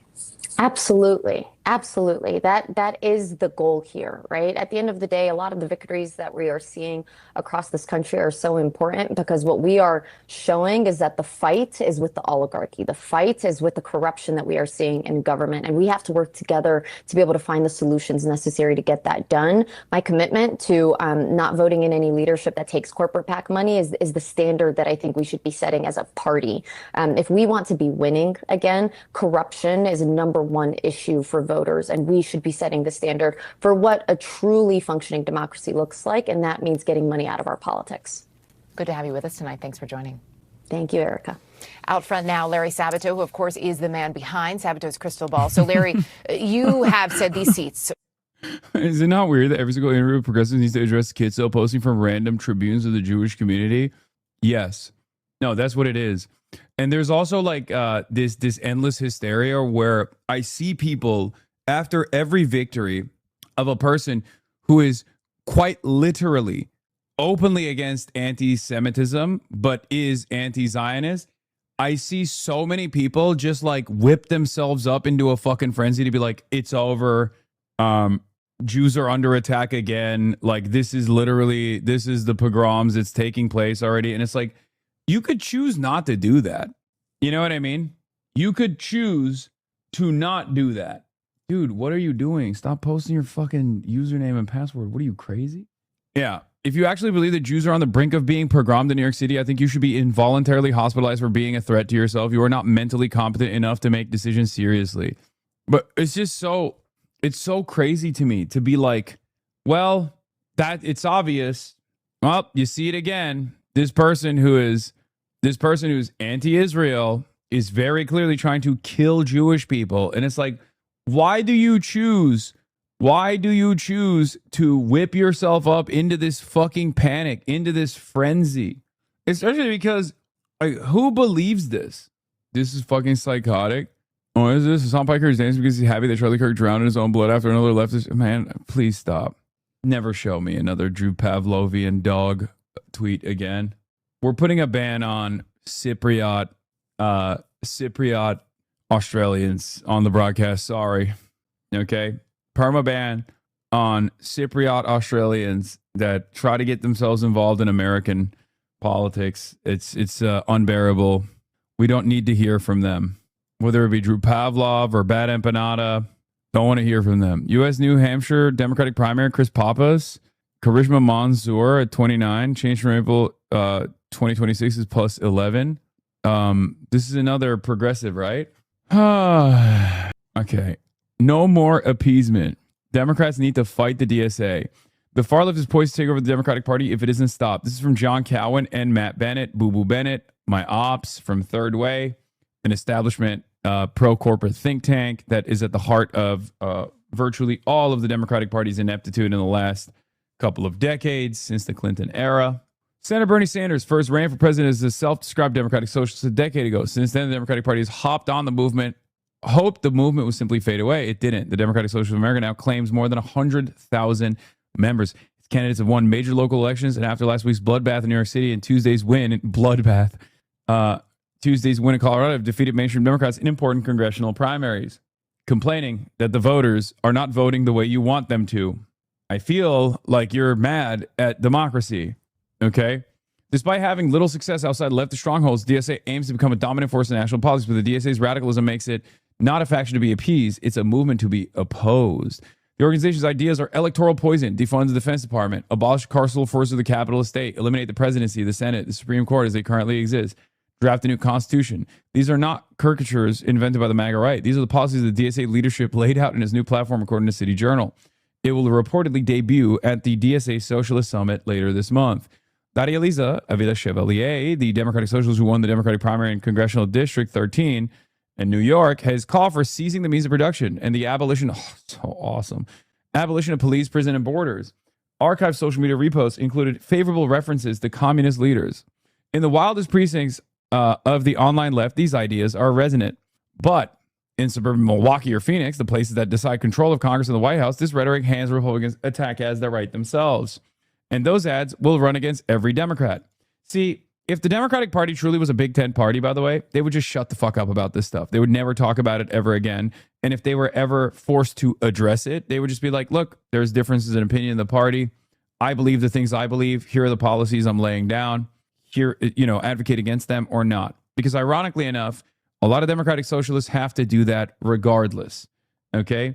A lot of Democratic Socialists have to abide by the Big Tent party, where there is a shit ton of members within the caucus that actually don't care about the democratic wishes of the majority, of their own majority, of the majority of voters across the board, and certainly the supermajority of voters that are self-identifying Democrats when it comes to issues that pertain to Israel, for example, or endless militarism, or refusing to abide by the demands made by the masses for Medicare for all, for example. So shut the fuck up.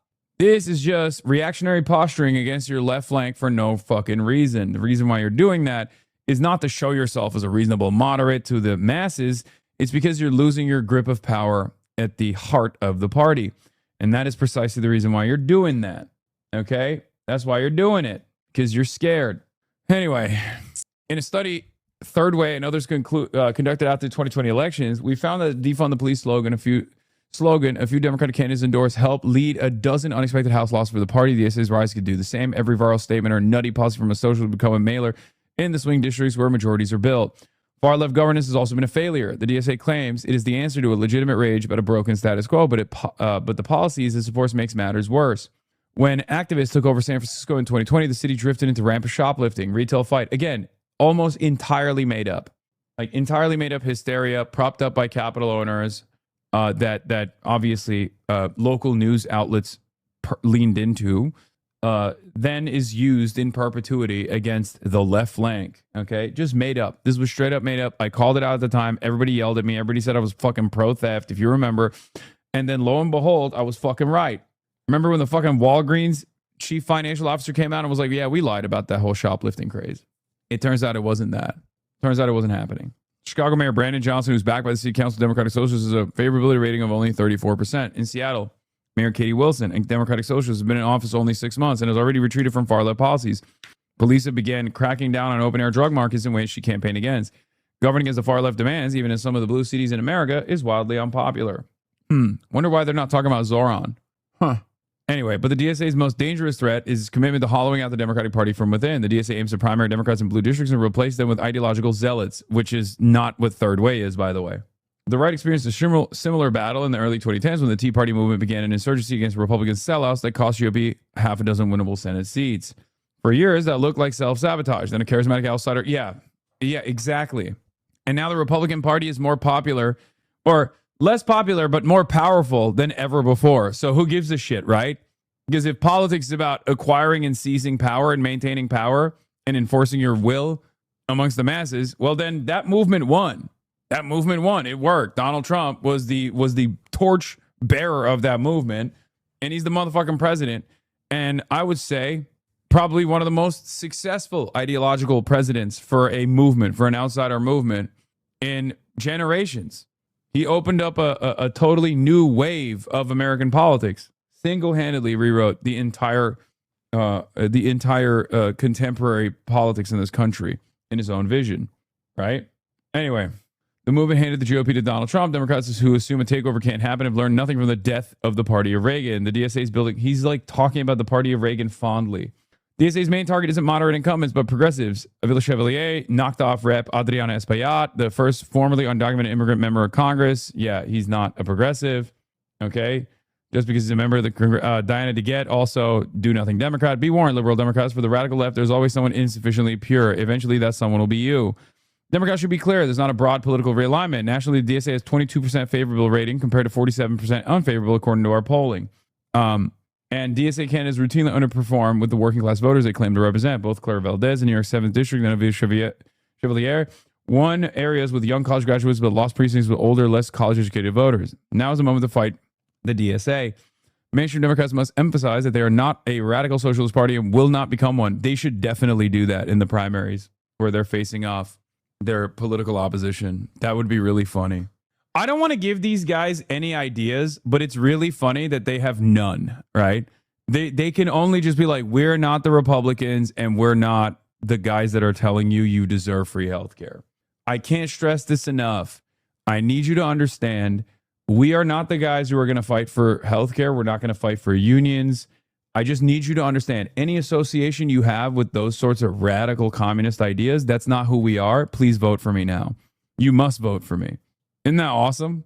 Yeah, no, that's a banger campaign ad. You should definitely do that. Better Things Are Not Possible is a fantastic way to garner support from your already very angry base of pre-existing support.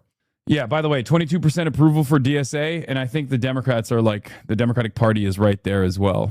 So, of course, he's not going to mention that because that kind of undermines his position.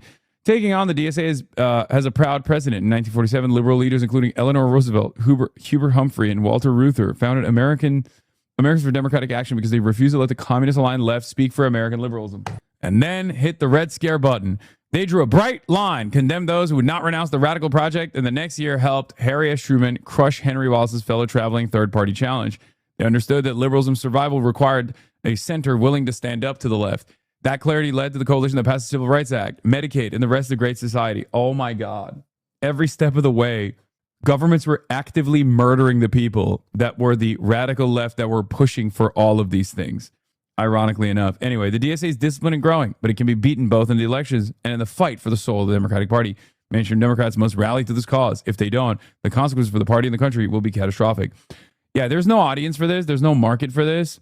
So them chirping like this doesn't fucking mean anything. The DNC has ways to put a stop to this in their primaries, and they just refuse to even consider any of them. This cannot go on. We can't let people who only care about Israel take over every election. Yeah. Michigan Senate Democratic primary has seen $46 million in total ad spending and reservations. Pro-Haley Stevens spending accounts for 74% of the entire contest. Isn't that wonderful? And we know where that money is coming from. And then when Abdul El-Sayed calls it out, people freak the fuck out. Let's get to the Abdul El-Sayed exclusive from Semaphore from friend of the show, David Weigel. Allen Park, Michigan. The scale of recent left-wing victories in New York brightened the spotlight on progressive Democrats everywhere, especially in politically competitive states. Abdul El-Sayed is ready for it. 41-year-old public health expert who ran for governor of Michigan 8 years ago and lost has forged ahead in this year's Senate primary, worrying Democrats who think he'd endanger a seat that moderates have controlled for decades. I sat down with El-Sayed on the first stop of a tour through towns that voted for Joe Biden in 2020 and then Donald Trump in 2024, just over a month before the August 4th primary. I'm telling you right now, Abdul, inshallah, is going to make it out of this primary, and he is going to put up unbelievable numbers against Mike Rogers. Like, it's unlike anything you've ever seen before. People are going to be rewriting the entire book about how wrong they were if they have the capability of recognizing how wrong they actually are. Part of that is because it's a blue wave year, definitely.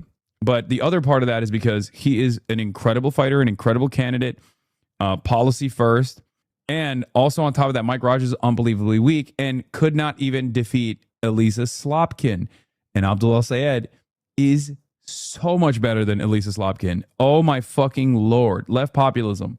Dave Weigel, what did the campaign swing with Hasan Piker and getting criticized for it do for your campaign? Look, I've been very clear. I'll go anywhere, talk to everybody. The folks at Third Way have made a whole organization out of taking money from billionaires and corporate folks to launder the same old shit ideas that have buried towns like this one.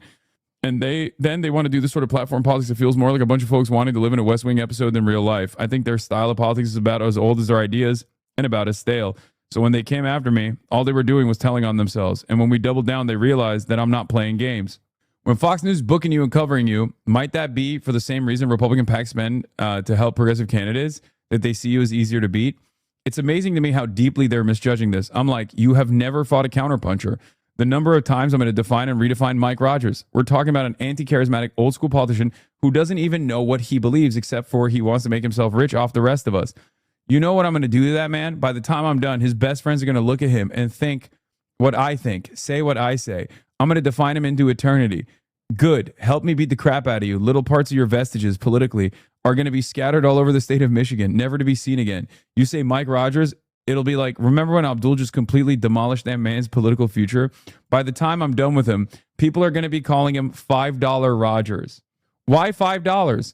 Because of $5 gas and how he'll do whatever you want him to do for $5.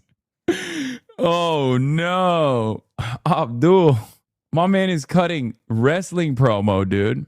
He has such a good knack for like the exact right kind of media attention that frames him against his opposition so perfectly. Is any of that complicated by a super PAC entering the race to help you? When you look at the players, you're talking about the National Nurses United, talking about Working Families Party. These are folks who are trying to push back against AIPAC. The sum total that they're spending has bumped Haley Stevens by 4 points. If you're AIPAC right now, you got to be sweating. So it's only a matter of time until they start going negative, and our allies are trying to push back. I don't take money from corporations. I never have. I never will. And that is the big difference between me and my opponent. Haley Stevens is a suit with a large AIPAC bank account. That's it. I hope maybe they find some way to teach her how to string together 2 coherent sentences. I guess at some point, when you sell out for what many corporations and special interests, when you sell out for that many corporations and special interests, I guess you forget how to think for yourself. Bobby Hill's response, Here's 2 sentences I thought up all by myself. Mike Rogers knows he'll beat you. This is unserious crap. This unserious crap is exactly why. God, she's so goated.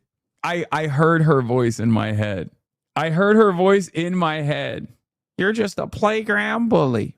Oh, Abdul's cutting fucking WWF promos, WWE promos. Meanwhile, Haley Stevens is like, what is this?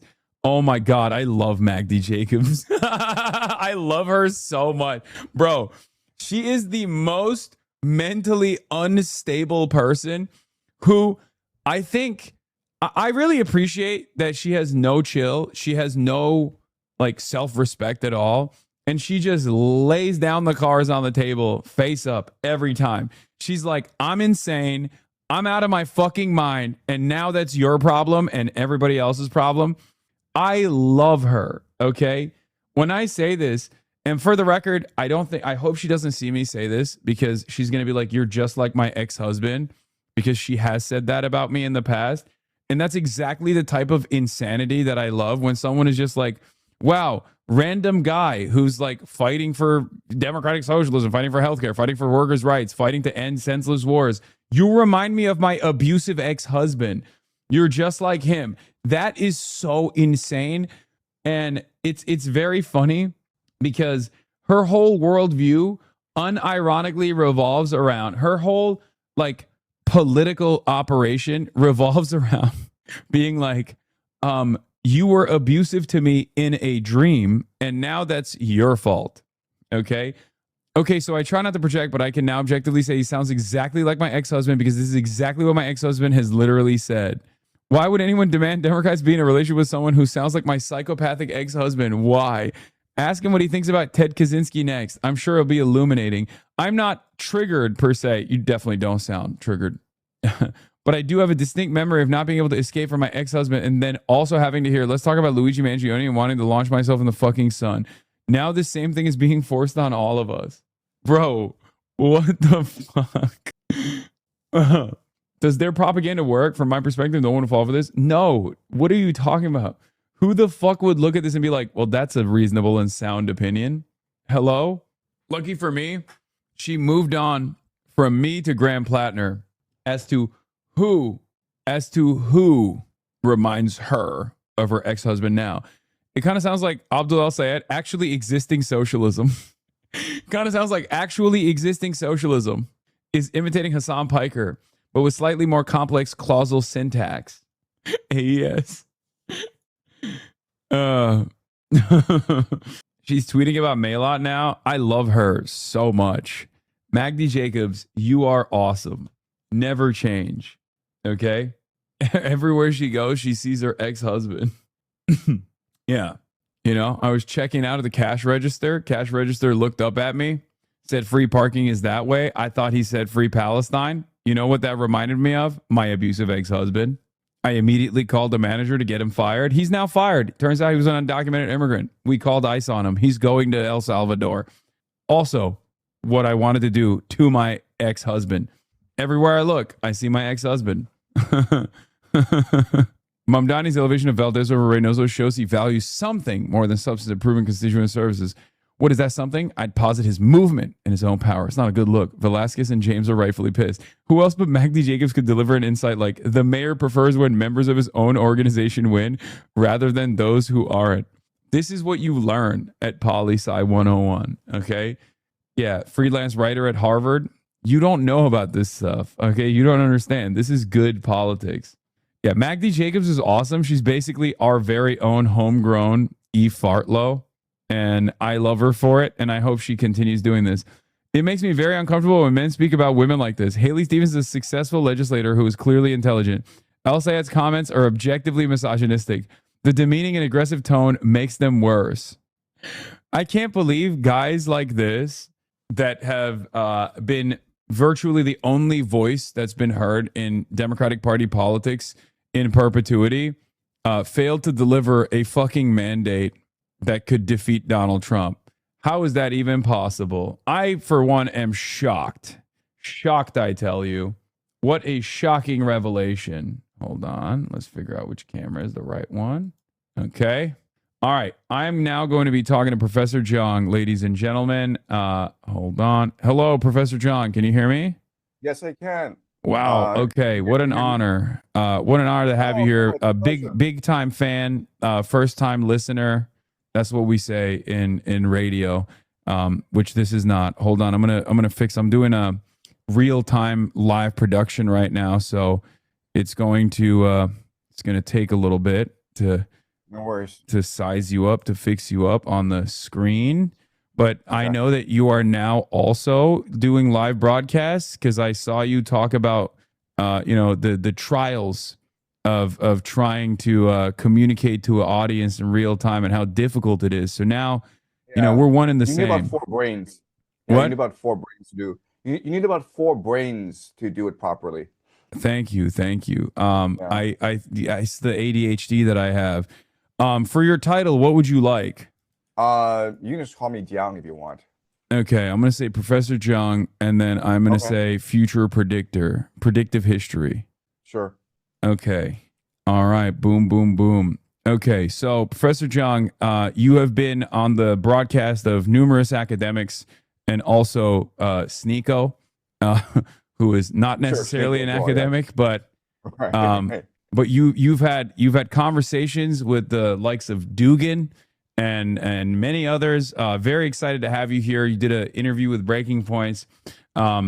Longtime fan of your work. Let's get right into it. What's the next prediction? What's coming up?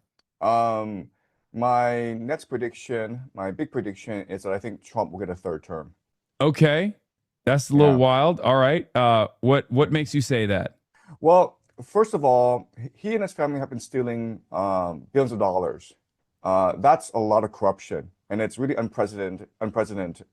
So if he were to leave the office in 2028, you would imagine the first thing that any new administration would do is conduct an investigation, because it'd be very popular among the American people. I also live in China, so I know how these things work. Basically, when someone gets in office and he's behaving like a tyrant, it usually means he's a tyrant. And it usually means he has no intention of ever leaving office. So I think that given his behavior, I think Trump is intent on a 3rd term. So then the question then is, would he get a 3rd term? And, when Zelensky visited the White House, there was a White House gaggle, and basically, the reporter asked Zelensky, "Hey, why haven't you had an election for the past, 4 years? And you should be out of office." And Zelensky is like, "Well, we're at war, so we suspend the Constitution." And Trump was like, "Wait, you can do that?" And then Zelensky was like, "You like that, don't you?" And that's what he might do.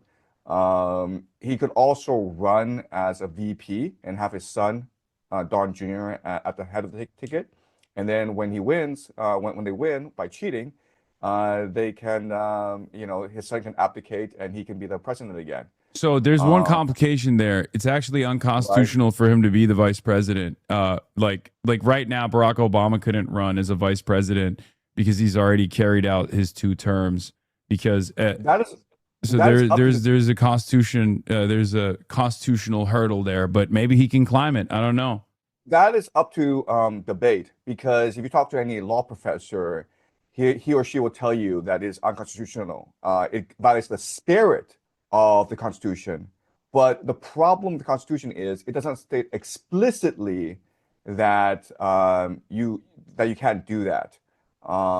Because what the Constitution says is that no vice president shall be elected, but the vice president is not elected. He's part of the ticket. So it's ultimately up to the Supreme Court to decide what this Constitution says, right? So I would debate that they will take this to the Supreme Court. Well, yeah, I mean, the vice president has the same qualifications as the president. Like, vice president also has to be like over the age of 35, for example. Like, you can't have like a 30-year-old VP on the ticket. That is the spirit of the Constitution. But then again, who knows? That's the spirit of the Constitution. I agree with you. And all law professors will tell the same thing. But again, it's not in the letter. It's not explicit. And so they can take to the Supreme Court. And ultimately, 3 of the 9 justices were appointed by Trump. He'll probably get another another one by the end of this year, possibly next year. So it'll be 4 appointed by Trump when this case goes to Supreme Court. But it'll be great for us because it'll be Barack Obama versus Donald Trump in 2028. Okay, you said us. You're in the tank for the Democrats. Is that what it is? Am I getting that right? No, I know. What I meant, I'm of course I'm being ironic. What I meant is like just a general spectator. Oh, okay. It'll be like the WWE, right? The main event. Okay. The greatest clash in American politics. Barack Obama versus Donald Trump. Donald Trump's been waiting for this ever since when did he go to the White House Correspondents' Dinner and Barack Obama made fun of him? I mean, he's been relishing this moment for a long time. 2014 maybe? Yeah.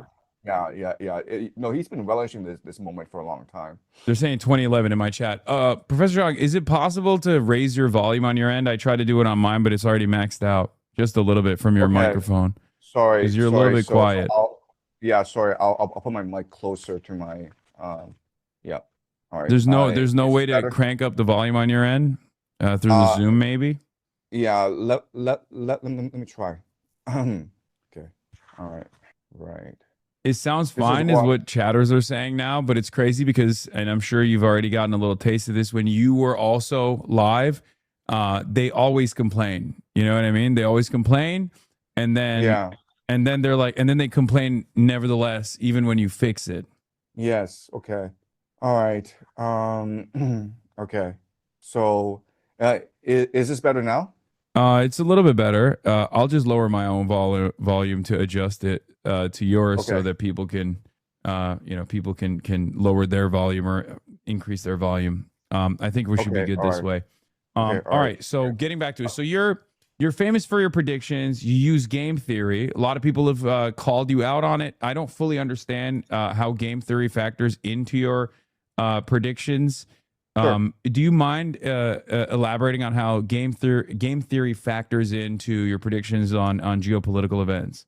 Right. So my big thing is that the world is a game, and we can treat nation states as players in this game, and each nation state has a distinct personality determined by its geography and by its history, and this distinct personality determines how it interacts with the world. So, for example, the United States is particularly aggressive. China is not aggressive, and ultimately, each player is going to engage in its optimal strategy, right? So rather than like look at what people say, look at what people do, just think about like if this game were to continue, what is the optimal strategy? And then the player would adapt this optimal strategy over time, right? So if you were to go back, 2 years ago, and you were to survey American politicians and Donald Trump, would you go invade Iran? They'd be like, of course not. That's insane. Why would we do that? But they end up invading Iran because it is at this point in American history the optimal strategy in order to maintain American hegemony around the world. So that's a brief introduction to game theory. Okay, so. Part of that equation in your assessment, because you correctly predicted that Trump's going to win the election. There were some incorrect predictions in there. I believe you said Nikki Haley could potentially be Trump's vice president, but then you also landed on J.D. Vance as well. There was one thing that stuck with me though, where you said that America was going to go up the escalation ladder with Iran. America was going to lose the war to Iran, but in the process of doing so, that there would be troop movements that from the rest of the region would join in on this battle and militarily invade Iran. Boots on the ground military warfare. Part of that, you said Saudi Arabia would amass 200,000 plus troops. Where, if you don't mind me asking, where did you get that number? Because I remember looking up the number of troops that the Saudi government has. And as far as like combat troops, it was nowhere near 200,000, which, of course, I don't even think Saudis would ever allow Saudi nationals to go and wage war, as they were thoroughly defeated militarily in Yemen by the much smaller, much more ascetic band of troops backed by Iran, the Ansar Allah movement, the Houthis. Okay, so to be perfectly honest with you, I didn't do thorough research. when I came up with these numbers. When I give lectures, I'm trying to create a narrative that sort of captures the essence of what's happening. And so my larger argument is that America will go in coalition, and this coalition will make up the bulk of its invasion force. And we're already seeing this transpire where there's a crackdown in Iraq. And so what a lot of people believe is that the prime minister is trying to crack down on the Shia militias in order to pave the ground for a invasion from Iraq, right? And if that were the case, then you can see Iraqi militiamen joining in. You can see the Kurds joining in as well. So my larger point is that it'd be a broad coalition with the Americans providing aerial support and special forces and intelligence and command and control. But the bulk of the invasion force would be multinational. And you could also see some Japanese and Korean forces in there as well. Wow, you think Japanese and Korean forces would also participate in a ground invasion of Iran? Well, it's in the benefit of America to make it as international as possible. And ultimately, if the Strait of Hormuz were to continue to be closed, then South Korea and Japanese economies would tank, right? So they have a vested interest in sending forces. They may not send a lot, but again, I think Trump will be very interested in having this as broad a coalition as possible, just for domestic political purposes. Yeah, I mean, I don't know about the Japanese self-defense forces, especially considering that that's like definitely a bridge too far for many, even in Japanese society. As far as I understand Japanese politics, that's I mean, they don't really have a real military. I mean, it's unconstitutional for them to even have a military technically. They have the best blue water navy in East Asia. I can see them sending ships to the Strait of Hormuz to support the attack. And also right now, Japan is rewriting the constitution, and they are remilitarizing because they recognize that as the United States retreats from East Asia, then they need to basically be able to defend themselves against Chinese aggression. Yeah. So let's talk about that a little bit, if you don't mind me asking. So you live in Beijing, but you're on the English side of the internet. So, and I've been to Beijing. I don't know if you're aware. I've been to China. It was quite the controversial trip, as a matter of fact, because I don't have, unlike many Americans, I don't have an immediate hostility towards China. I think it's just another country existing in the world. And as you also correctly pointed out, they don't have a lot of inherent hostility towards other countries in general. They just have, they exercise their self-interest, and their self-interest revolves around maintaining stability around the world. And even simply saying that out loud and correctly pointing to that is seen as an unforgivable sin here in the United States of America. But I want to hear about your perspective on China a little bit, given as you're someone who went to college here in the United States of America, I believe, right? You went to Yale? Yeah, I was at Yale. Yes, yeah, you went to Yale. Yes. You had an English degree from Yale, and then you also you worked as a journalist in China for a little bit, and then there was a little bit of controversy. I think you were working. I mean, this is just off your Wikipedia page. You can elaborate. There was you were working with an American outlet, I think, or an international or Western outlet. Yeah, PBS. Oh, you were working with PBS. Okay, cool. And then and what was that about? Yeah, so I was working as a freelance journalist for the first couple of years. I was in China, and I was working for the Chronicle of Education, Asia Week, some American publications. And then PBS came into town, and this was a time when China was applying to join the WTO, the World Trade Organization. And there were a lot of worker protests around the country due to the restructuring of the state-owned enterprise system, right? A lot of people were losing their pensions, a lot of people were losing their livelihoods. And so they sent me to the northeast of China, a place called Dating, to film a worker protest. And the moment I arrived, I was arrested because there were as you know, in China, there's a huge police presence everywhere. Like lots of plainclothesmen, a lot of spies. So I was arrested the moment I was there, and I was put in a hotel for 48 hours, and I was interrogated, and I was forced to sign a confession saying that I was working illegally in China as a journalist, which I was. I was working in China illegally as a journalist. I had a crime here. And so... Sorry. Why is that funny? I just like that you're so honest about it. Or you're like, yeah, no.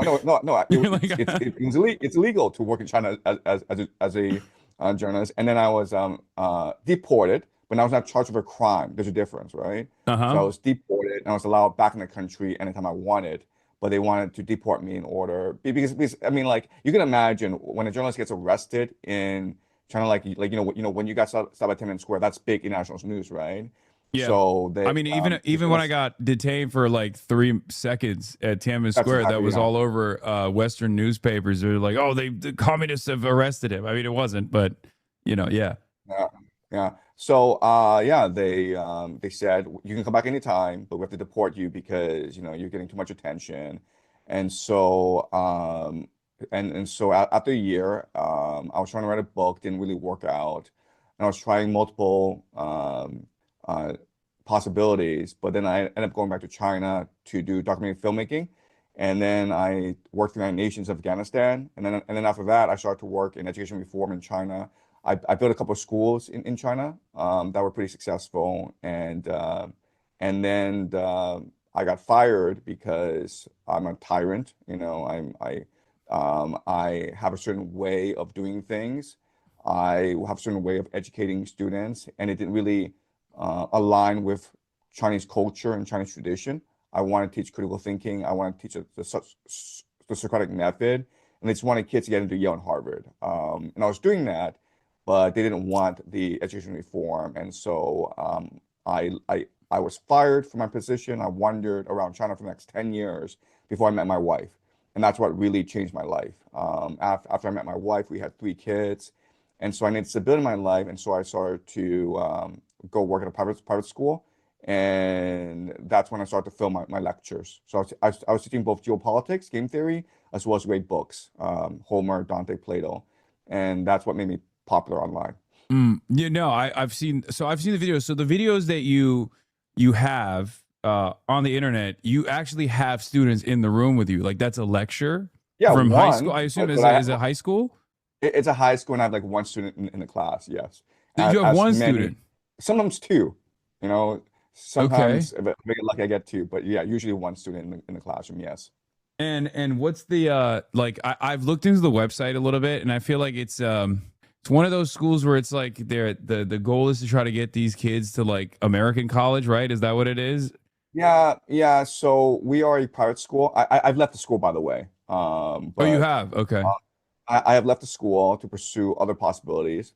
But it's a private school. It's trying to get Chinese kids into American schools, American colleges. But as you can appreciate, a lot of these kids are there because they failed out of the Chinese public school system.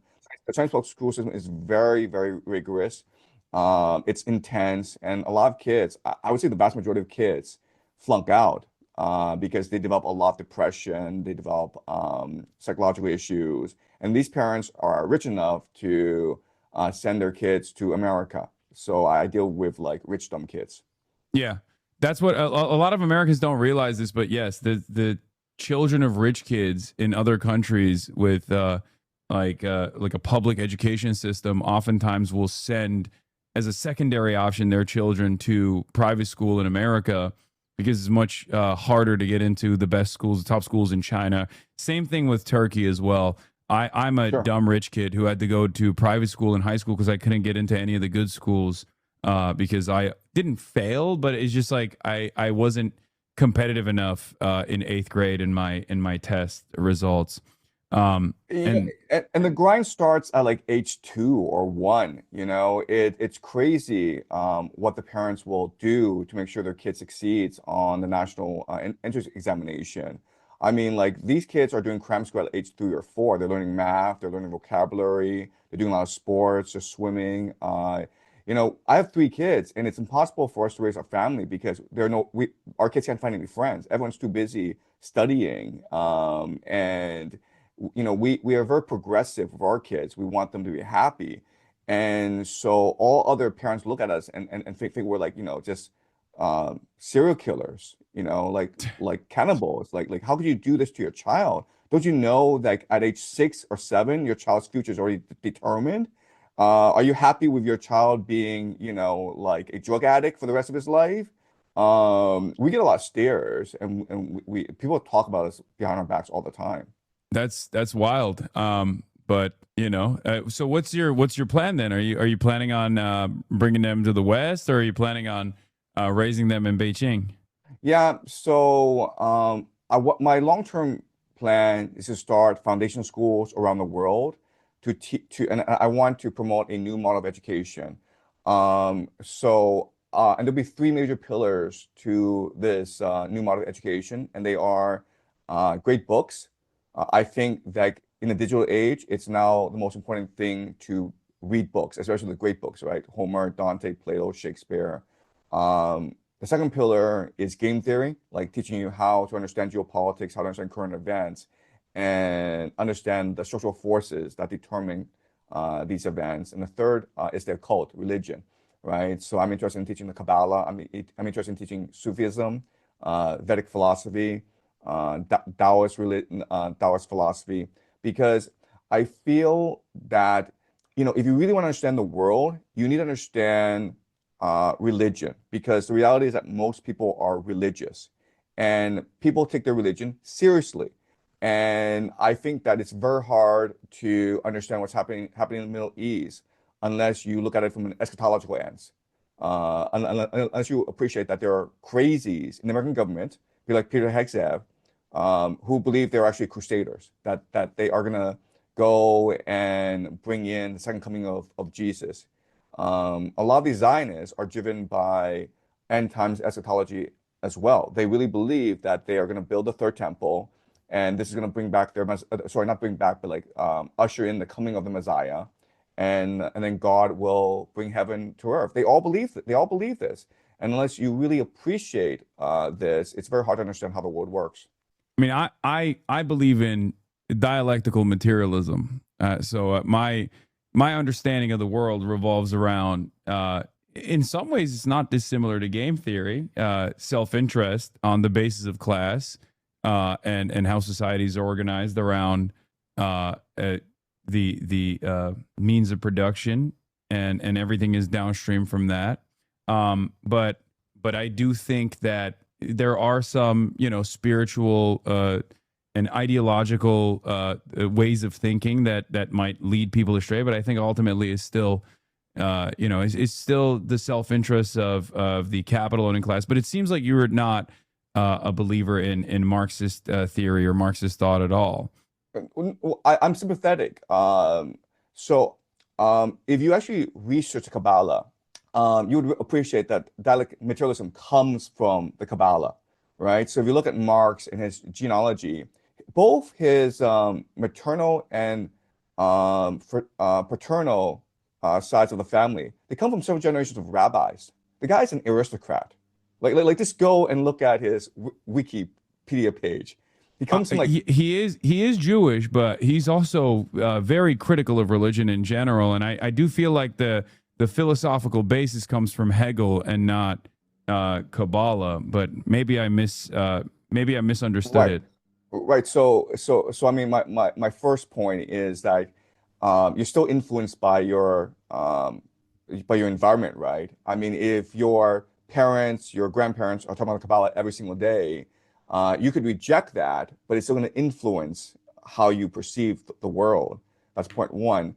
And then point two is that the Kabbalah infiltrated the larger milieu, the zeitgeist of the times, and so I think it's very hard to understand that materialism and communism without thinking about the Kabbalah. That's my experience. This is something we can go deeper into. I can show you a lot of similarities between dialectic materialism and Kabbalah.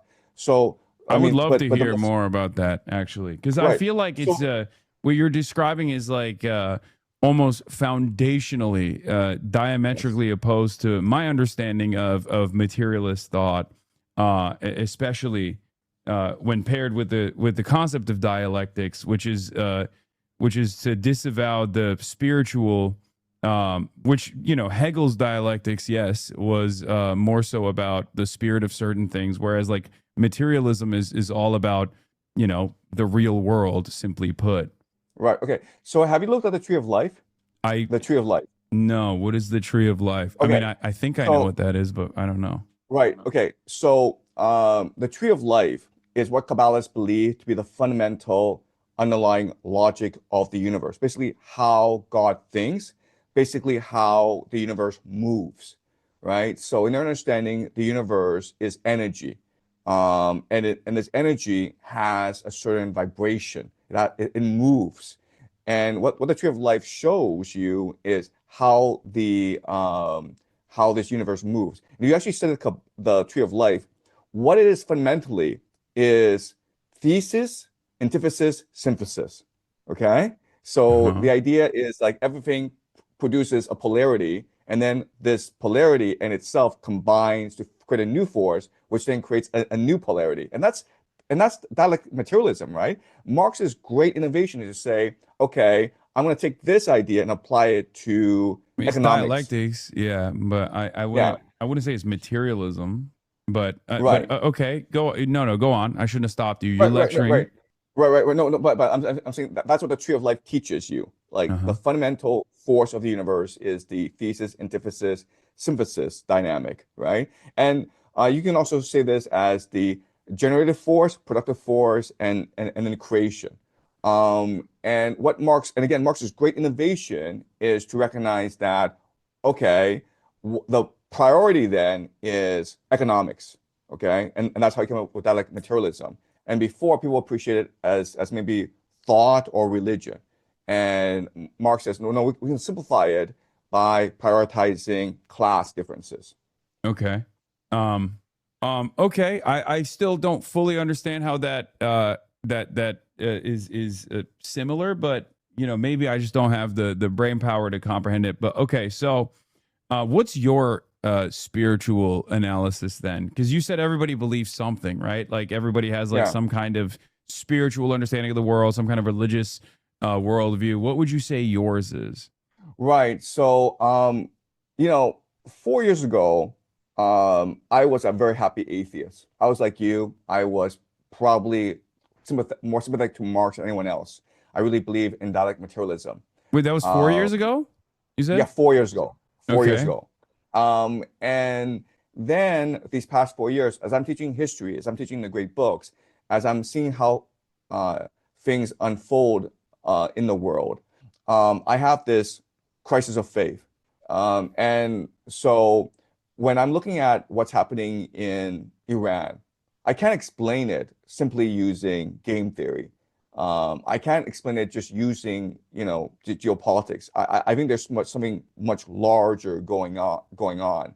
I still don't know why Donald Trump attacked Iran. Do you know why? Because he's never really articulated a good reason why he decided to go and attack Iran.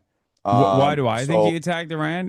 Because I yeah. think that the axis of resistance was at its weakest point in the aftermath of 3 years of genocide, and that Benjamin Netanyahu and the Israeli government was able to make a convincing case to finally strike at Iran, something that like numerous American administrations have said no to.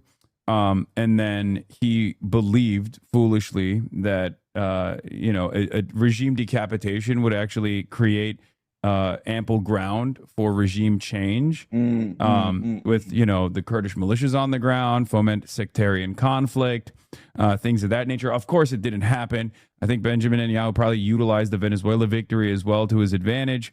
And outside of that, I think ultimately he wanted to, one, disrupt the global world, the global energy supply coming out of the Gulf, because the Gulf is already far too close to China, America's only, I think, at this point, geopolitical enemy. And they wanted to, I mean, Trump has been doing this already. He wanted to decouple the rest of the world from China. It failed, obviously, with his tariffs, with his Liberation Day tariffs proposals. And then outside of that, I think he wanted to maintain the world's largest known natural oil supplies in Venezuela, which he did. And then he turned around. He turned around and thought he could then either disrupt the Gulf's energy development and increase the rest of the world's over reliance on American refined oil, or rather destabilize Iran and then control Iran so that he would no longer have to worry about the rest of the Gulf potentially aligning with China in any meaningful capacity, which could have created a leverage point for China and would have probably hardened China's position. They're already very clearly aligned with Russia. That's one major energy provider for them, and they still obviously need oil and gas, whereas they are already in control of the next. They have monopoly control over the next wave of the world's energy supply, the green energy, renewable energy. Yeah, that's fantastic. And if like Barack Obama were president, I would agree with your analysis.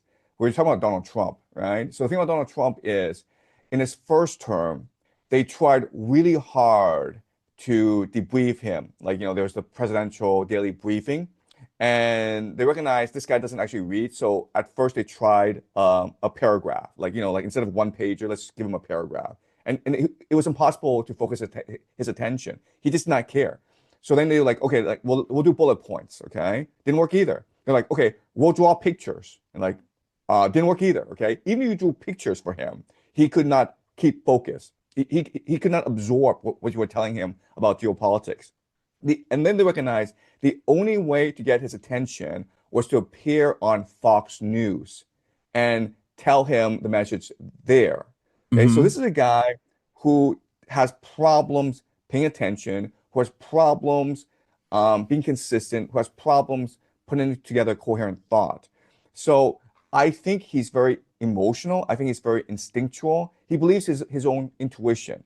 So I have a hard time believing that he actually thought it out. I don't think he did. I think that there are people around him that some he trusts clearly that are manipulating him. They're goading him into taking certain actions. But it's like Joe Biden. Joe Biden was far too old to be making any kind of decisions. It was most likely the team around him that were making these decisions and moving him along. George W. Bush famously wasn't, very well put together, but they were just simply signing off on a lot of these things. But I think the people around him were most likely convinced that this was a decent plan of action, which it of course it wasn't.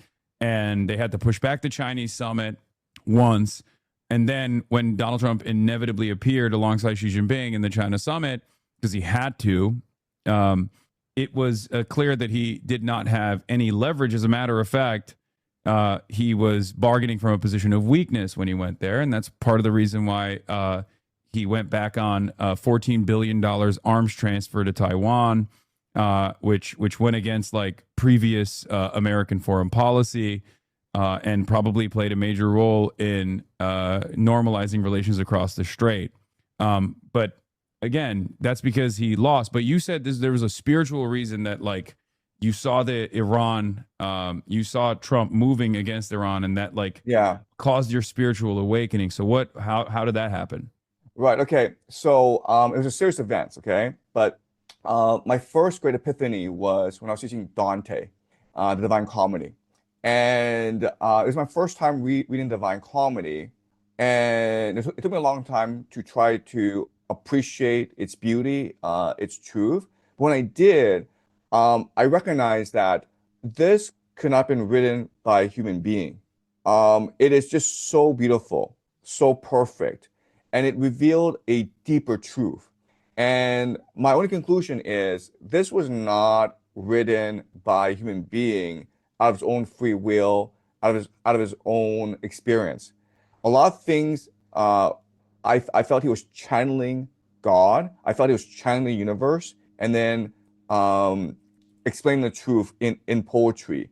And so the Divine Comedy, what it tells us is that there are two worlds. There's the material world in which we live, and then there's a spiritual world in which our consciousness inhabits. So think of our consciousness as inhabiting infinite dimensions. And our consciousness is able to access the entire universe if we train our consciousness to meditate, to focus, to be ever present. And once we do that, then great truths reveal to us.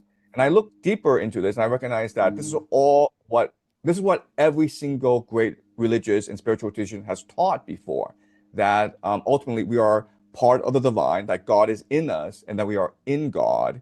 And as I continue to study more and more history, I recognize that most humans throughout most of human history have believed this, and they've structured societies around us. Our world is unique in that we are completely materialistic, and that we deny the existence of God, that we deny the existence of the soul, of consciousness.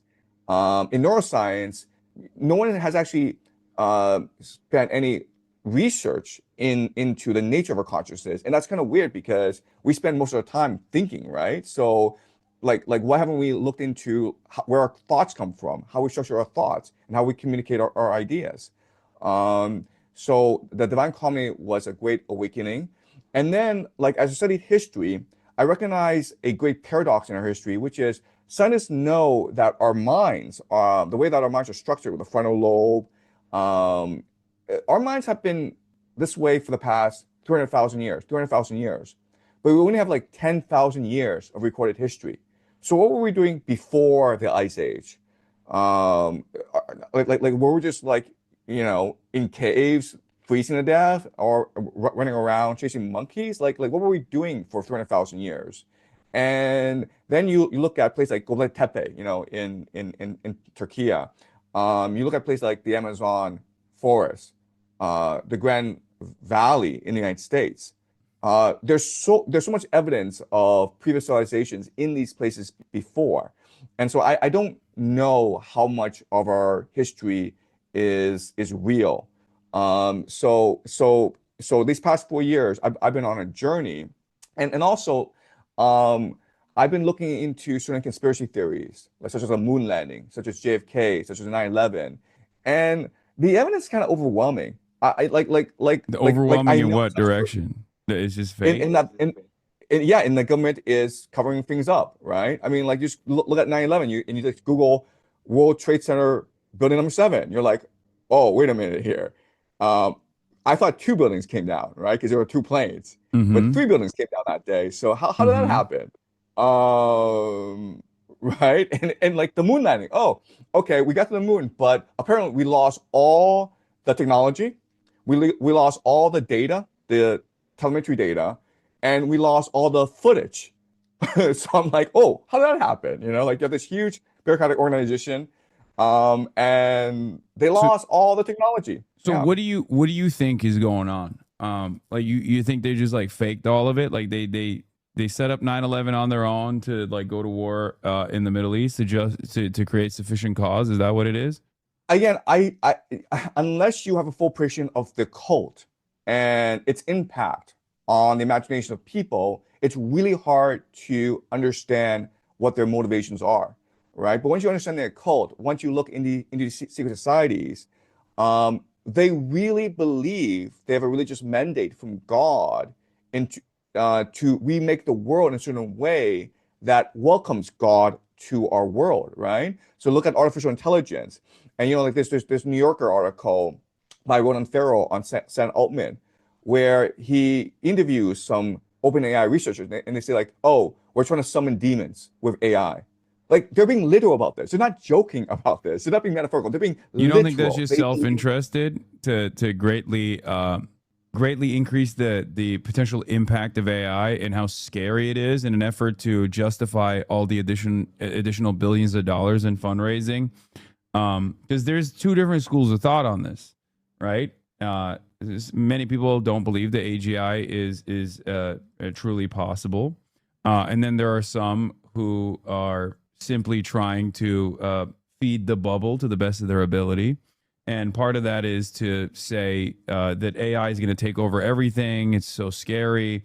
And that actually causes a lot of people to pay close attention to it and to continue giving money to it, to continue giving money to the likes of Sam Altman specifically, so they can continue, I guess, trying to develop it to the best of their ability. I do have a question for you. So you said you read The Divine Comedy only 4 years ago? That seems a little far-fetched considering that you got an English degree from Yale. Well, I mean, but the Divine Comedy is in Italian, right? So we read Shakespeare, Milton, Keats, Wordsworth. We were reading English poetry. So you didn't read Divine Comedy through your English major at Yale? No, no, no. And Divine Comedy is actually very hard to read. I mean, I read a lot of classics at Yale. I read, you know, Homer and Plato, but we never read the Divine Comedy. Okay. I mean, We should have. We should read have. it. We read it in. I think we read. I mean, I read it in Turkey in like 8th grade, I think. But you know, right. I didn't fully understand it. But then again, I also didn't think that it was like a divine intervention that like was incepted into Dante's brain. I spent the past 2 weeks teaching Divine Comedy, and I spent every single day trying to tell people this is God's work. This is not Dante. This is the universe taking possession of Dante in order to spread the divine fire to humanity.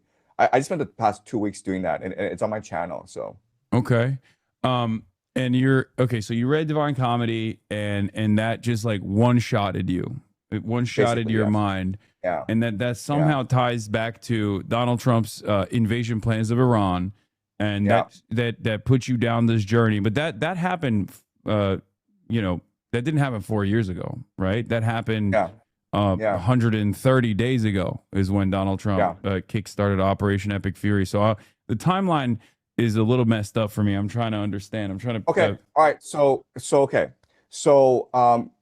here's my theory. And again, I could be completely wrong. Okay. But based on my reading of Divine Comedy, this is what I think happened. Okay. There are many Jewish occultists, okay, Kabbalists, okay, who are intent on ushering the end times because they want God to come to earth and to reunite with the Jewish people. Okay. And so one group that is very prominent and very powerful are the Chabad Lubavitch movement, and then Rebbe Sneerson was leader of that movement for many decades. You know, he's obviously passed away. But the thing about Chabad Lubavitch is like they are the largest property owners in Brooklyn. Okay, so they bought property way back before World War II, and now they're basically the biggest real estate developer in Brooklyn.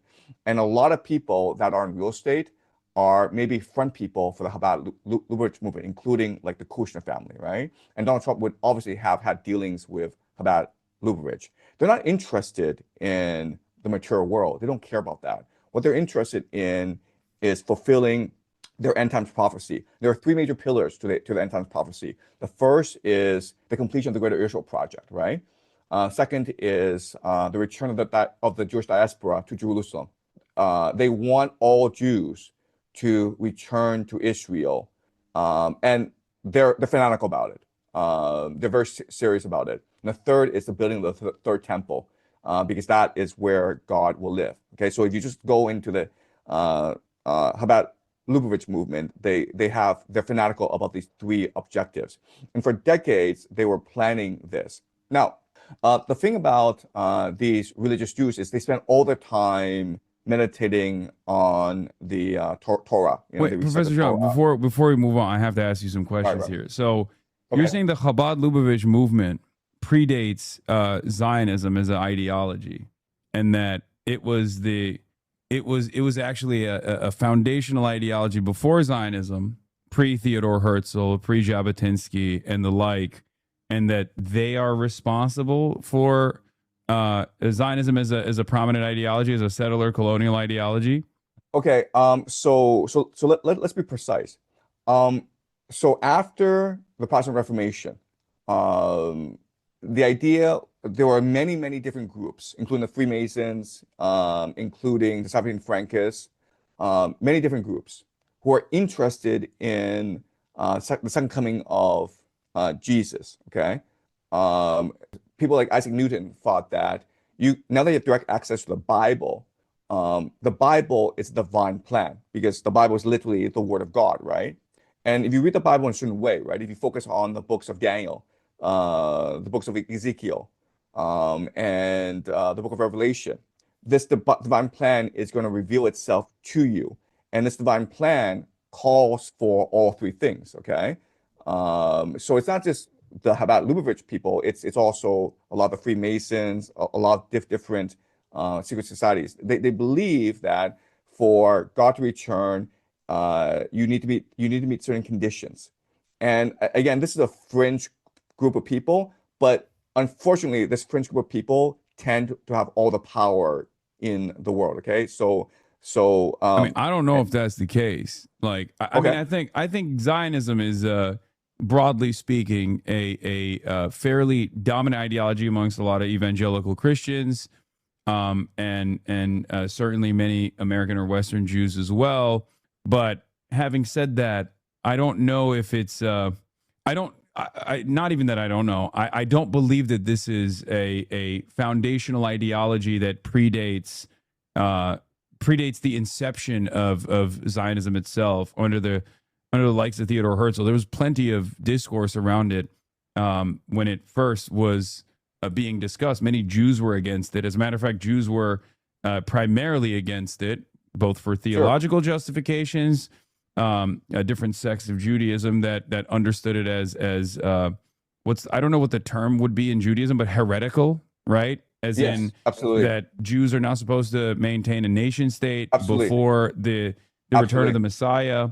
And then there were plenty of Jews who were just basically secular, even though Theodore Herzl and many of the other founding fathers of Israel were also secular themselves. But there was the Bundist movement that was anti-fascist and therefore opposed any kind of settler colonial enterprise, such as what Zionism would bring about. So I don't know if that's I don't know if that would be a guiding principle. And I also certainly don't believe that the groups that were able to purchase real estate in Brooklyn are the most powerful financial force in American politics, let alone global politics. I mean, it's just Brooklyn real estate. Right. Okay. So again, you're absolutely right. These points you bring up are absolutely correct. Okay. Point one is that Zionism in the year 1900, when Theodore Herzl was active, it was a very fringe thing. Only about 1% of all Jews around the world support the idea of like, let's pack our bags, leave our middle class life in England and America, and go to a desert in the middle of nowhere. Like 1% of Jews actually believe this. And you're absolutely right in It's that. before the 1900s, even. It's like late 1800s, I think. Yeah, so I think Theodore Herzl, his book, Judenland, was published in the year 1899. Yeah. So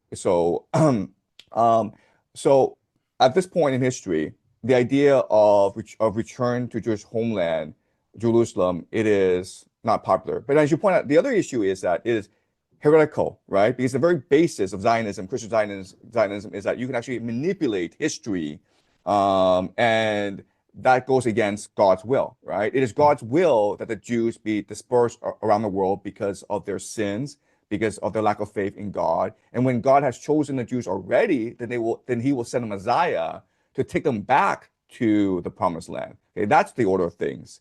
And so the priority for Jews is to practice a life of piety, a life of goodness, a life of generosity. And then when God is ready, then the Messiah will come. Okay, that's what most Jews believe. Okay, quick question for you, actually. I don't know how many Jewish friends you have, but at least maybe in the spaces that I occupy, they don't believe any of that shit. As a matter of fact, for the most part, most Jews that I know at least are, they're atheists. They say they're Jewish. They may have, attended a couple dinners every now and then, but for the most part, they're just, they're chill about this sort of stuff. So I don't, like, a lot of Jews are secular. I don't think they believe any of this stuff.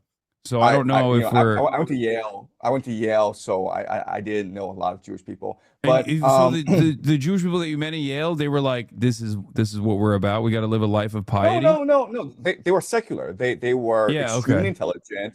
They were very open-minded. They were very cosmopolitan. They were secular. I don't recall meeting any religious Jews. But what I've learned is this. Okay, you have about 1 million people. You actually don't need that many people in order to create a movement that has a direct influence on geopolitics. If only 1% of these 1 million people decide, you know what, we really believe in something fanatically, and we're willing to sacrifice our lives in order to achieve our goal, and we're willing to pour resources, and we're willing to spend the rest of our lives doing this. And not only that, but we're willing to indoctrinate our children to complete our mission and our grandchildren to complete this mission over the course of 100 years. Well, this 1% is going to have a lot of influence in finance, a lot of influence in business, a lot of influence in politics and geopolitics. So you think it's the Chabad Lubavitch guys that have a lot of influence in finance? It's not just like even if, because the common trope is there's a lot of Jewish people in positions of power, right? And in the field of finance and whatnot. I don't think any of those guys are a part of Chabad Lubavitch, or maybe some might be, but by and large, I think there are some who are Zionists, some who have varying degrees of interest in like defending Israel's interests, but for the most part, they have their own self-interest. From my perspective, it's regardless of what someone's religious background is maintaining their class position, right? Okay. Jewish, Christian, doesn't matter. That's the way I interpret the world, at least, right? Okay, all right. So there are certain things about Donald Trump. Because I don't think Hasidic Jews run finance, is what I'm saying. That would be a shock to me. Right. And I'm not saying that. I'm not saying like Chabad Lubavitch, they run everything. Okay, but okay, this is like really complicated. So let me go step by step. Okay, Chabad Lubavitch, they're interested in religious meditation. They're interested in mysticism. Okay, they're interested in ideas. And so they focus all their energies on on meditation, okay? And what they pray for is, of course, the coming of the Messiah and the return of the Jews to Jerusalem and to be one with God. And if we believe the universe is pure energy, if we believe the universe is conscious, then these ideas would be uploaded to the universal subconscious. Okay, does that make sense? Because it doesn't make sense to me, but I'm listening. I'm open-minded. Okay, right. But I don't believe we're all uploading our energy into a collective consciousness or anything. But I'm saying let's just work with that. Okay, so through the meditation of thousands of people over decades, there are certain ideas that are embedded now in the universal subconscious. But as you're uploading, you're also downloading as well, right? Mm-hmm. And as you download, you get a pretty broad schematic understanding of the course of this universe, okay? And you appreciate certain geopolitical movements. For example, that the United States will win World War II and establish Pax Americana. For example, the Soviet Union would rise to challenge the United States. For example, the rise of China, okay? You could, like what I do, if through enough concentration, appreciate how these events would unfold over time. Well, if you know this is going to happen, this is great for people who work in business and in finance, right? Because it allows them to make better business decisions.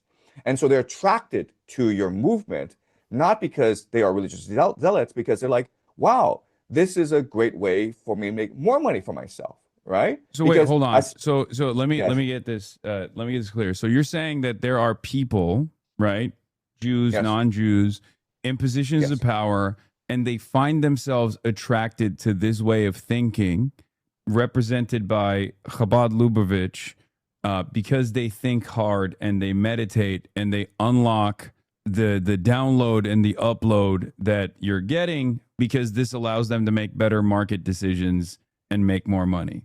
That's right. So okay, where is you have to have some evidence for this, right? Because that seems a little far-fetched, Professor Jiang. Okay, well, I mean, let's look at the Epstein files, right? Okay. Why are these people like Bill Gates and Bill Clinton, why are they hanging out with Jeffrey Epstein? What's your answer? Jeffrey Epstein is a facilitator that was deeply embedded in a lot of these circles. Networker, most likely affiliated with Mossad, most likely affiliated with the CIA.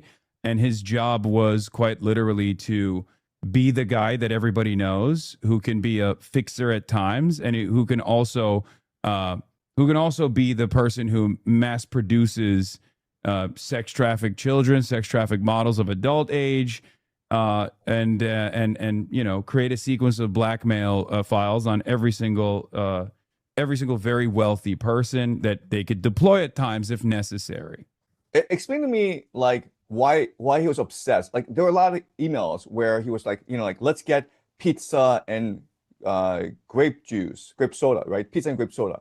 So right? you think that was Like, code? Because he would straight up be like, you know, talking about how he wants to fuck children too. So I've always been a little confused by that, because like, why is he using code words like pizza at times, and then other times he's just straight up being like, do not send me an adult prostitute. I would like a child prostitute, is what he would say in some of the. So there were two major phrases that were like confusing, right? The first was like pizza and grape soda, okay, and the other was like going to the dentist. These kids were going to the dentist a lot, man. Like once a month or something like that. Like, No. Well, the dentist one is understandable. That was actually, I mean, he also had the dental chairs in his compounds, and I think that was to. I mean, I don't know what he was doing, but it was definitely like some kind of either torture or some way of potentially removing their dental records after disposing of the victims, like something along those lines for sure. But again, that's more overt rather than covert. Okay. So why is he going overt at times, but then why is he also using the code word pizza? Right. Okay. So I understand what he's doing. And I understand why Bill Gates and Bill Clinton would be attracted to him. Okay, but one thing that people have never resolved, a question that people have never resolved, is like, how did he get to his position where, you know, he knows the Rothschilds, where he where everyone's trying to be his best friend, right? It's not like him going to meet Elon Musk. It's like Elon Musk wants to meet him. There's I mean, that's way after. So I think it was that school that he was working at as a math teacher, who the Bill Barr's father, I think, was the headmaster at. Yeah, and then he gets elevated. I think at some point he's connected with what's his name, Les Wexner, right? He goes to Dalton School. He gets connected with Les Wexner. He basically becomes like Les Wexner's potential love interest, allegedly, and also somewhere along the way gets access to all of his finances, becomes like sole financial guardian. And he just keeps I mean, at some point I assume he was tapped in by the intelligence community to play this role, as they, I guess, saw him as a decent serial networker who could be in and out of these crowds. Right. So let's go over his timeline. Okay. So I should point out, he gets a job at the Dalton School. Then he goes to Bear Stearns, and at age 30, he's invited by David Rockefeller to join the Trilateral Commission. Mm-hmm. And he gives an interview to Steve Bannon, and he's like, "Well, it's because I'm a math genius, and they want that. You're 30 years old." And yeah, I don't David believe that. I think it wasn't his math genius that caused a possible vestige of espionage to tap into what he could potentially do. I think it was just they thought that they could utilize him as a person that could be operating in these circles. Okay, all right. So at age 30, he joins the Trilateral Commission, and then after Bear Stearns, he works for a man named Douglas Leese, who's an arms dealer, right? Mm-hmm. And he's heavily involved in Iran-Contra. Mm-hmm. And then so he's at that point he's obviously already affiliated, is what I'm saying. Like, right. And in the year 1991, Lex Wexner signs over power of attorney to Jeffrey Epstein. Who would you give power? You personally, I want to ask you, who would you give power of attorney to? Who would you be comfortable signing your power of attorney over to? Probably nobody, but I do understand. I'm not saying that it's not strange. I totally understand that. I think the reason for why he did that was because by that point he had already been tapped in, and he was the fixer for a lot of these powerful people, and had connections to the CIA. Okay, so Lex Wexner, okay? Two things about him, okay? First of all, what's really strange about him is he signed over power of attorney to a guy he didn't really know well in 1991 named Jeffrey Epstein. The second thing is, like, he's the founder of something called the Mega Group, right? The study group. And the study group are responsible for a lot of Jewish charities, including Birthright Israel, so sponsoring all these Jewish teenagers to go to Israel for a couple weeks. I've actually been on a Birthright Israel trip. Yeah, really funny thing. I've been on a Birthright Israel trip. You haven't, but I have. No, I have not. Oh wait, but right. But okay, so we're going all over the place. I don't understand how any of this has. So are you saying that Jeffrey Epstein had he was a part of the mystical Hasidim? That's exactly that's the reason why?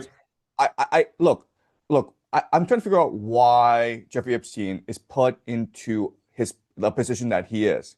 And given his background, if I'm just looking at this objectively and saying, like, what's this guy doing? It seems like he's being trained for a special mission, right? And who would have the power? Yeah, mass produce blackmail for very powerful people that you can deploy if necessary, while also being deeply embedded in like elite society, which is, I mean, I think there's utility for that for the CIA. There's utility for that for Mossad. Right. But I use game theory. So I'm trying to figure out who would do this. Who would tell Lex Wexner to give Jeffrey Epstein power of attorney? Who would tell Douglas Leeds to go hire this guy and train him up to work in intelligence and in arms trafficking around the world? And I think, like, given all my research, okay, the person that would have the power, and I'm not saying it's him, but I'm saying like a person who would have the power to do this would be Rebbe Sneerson of the Chabad Lubavitch movement. Okay.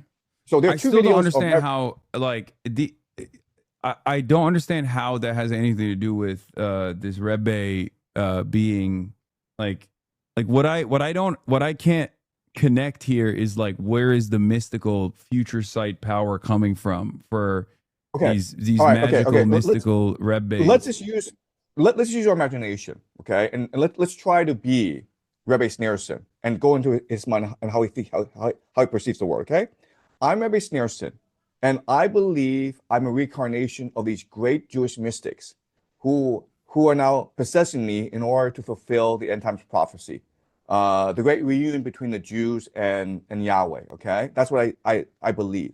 Now, how do I go about doing this? Well, first of all, I need to create a transnational organization that can be politically effective in the United States and in Russia. Why? Because these are the two most powerful countries in the world at this point in history. And I know that because I've seen the future.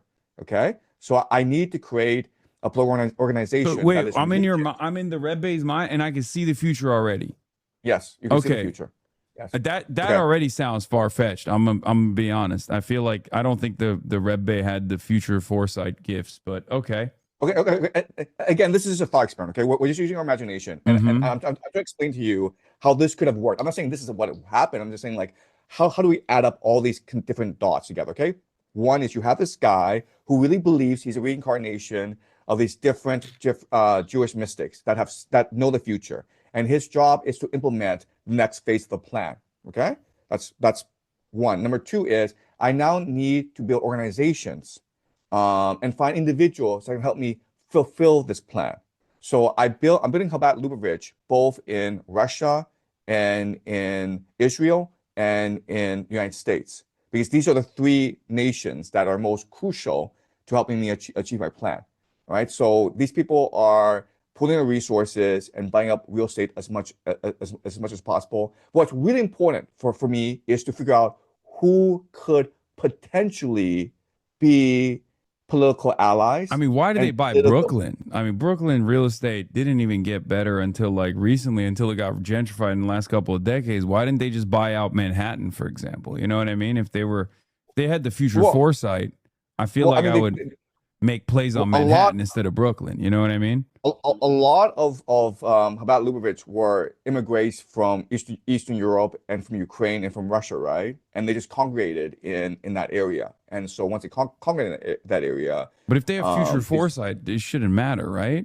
Okay. Future foresight is not that specific. Future foresight gives you visions of how the global map works out. Also, why haven't okay? they been able to infiltrate China? You think? Like, if I'm look, Who- I'm the who Red Bay says they right have not now. I'm the infiltrated Red Bay China? right now, right? Honestly, Wait, sorry. Who says they have not infiltrated China? I'm the Red Bay, right? And I'm thinking, okay, 100 years of Chinese humiliation. What's next? 100 years of Chinese prosperity. Okay. Right. Eventually, there's the excesses of the Cultural Revolution. And then Deng Xiaoping comes in, liberalizes the economy, reforms kick in, and then there's a period of instability in the aftermath of that. But ultimately, we get to the Xi Jinping era, right? China's rising. China's a rising superpower. I'm trying to get in there. Why haven't I got in there as the Red Bay? Well, first of all, who says they have not infiltrated China? You think the I do. Chabad I do. Lubavitch has infiltrated I do. China? Yes, I do. Wow. But not the way, but not the way you imagine. Okay. Okay. So, what do you think the Chinese elite care most about? The people in power. What do you think they care the most about? What do I think the Chinese elite care most Yeah. about? I don't know. I mean, probably stability. Like Okay. broadly, are we talking about the party's goals? Like, what do you mean Chinese elite? Yeah, I'm just saying, like, you're a provincial governor of China, or you're a billionaire in China. What are your priorities? If I'm a part of now I'm a part of the party. I'm a billionaire. I'm a business owner in China. I'm thinking, how do I perform to the best of my abilities, and how do I go up through the ranks of the party? If I'm a billionaire, I'm probably not going to make it to the top echelon of power, regardless. But I'm trying to be on Xi's good side. That's what I'm thinking. Okay. Well, my priority would be this: to get my money and my children out of China. Okay. Right. You That'd be think my that's priority. what you think that's what all the billionaires are trying to do? They're trying to get their money out of China? Well, you just look at the statistics, right? The number, like the amount of money leaving the country, the number of people fleeing the country, it's pretty overwhelming, right? And why? Because it's a one party state, right? Mhm. I'm a billionaire. What's to stop the party from like taking my money the next day? Yeah, of course. I mean, it happens all the time. Right. It's Right. So my priority, number one priority, is to get the my money out of prosperity the country. initiative. Right. To get my money out of the country and to get my children out of the country, right? Now I need people to help me facilitate this process, to get my money out of the country, to money launder it, and to ensure my children are embedded in the elite circles of America, right? To get them to Dawson School, to get them to Yale, to get them jobs at JP Morgan. Okay. So Right. how does this connect back to Jewish control of China? Well, because the Jews and the Chinese get along very well. Okay. But like, how does Right. that? So, But I well, don't understand how because that in any way, shape, or form creates because you're saying that the Red Bay has future foresight and this has is already a thought experiment. infiltrated. I had no idea. I've Okay, never met you're the guy. He's speculating dead. that the I- Red Bay has so- future wait, foresight, wait. and he's Right, like right. trying to infiltrate the Chinese halls of power. Here's the thing, though: if you're a billionaire and you've like fled China, or if you have significant amount of investment in the Western world, I suspect that you don't have the same level of connection within Chinese governance any longer, right? Because like when you do that sort of thing, especially I feel like in the Xi Jinping era, especially any kind of financial corruption of that sort is oftentimes stamped out pretty aggressively, and your ties are often severed with the party. So how does that translate back to party power? How does that translate back to influence within Chinese governance? Okay, so what I'm doing is it's all a thought experiment. I'm not saying this is actually what happens. I'm saying like how this could potentially play out. Okay. Yeah, so I I read this- expanded on the thought experiment. I was like, so we agree China's rising as a rising power, as a global, Right. a global Right, superpower. right. And do you agree that a lot of these billionaires, a lot of these powerful people are trying to move their money and their children out of the country? But then they sever their And- connection to not centers severing of the power connection. within China. They're not severing their connections. All they're doing is they're moving their money and their children out of the country, right? But they're not severing the connections. They're still where they are. They're still, in that political position that they are.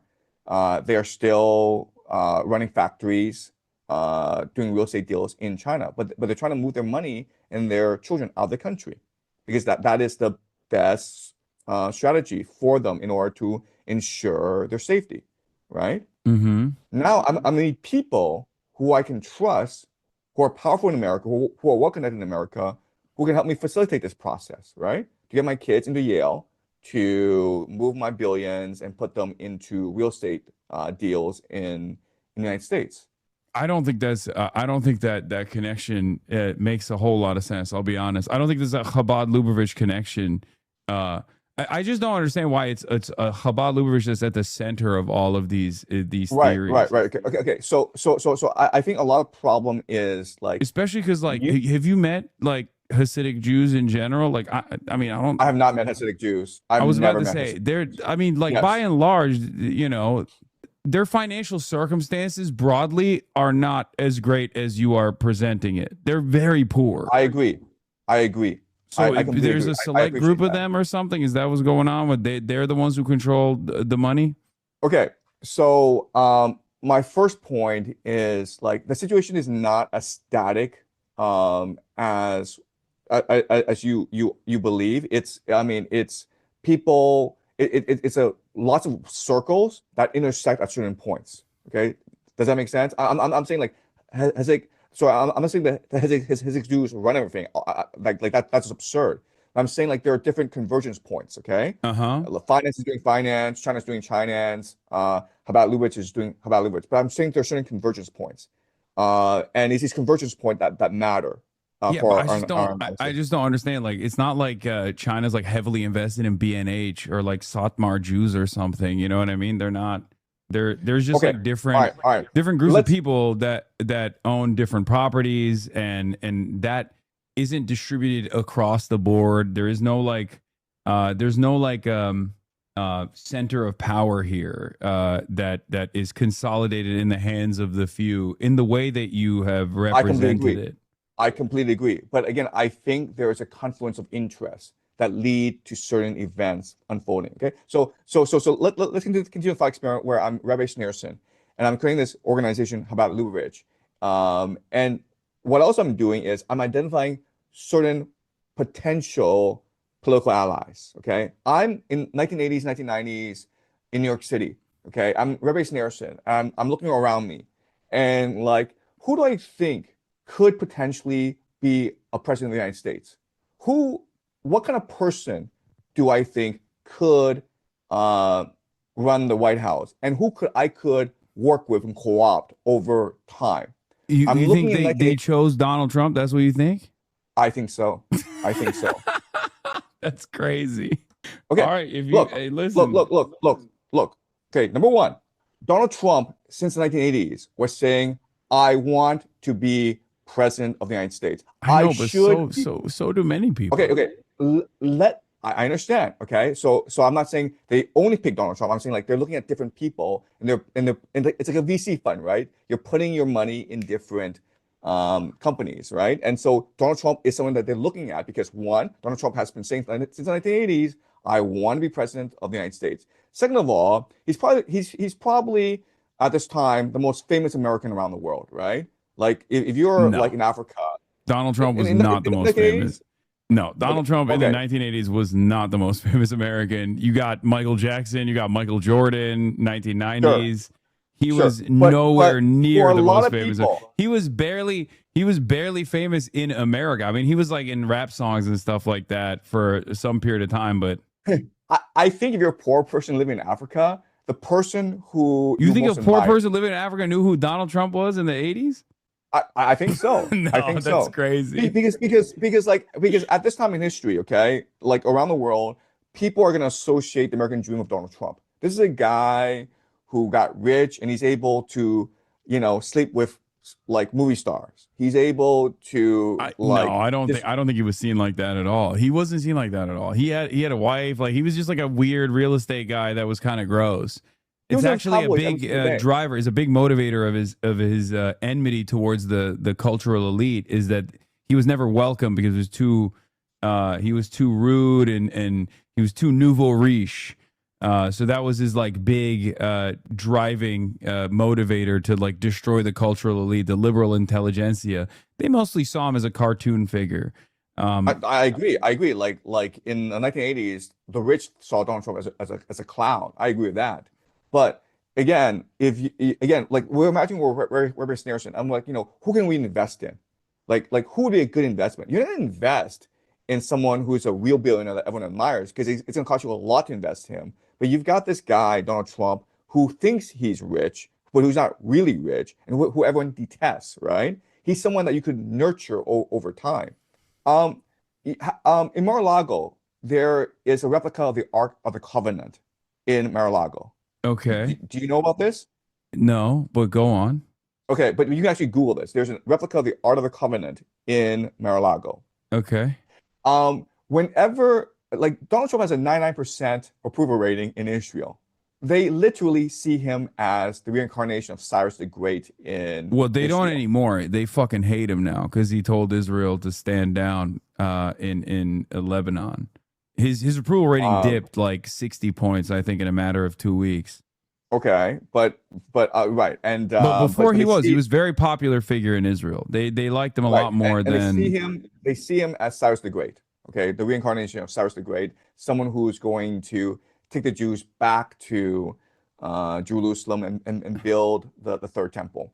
Then I'm gonna be honest. Again, I don't think many Jews are as like religiously involved in this this messianic. Like, there's the red heifer stuff, but they're by and large, I think Zionism is a civic nationalist substitute for any kind of religious understanding of the world. So I think it's more so born out of like a level of self-preservation, self-interest, a fear that if there isn't a Jewish state, that like the Holocaust could happen again, things of that nature, and not necessarily this this religious ideology. Are there some Jewish people, like fundamentalists, who have this kind of perspective? Certainly, but they are not the majority at all. I don't think like the average Jewish person in Israel believes that Donald Trump is like truly going to lead Jews to the promised land, right? I don't think that's the case. I mean, they like him because he's pro-Israel. Like that's pretty simple, and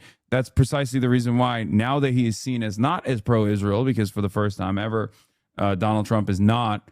Donald Trump has been seen as being at odds with Netanyahu or restraining Israel in some capacity, albeit limited. His approval ratings declined dramatically. Let me ask you this question, okay?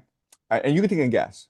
But Javier Milei, when he became president of Argentina, his first foreign trip, okay, as a head of state of Argentina, was to where?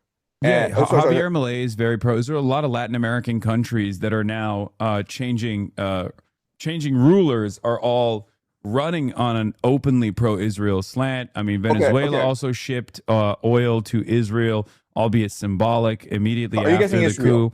So I'm aware of all this, yes. But that is. But I'm saying Javier Milei's first foreign trip as head of state of Argentina was to where? Israel, I assume, right? That's wrong.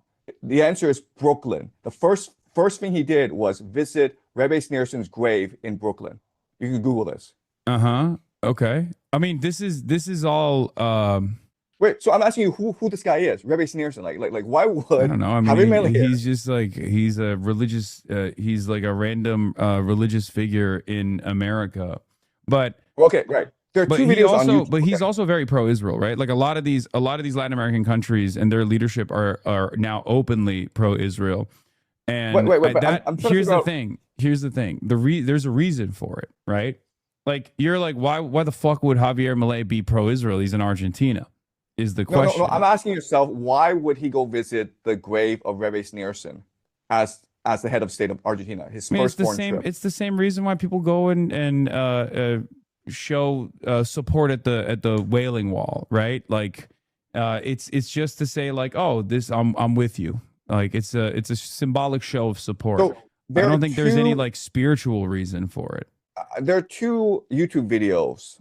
Okay, the first YouTube video is Benjamin Netanyahu before he becomes prime minister. Okay, before he enters Israeli politics, he goes and meets with Rebbe Sneerson and says, "I ask for your blessing," and Rebbe Sneerson like blessing in politics or personal, like in Netanyahu was like both personal and professional.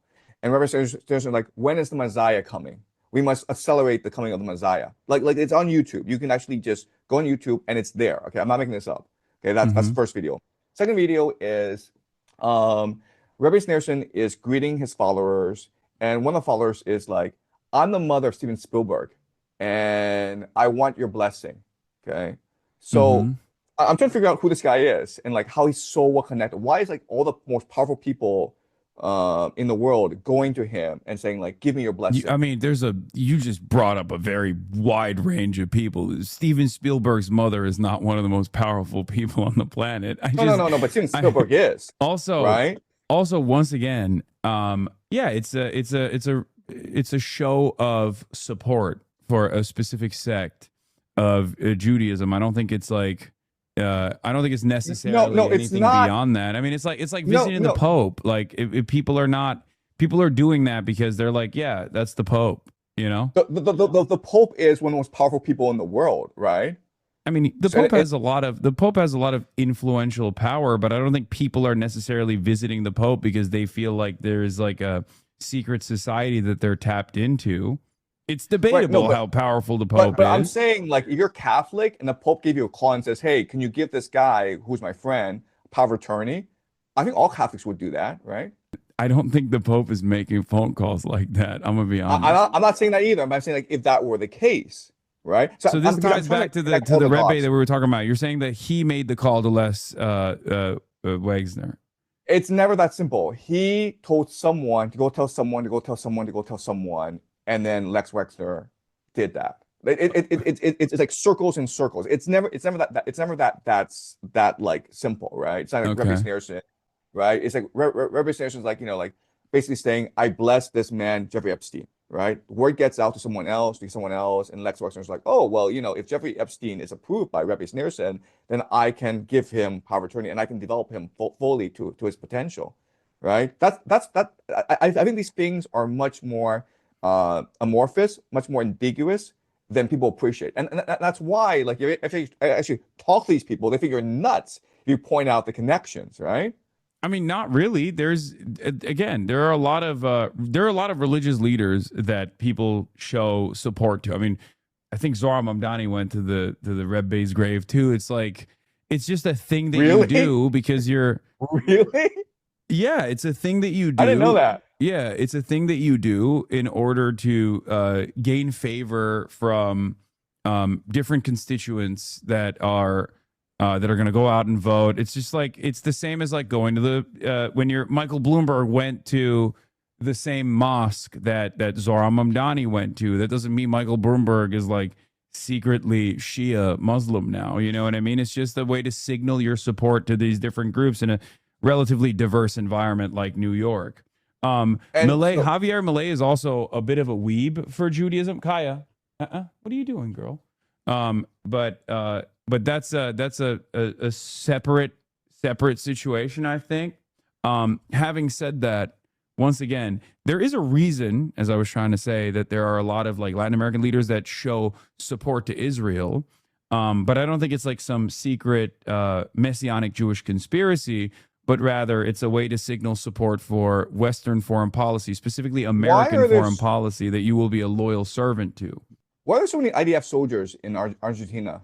I don't know, vacationing or there's the Patagonia fires, right? That's what you're. Yeah. I don't know the exact details of what's going on there, as far as like what may have taken place, but as far as as far as land grabs or whatnot, I don't know how that translates to, again, some kind of like grand Jewish conspiracy. I'm not saying there's a grand Jewish conspiracy. I never said that. I'm not saying the Jews control the world. I'm not saying they're conspiring to control the world. All I'm saying is there are forces at play. And once these forces converge together, this offers you a better insight into how geopolitics works than the simple dialectic materialism. That's all I'm saying, right? Because like the Rebbe Sneerson is just a thought experiment, right? And I'm trying to figure out. I never met this guy. I know nothing about him. I just don't think any of these guys believe in the spiritual stuff. I think they just look at the situation. They look at the world as a matter of self-interest, advancing their self-interest. And many powerful people in positions of power, they're not in like secret societies or whatever. They're pretty open about their ambitions. They don't do it in like cigar-filled rooms. They do it at Davos. They do it at G10 summits where they get together and they just say, look, this is our we have to maintain control over the Middle East. Iran is a sovereign nation, and as a sovereign nation, it presents tremendous destabilizing power against Israel, which is our unsinkable aircraft carrier in the region. That is a destabilizing force. And if there are some people in Israel that believe the messianic, the end times conspiracies or whatever, that's fine. But I don't think that's the major motivating principle of the likes of Benjamin Netanyahu, for example. I mean, he's a conservative Jew that grew up in Philadelphia. So I don't think that like he's a firm and committed believer in that. I think he just wants to leave a lasting legacy and expand the boundaries of Israel. That's what I think he's doing, and it just works. These interests coalesce with America's interest in the region. Okay, and I would say I would agree with you on this, but at the same time, I think that if we just use this perspective, okay, then we would have to conclude that eventually this war against Iran will end, right? Because it's not in their best interest for this war to continue for too long. Is that correct? Like I'm trying to figure out, okay, we have this model of the universe, which is dialectic materialism, self-interest. And so let's extrapolate from this and figure out. There are other competing forces here as well. Obviously, like America has to save face. America has to maintain force projection capabilities. That's like the entire underpinning of the dollar being the reserve currency. If America's military might is bested by a middle power like Iran, because it has complete control over the Strait of Hormuz and can dominate the American military that way and dominate global capital that way, then obviously America's no longer the superpower we once thought it was. That would destabilize everything. So there is the competing interest there of America trying to save face to the best of its ability. So I suspect that they'll try to wean out of the situation and probably maintain this like weird limbo where is there a memorandum of understanding? Will Iran actually get sanctions relief or not?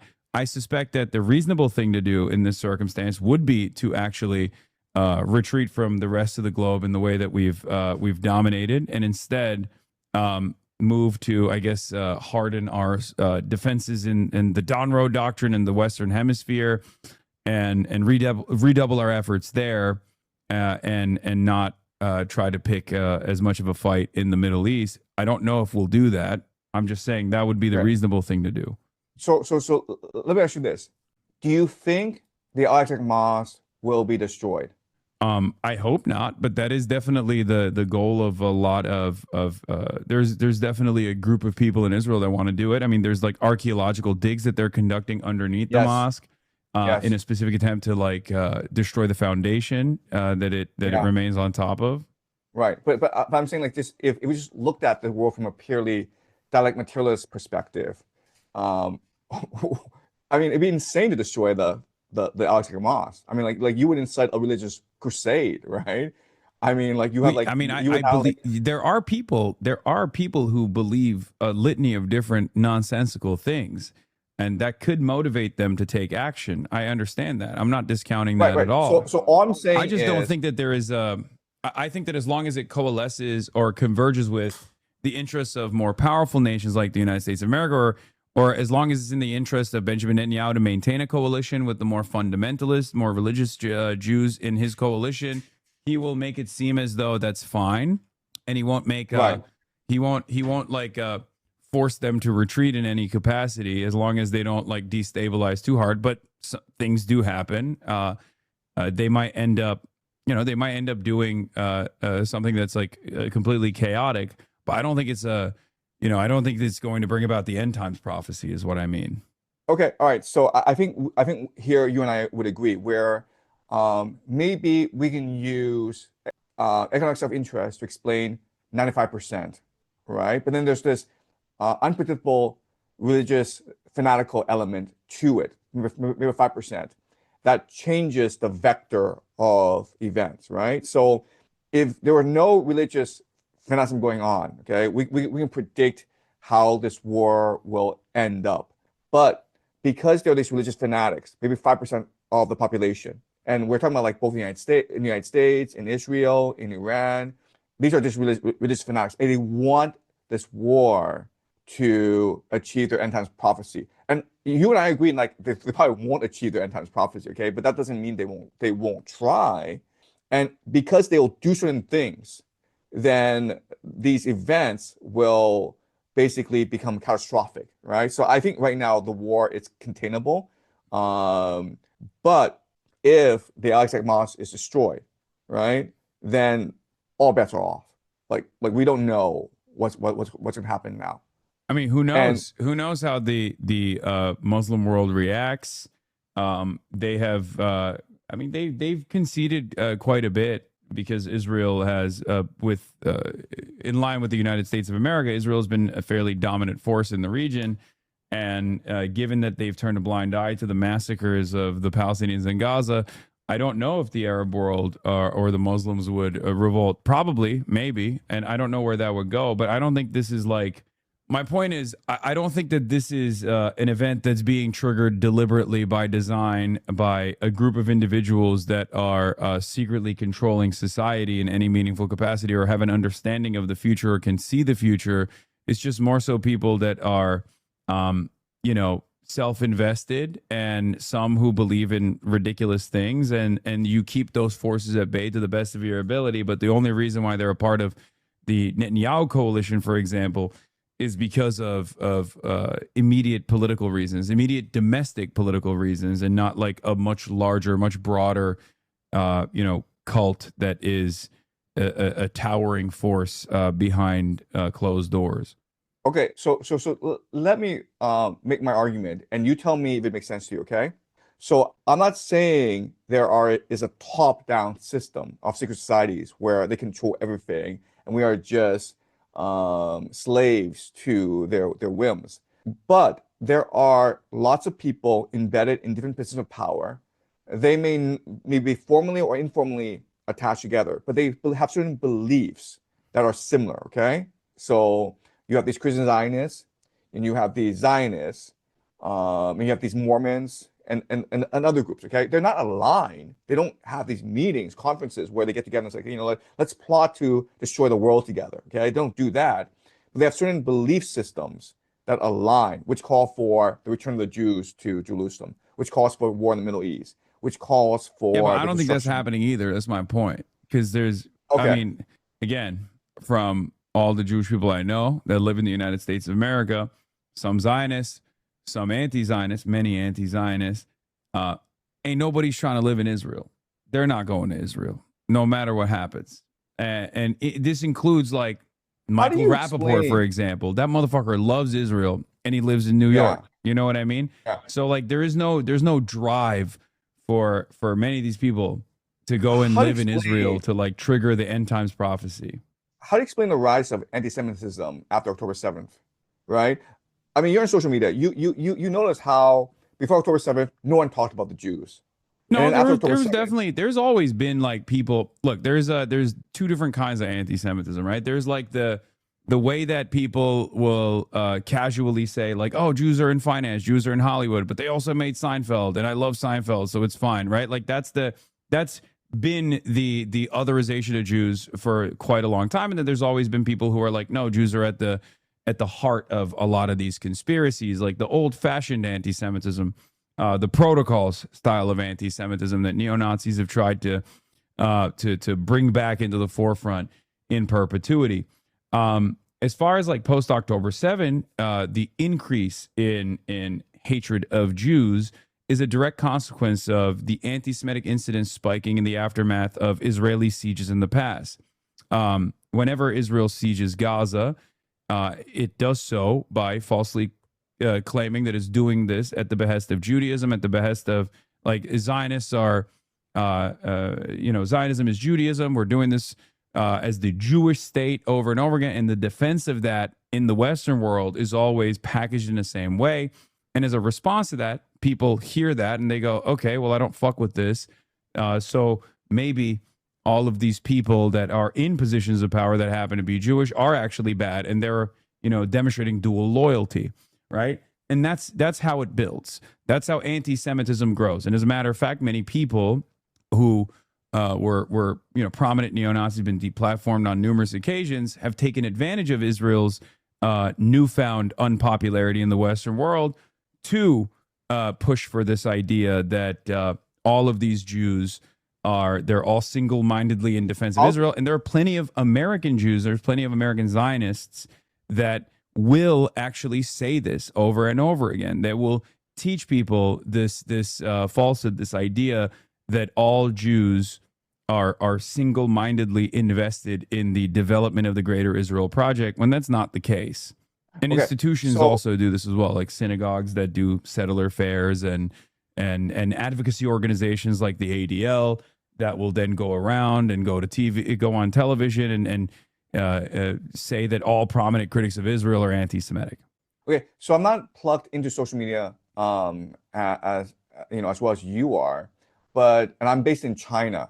But I will tell you this: I noticed a distinct difference in social media postings pre-October 7th and post-October 7th. Pre-October 7th, you know, there was a real focus on anti-racist thinking and behavior, right? Like, let's not conflate people into their racial groups, and let's not discriminate against certain racial groups, okay? And that was pretty clear and stark on social media pre-October 7th. After October 7th, very rapidly, like, you had all these people saying the Jews are responsible for everything. I'm like, okay, first of all, why was this the sudden sea shift, right? This sudden shift in mentality. That's number one. Number two is, are people really that stupid they can't conflate that they have to conflate anti-Zionism with anti-Semitism? I mean, I think it's okay to say, like, I disagree with Israel's policies, but then to say these Jews are controlling the American government, like, these are two different things altogether. First of all, there's a lot of stupid people. Let me stop you there. And number two, there's a lot of, I mean, Elon Musk purchased Twitter. The algorithm under the auspices of free speech was tweaked at the behest of a lot of neo-Nazi sentiment. I mean, Adolf Hitler gifs were going viral almost on a weekly basis, almost on a daily basis. So there's definitely a little bit of algorithmic tweaking there as well that normalizes this kind of attitude. And Twitter is, I mean, the internet it always cross-pollinates information from one social media platform to the next. So whatever happens on Twitter then makes its way to TikTok, then makes its way to all these other platforms. But the point I'm trying to make is that there is, like, a lot of people heard what prominent defenders of Israel were saying, and they learned the wrong lesson. Because prominent defenders of Israel, even to this day, will often conflate Judaism and Zionism, and will also defend Israel's actions by falsely painting its critics as anti-Semitic. And for the longest time, this anti-Semitism accusation held a lot of weight. Part of the reason why it held a lot of weight is because there are a lot of liberal advocacy organizations that were civil rights organizations or masqueraded as civil rights organizations, like the ADL, which in the past, in the 90s, was actually caught spying on Jewish Americans, Black Americans that were protesting apartheid in South Africa, and an organization that is backed by the Israeli Knesset. And the reason for why a lot of these pro-Israel organizations that masquerade as pro-Jewish organizations or Jewish advocacy organizations were allowed to operate on U.S. soil was not because of, like, some special secret magical mystical powers that Jews have, but because this was a reasonable way to stamp out any kind of opposition that Americans who believe in or learn liberal humanitarian values would actually be at odds with what Israel was doing if they learned what Israel was doing, right? So a good way to stamp that out, good way to stamp that dissent out, was to immediately deplatform a lot of these organizations. But because it was in line with the American State Department's objectives of controlling this resource-rich region, the Middle East and North Africa, because that's what Israel's primary role was, and also was a reliable Cold War ally as well, these organizations were allowed to operate, just like AIPAC doesn't get hit with FARA restrictions on U.S. soil. But that's the exceptional nature of this relationship, only because Israel made itself a very valuable asset for the interests of American capital that wanted to dominate this oil-rich region. I completely agree. I completely agree with everything you said. Okay, like everything you said, I completely agree with. Behind Zionism is transnational capital. That's real power in the world. That's one. Number two is the people who really benefited from all this anti-Semitism are the Zionists, right? Because I don't necessarily think that they benefit from it. I think that, I mean, it's clearly failing at this point. So that's like, I would say there are some clear benefits from all this anti-Semitic sentiment online. Okay, number one is it gives cover to Israel, right? Because before people were focused on the genocide that Israel was committed, as they rightfully should be, but now it's like, oh, this is debate. Like, is your behavior anti-Semitic? Is this threatening Jewish people in America? Okay, so you're shifting the debate. That's one. Number two is it's causing cohesion. I know, but it doesn't work. That's the reason why I'm saying, like, there is no. It only worked when mainstream media was not as diverse. It only worked when there was an opportunity to gatekeep certain kinds of information to stop them from reaching collective conscience. It doesn't work in the diverse landscape of the internet. I think it's working for two demographics that are key to the Greater Israel Project. The first demographic are the Jewish people themselves. It's causing a lot of cohesion and unity among the Jewish people. Even those Jews who are secular and who have criticized Israel in the past, they recognize that it's very important to maintain unity. That's the first demographic. And the second demographic are the baby boomers. I think if you talk to the baby boomers and you pull the baby boomers, this I don't agree with, and I'll tell you why. Okay. Number one, there is a massive generational divide, even amongst American Jews, as far as the way that they understand Judaism and their connection to the state of Israel. It's not a secret that there's an indoctrination project in the Western world for young Jews that live in the Western world. They go to Jewish school, and all matter of Jewish culture and Jewish identity is baked with this civic nationalist perspective, right? That has changed dramatically. That's changed dramatically for younger Jews. As a matter of fact, part of the reason why a lot of these advocacy organizations target someone like myself is because I fight back against anti-Semitism quite vociferously, while also simultaneously am a prominent critic of the state of Israel.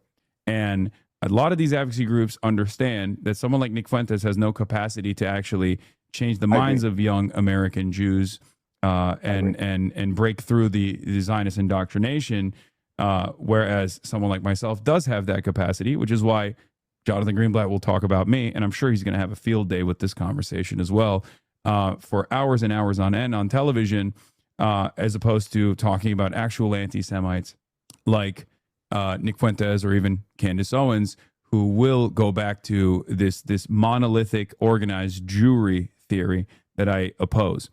So that's number one. Number two, there's also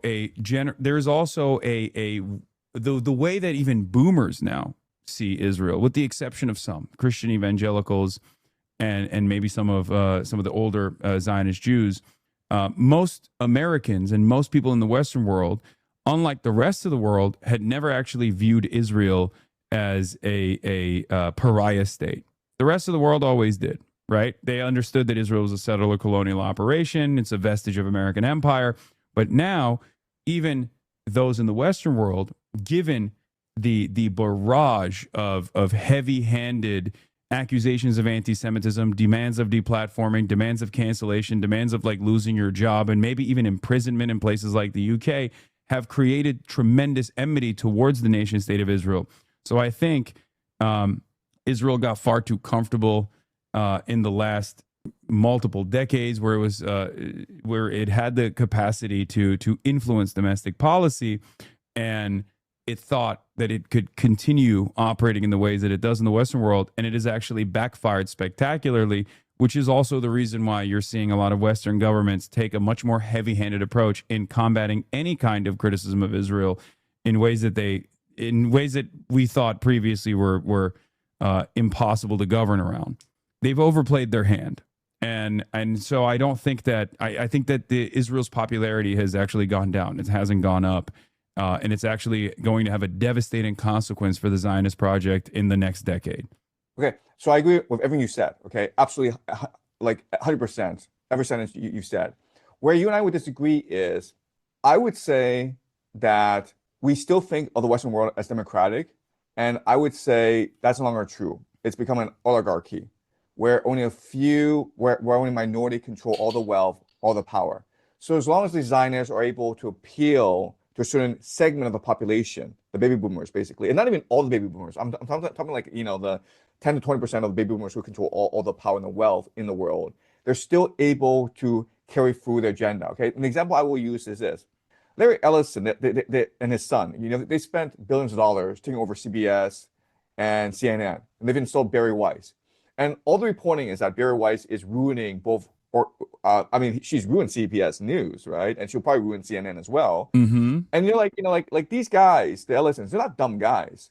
Why would they spend all this money taking over CBS News and CNN and installing Barry Weiss, who was not very popular among reporters? In order to defend Donald Trump and also defend Israel's interests, like quite deliberately, yes. Right, and so I would say, and it works because really in America I don't right think it now, works. I don't think it works. It doesn't work because there's already a crisis in confidence in mainstream outlets already. That's part of the reason why people are actually much more. People are approaching this issue much differently. This crisis has been brewing. There's a legitimacy crisis in mainstream media. It's been brewing since the Iraq War, when New York Times and all these other outlets, at the behest of the American State Department, lied to the American people, told them that there were WMDs, we had to go to war. It created a massive fissure in the way that Americans saw mainstream outlets.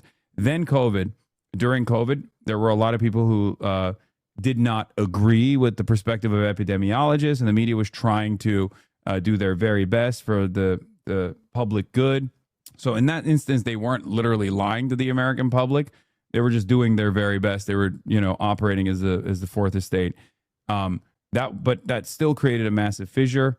And I think that the last 3 years, the way that mainstream outlets covered this genocide versus the way that people could see this genocide unfold in real life in front of their eyes on social media also increased that division, and it almost collapsed the legitimacy that people have for mainstream media in its entirety. So now this purchase of CBS or the purchase of TikTok and all the algorithmic gaming is not going to be able to combat the enmity that people have towards Israel.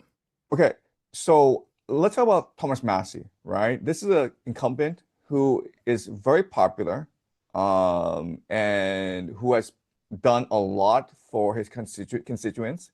And three billionaires, Miriam Adelson, Paul Singer, John Paulson, they spent about like $30 million to $35 million. And there's only one demographic that opposed Thomas Massie, and it's the baby boomers. So you would think, just given this, you would think Thomas Massie would win the primary easily, right? And I actually thought that he would win the primary easily, yet he lost by 10 points. Yeah, I mean, it's a cult. Republicans are a straight up cult. They're unbelievably cult-like. Donald Trump hates Thomas Massie because Thomas Massie does the Epstein files. Thomas Massie's a major critic of Israel. Donald Trump wants to reassert his influence over the party. He puts Thomas Massie in the crosshairs. There's also $35 million in ad spend. And yes, baby boomers do watch television, and they are very malleable. And all of a sudden, Thomas Massie is eliminated, right? Right. And I would say Washington, D.C., it's a bubble right now, where the people there basically are aligned on many big topics, right? Especially Israel.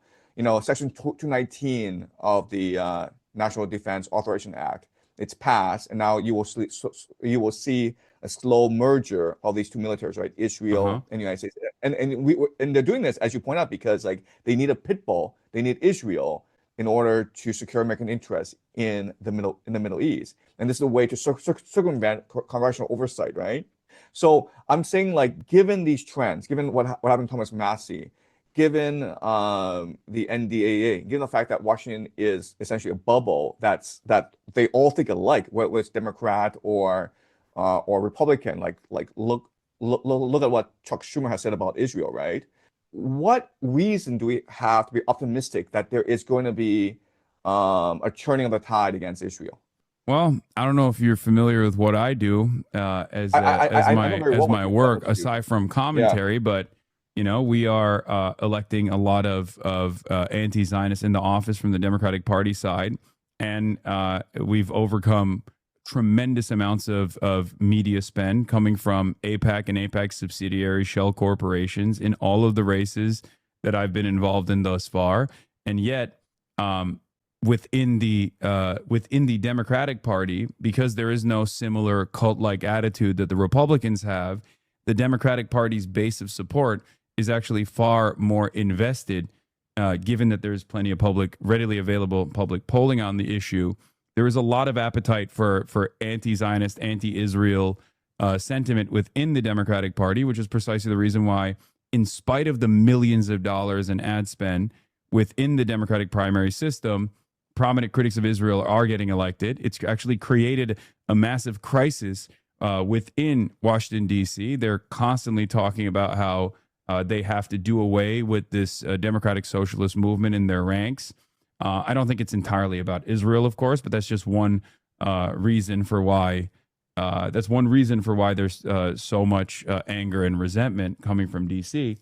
But at the end of the day, if Israel was this all-controlling entity, or if there was any sort of like cult that was gaming the system behind closed doors, then this kind of stuff would not happen. It would not happen in any way, shape, or form. People would just end up mysteriously losing these sorts of elections and whatnot, and there wouldn't be any sort of like established movement that's harnessing the current anger and resentment people have with the way that Washington, D.C. is operating in line with Israel's interests. What do you think of the 2016 Democratic primary, the 2020 Democratic primary, where Bernie Sanders was clearly going to win the nomination, and in both instances, he was railroaded by the Democratic Party establishment, right? And we know in 2016, because of the leaked emails, right, where the Democratic Party establishment was conspiring against. They did it openly too. They did it by way of media as well. And in 2020, the same thing happened where Bernie Sanders had won Nevada, and he was clearly going to win the nomination because there was so much energy and organization behind him. And then Super Tuesday, they all rallied behind Biden. And like 2 months prior, the Democratic Party establishment was like, he can't possibly win, so we need either Pete Buttigieg or Kamala Harris. Yeah, boomers are high propensity voters. They vote in the primaries, and they had they are slammed to their TVs, and they were much more malleable, much more persuadable about the electability argument. That's actually a key difference in this election cycle right now. We don't know where this will go, and I'm sure that the Democratic Party will do everything in its power to make sure that the establishment continues to maintain its grip on power. But this kind of deliberate sabotage that was implemented in the DNC system in 2016 and 2020 is going to be a much more difficult terrain for the Democrats to put forth, given that there is, one, a lot more diversity in people's media diets, a lot more interest in actually putting people into positions of power that will, combat the relationship, the pre-existing relationship that America has with Israel, and we're just better organized this time around as a consequence of all of those failures that we went through in the last 10 years, in the last decade. And I think that is the reason why it's very different this time around. Hopefully, there could still be failure at the end of the day, but we're just going to continue organizing around it. I want to go back to 2020 and look at the sort of like conspiracy against Bernie Sanders, okay? Because like let's look at what happened, okay? So Bernie Sanders had already won Nevada by a landslide, okay? And then what happened was a series of events. First of all, Barack Obama did a call in to a radio show in South Carolina James Clyburn then endorsed Biden. Then the nominees started to drop out. Amy Klobuchar, Pete Buttigieg, they all dropped out together. And what's really important is Elizabeth Warren stayed in the race, thus splitting the left vote, right? And when people were like Elizabeth, like I thought Bernie and you were friends. Like, why are you staying in the race? Well, And I mean, then we knew Elizabeth that wasn't the case, but yeah. Exactly, right? So I'm saying like there's massive coordination behind the scenes, right? You need someone like Barack Obama in order to make all this happen. So given that Barack Obama sabotaged Bernie Sanders in 2020, and given the fact that Barack Obama still remains the most popular Democrat in the United States right now, he's still the most powerful Democrat in the United States right now, what makes you think he won't do this again? A couple of reasons. One, it depends. There are very popular figures now on the left, and their popularity is only going to continue growing. That could potentially happen. That could potentially happen where Barack Obama could move in at the last second and turn around and try to game out the system again.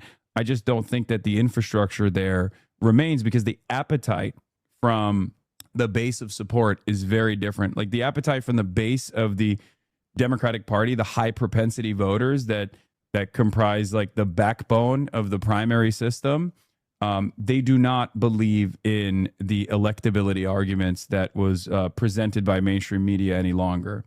That's the only reason.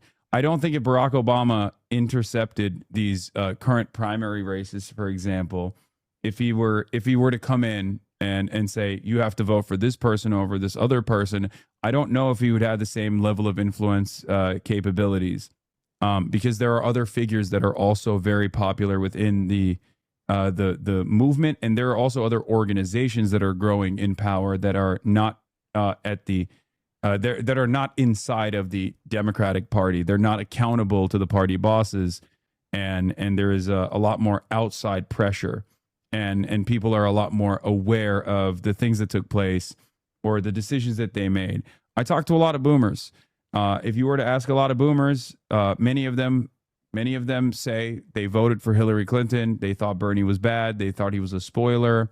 They no longer believe that. They understand that they were wrong about that assessment. And I get a lot of confidence from those conversations that I have with people, and I get a lot of confidence from these elections that I'm seeing.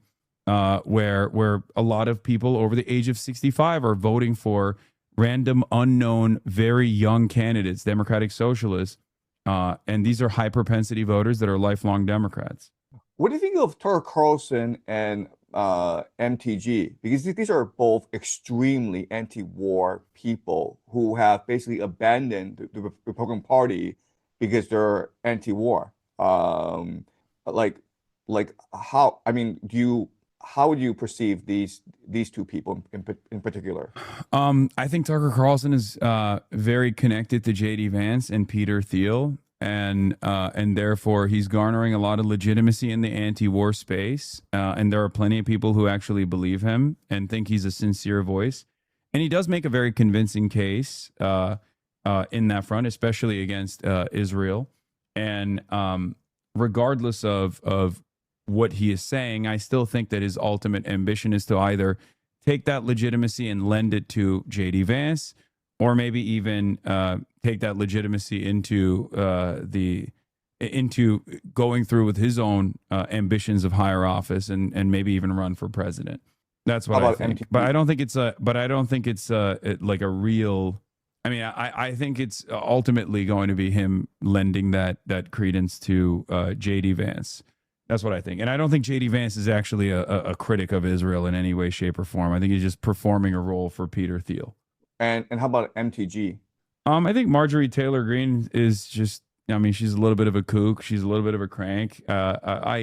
Here's the thing. I think both Tucker Carlson and Marjorie Taylor Greene do sincerely think that the violence that they saw in Gaza is unconscionable. I do think that. Having said that, however, I don't think Marjorie Taylor Greene has like any sort of real constituency, because she no longer she abandoned her post, she abandoned the party, and she lost whatever power she could have potentially had as a reliable vote, for example.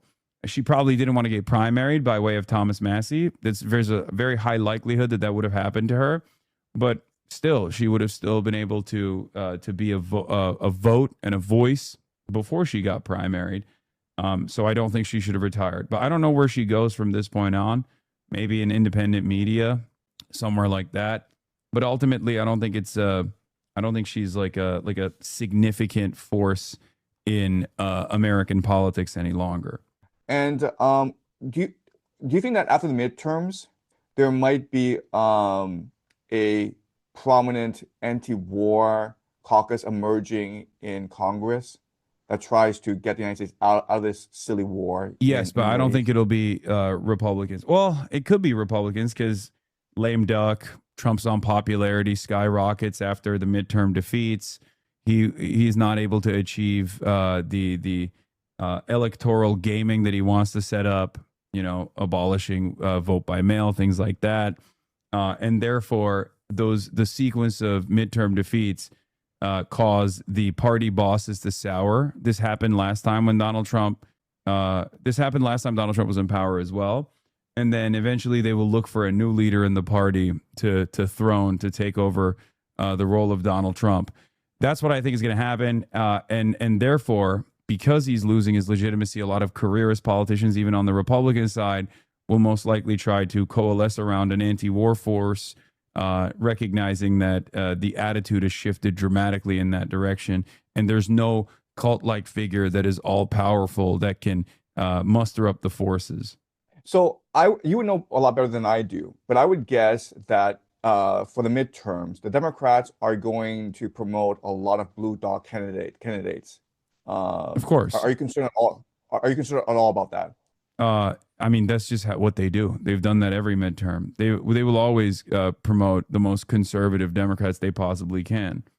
In which case, it's possible, like after the midterms, there might be even more pressure from Congress to expand this war. Do you think that's a possibility? There's always a possibility, yeah. Okay.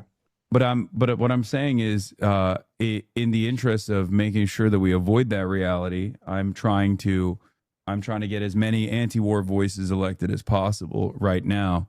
Ultimately, it doesn't matter. There's still going to be a lot larger of a force within the Democratic Party that will still most likely maintain a militant posture. But that only heightens the contradictions. Just like Israel overplaying its hand and constantly hitting the anti-Semitism button and demanding that governments like the UK start punishing people for being outspoken critics of Israel frustrates a lot of people. That tension keeps bubbling up and it has to go somewhere. You have to release a pressure valve. And democracy is supposed to be that pressure valve.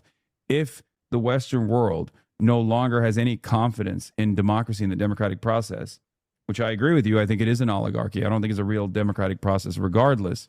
But once it gets to that point, changes will be inevitable.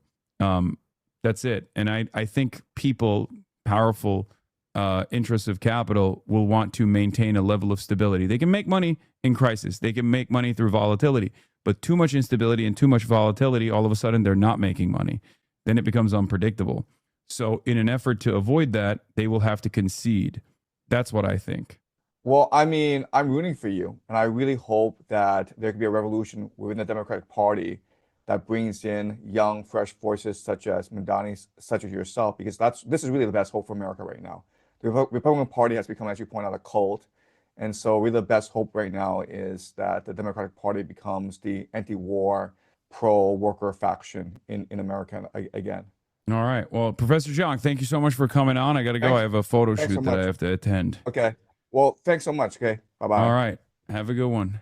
Bye. Bye-bye. Wow. That was a journey and a half. How did you guys feel about that? I mean, that went off the rails with the wild conspiracies in between. And then we arrived at a decent landing pad, I think. Never do that to us again. I can't believe you didn't ask him about spirit cooking. Please have him as a regular guest. He is an interesting, he's a roller coaster. We did see the same thing. We did see the same thing happen. He'll have like decent analysis and then he'll package it up with like just wild stuff. All right. Well, I got to go. We can see the future for a bit, I think. Okay. If you said half of what he said himself, you would have been cooked years ago, Lamau. I mean, yeah, I don't believe any of that. Why do you think he does that? I have no idea.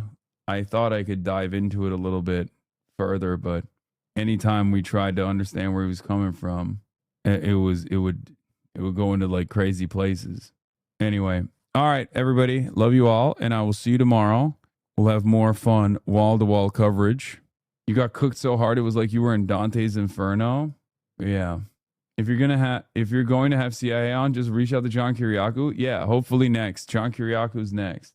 Were you? I disagree with him. I feel like you were being obtuse. Yeah.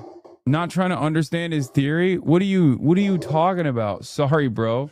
This is why I think like people even in this community are too stupid and like maybe some ideas are too dangerous to platform, because no matter how far-fetched and insane certain ideas might be, you'll still have someone be like, no, but like let him cook.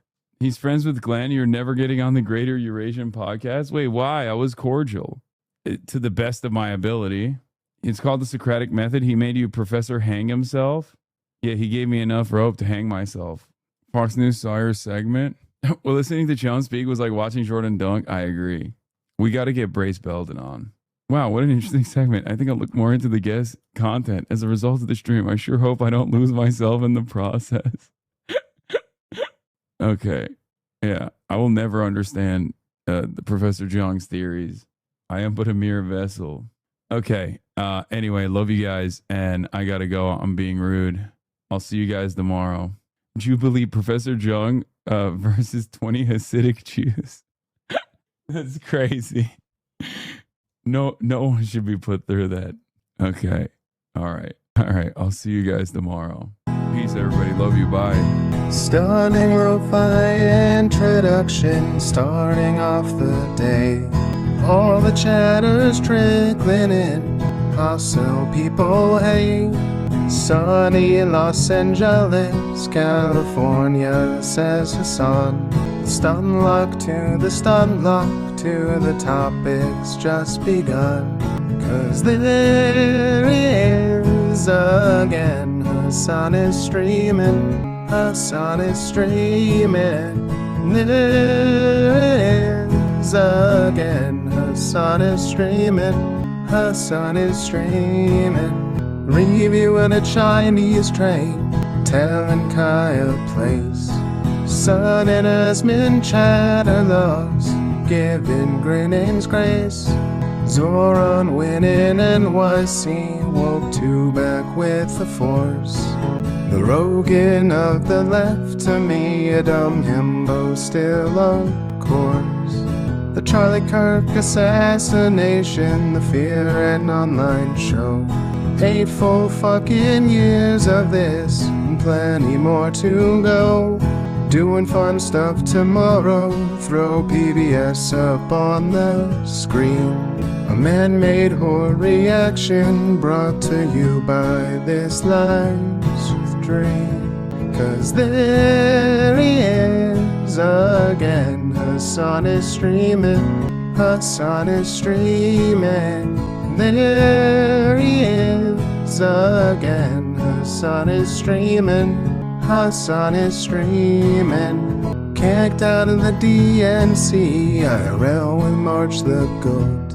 Commenting the propaganda that shoved down people's throats. CBS Israeli news, a coup, a regime falls. A full-blown fascist takeover, and still the duty calls.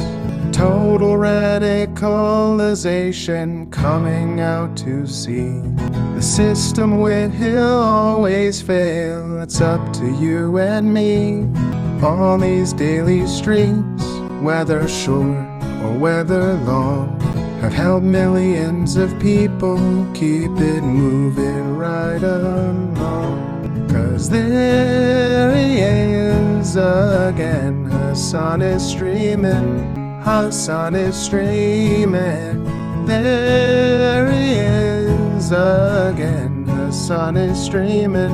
Hasan is streaming. But hey, what can you say? That's BBS for you. But he'll play games real soon. Just you wait. Say, hey, what can you say? That's BBS for you. But he'll move on real soon. Just you wait. Ba-da-da, ba-da-da, ba-da-da-da-da-da. Hey, what can you say? Hey, that's BBS for you. But he'll pull your lawns real soon. Just you wait. Sha-da-da, sha-da-da, sha-da-da-da-da-da. Hey, what can you say? Hey, that's BBS for you. But he'll do jet advice real soon. Just you wait. But hey, what can you say? That's PBS for you. Brought on by viewers like you. Just you wait.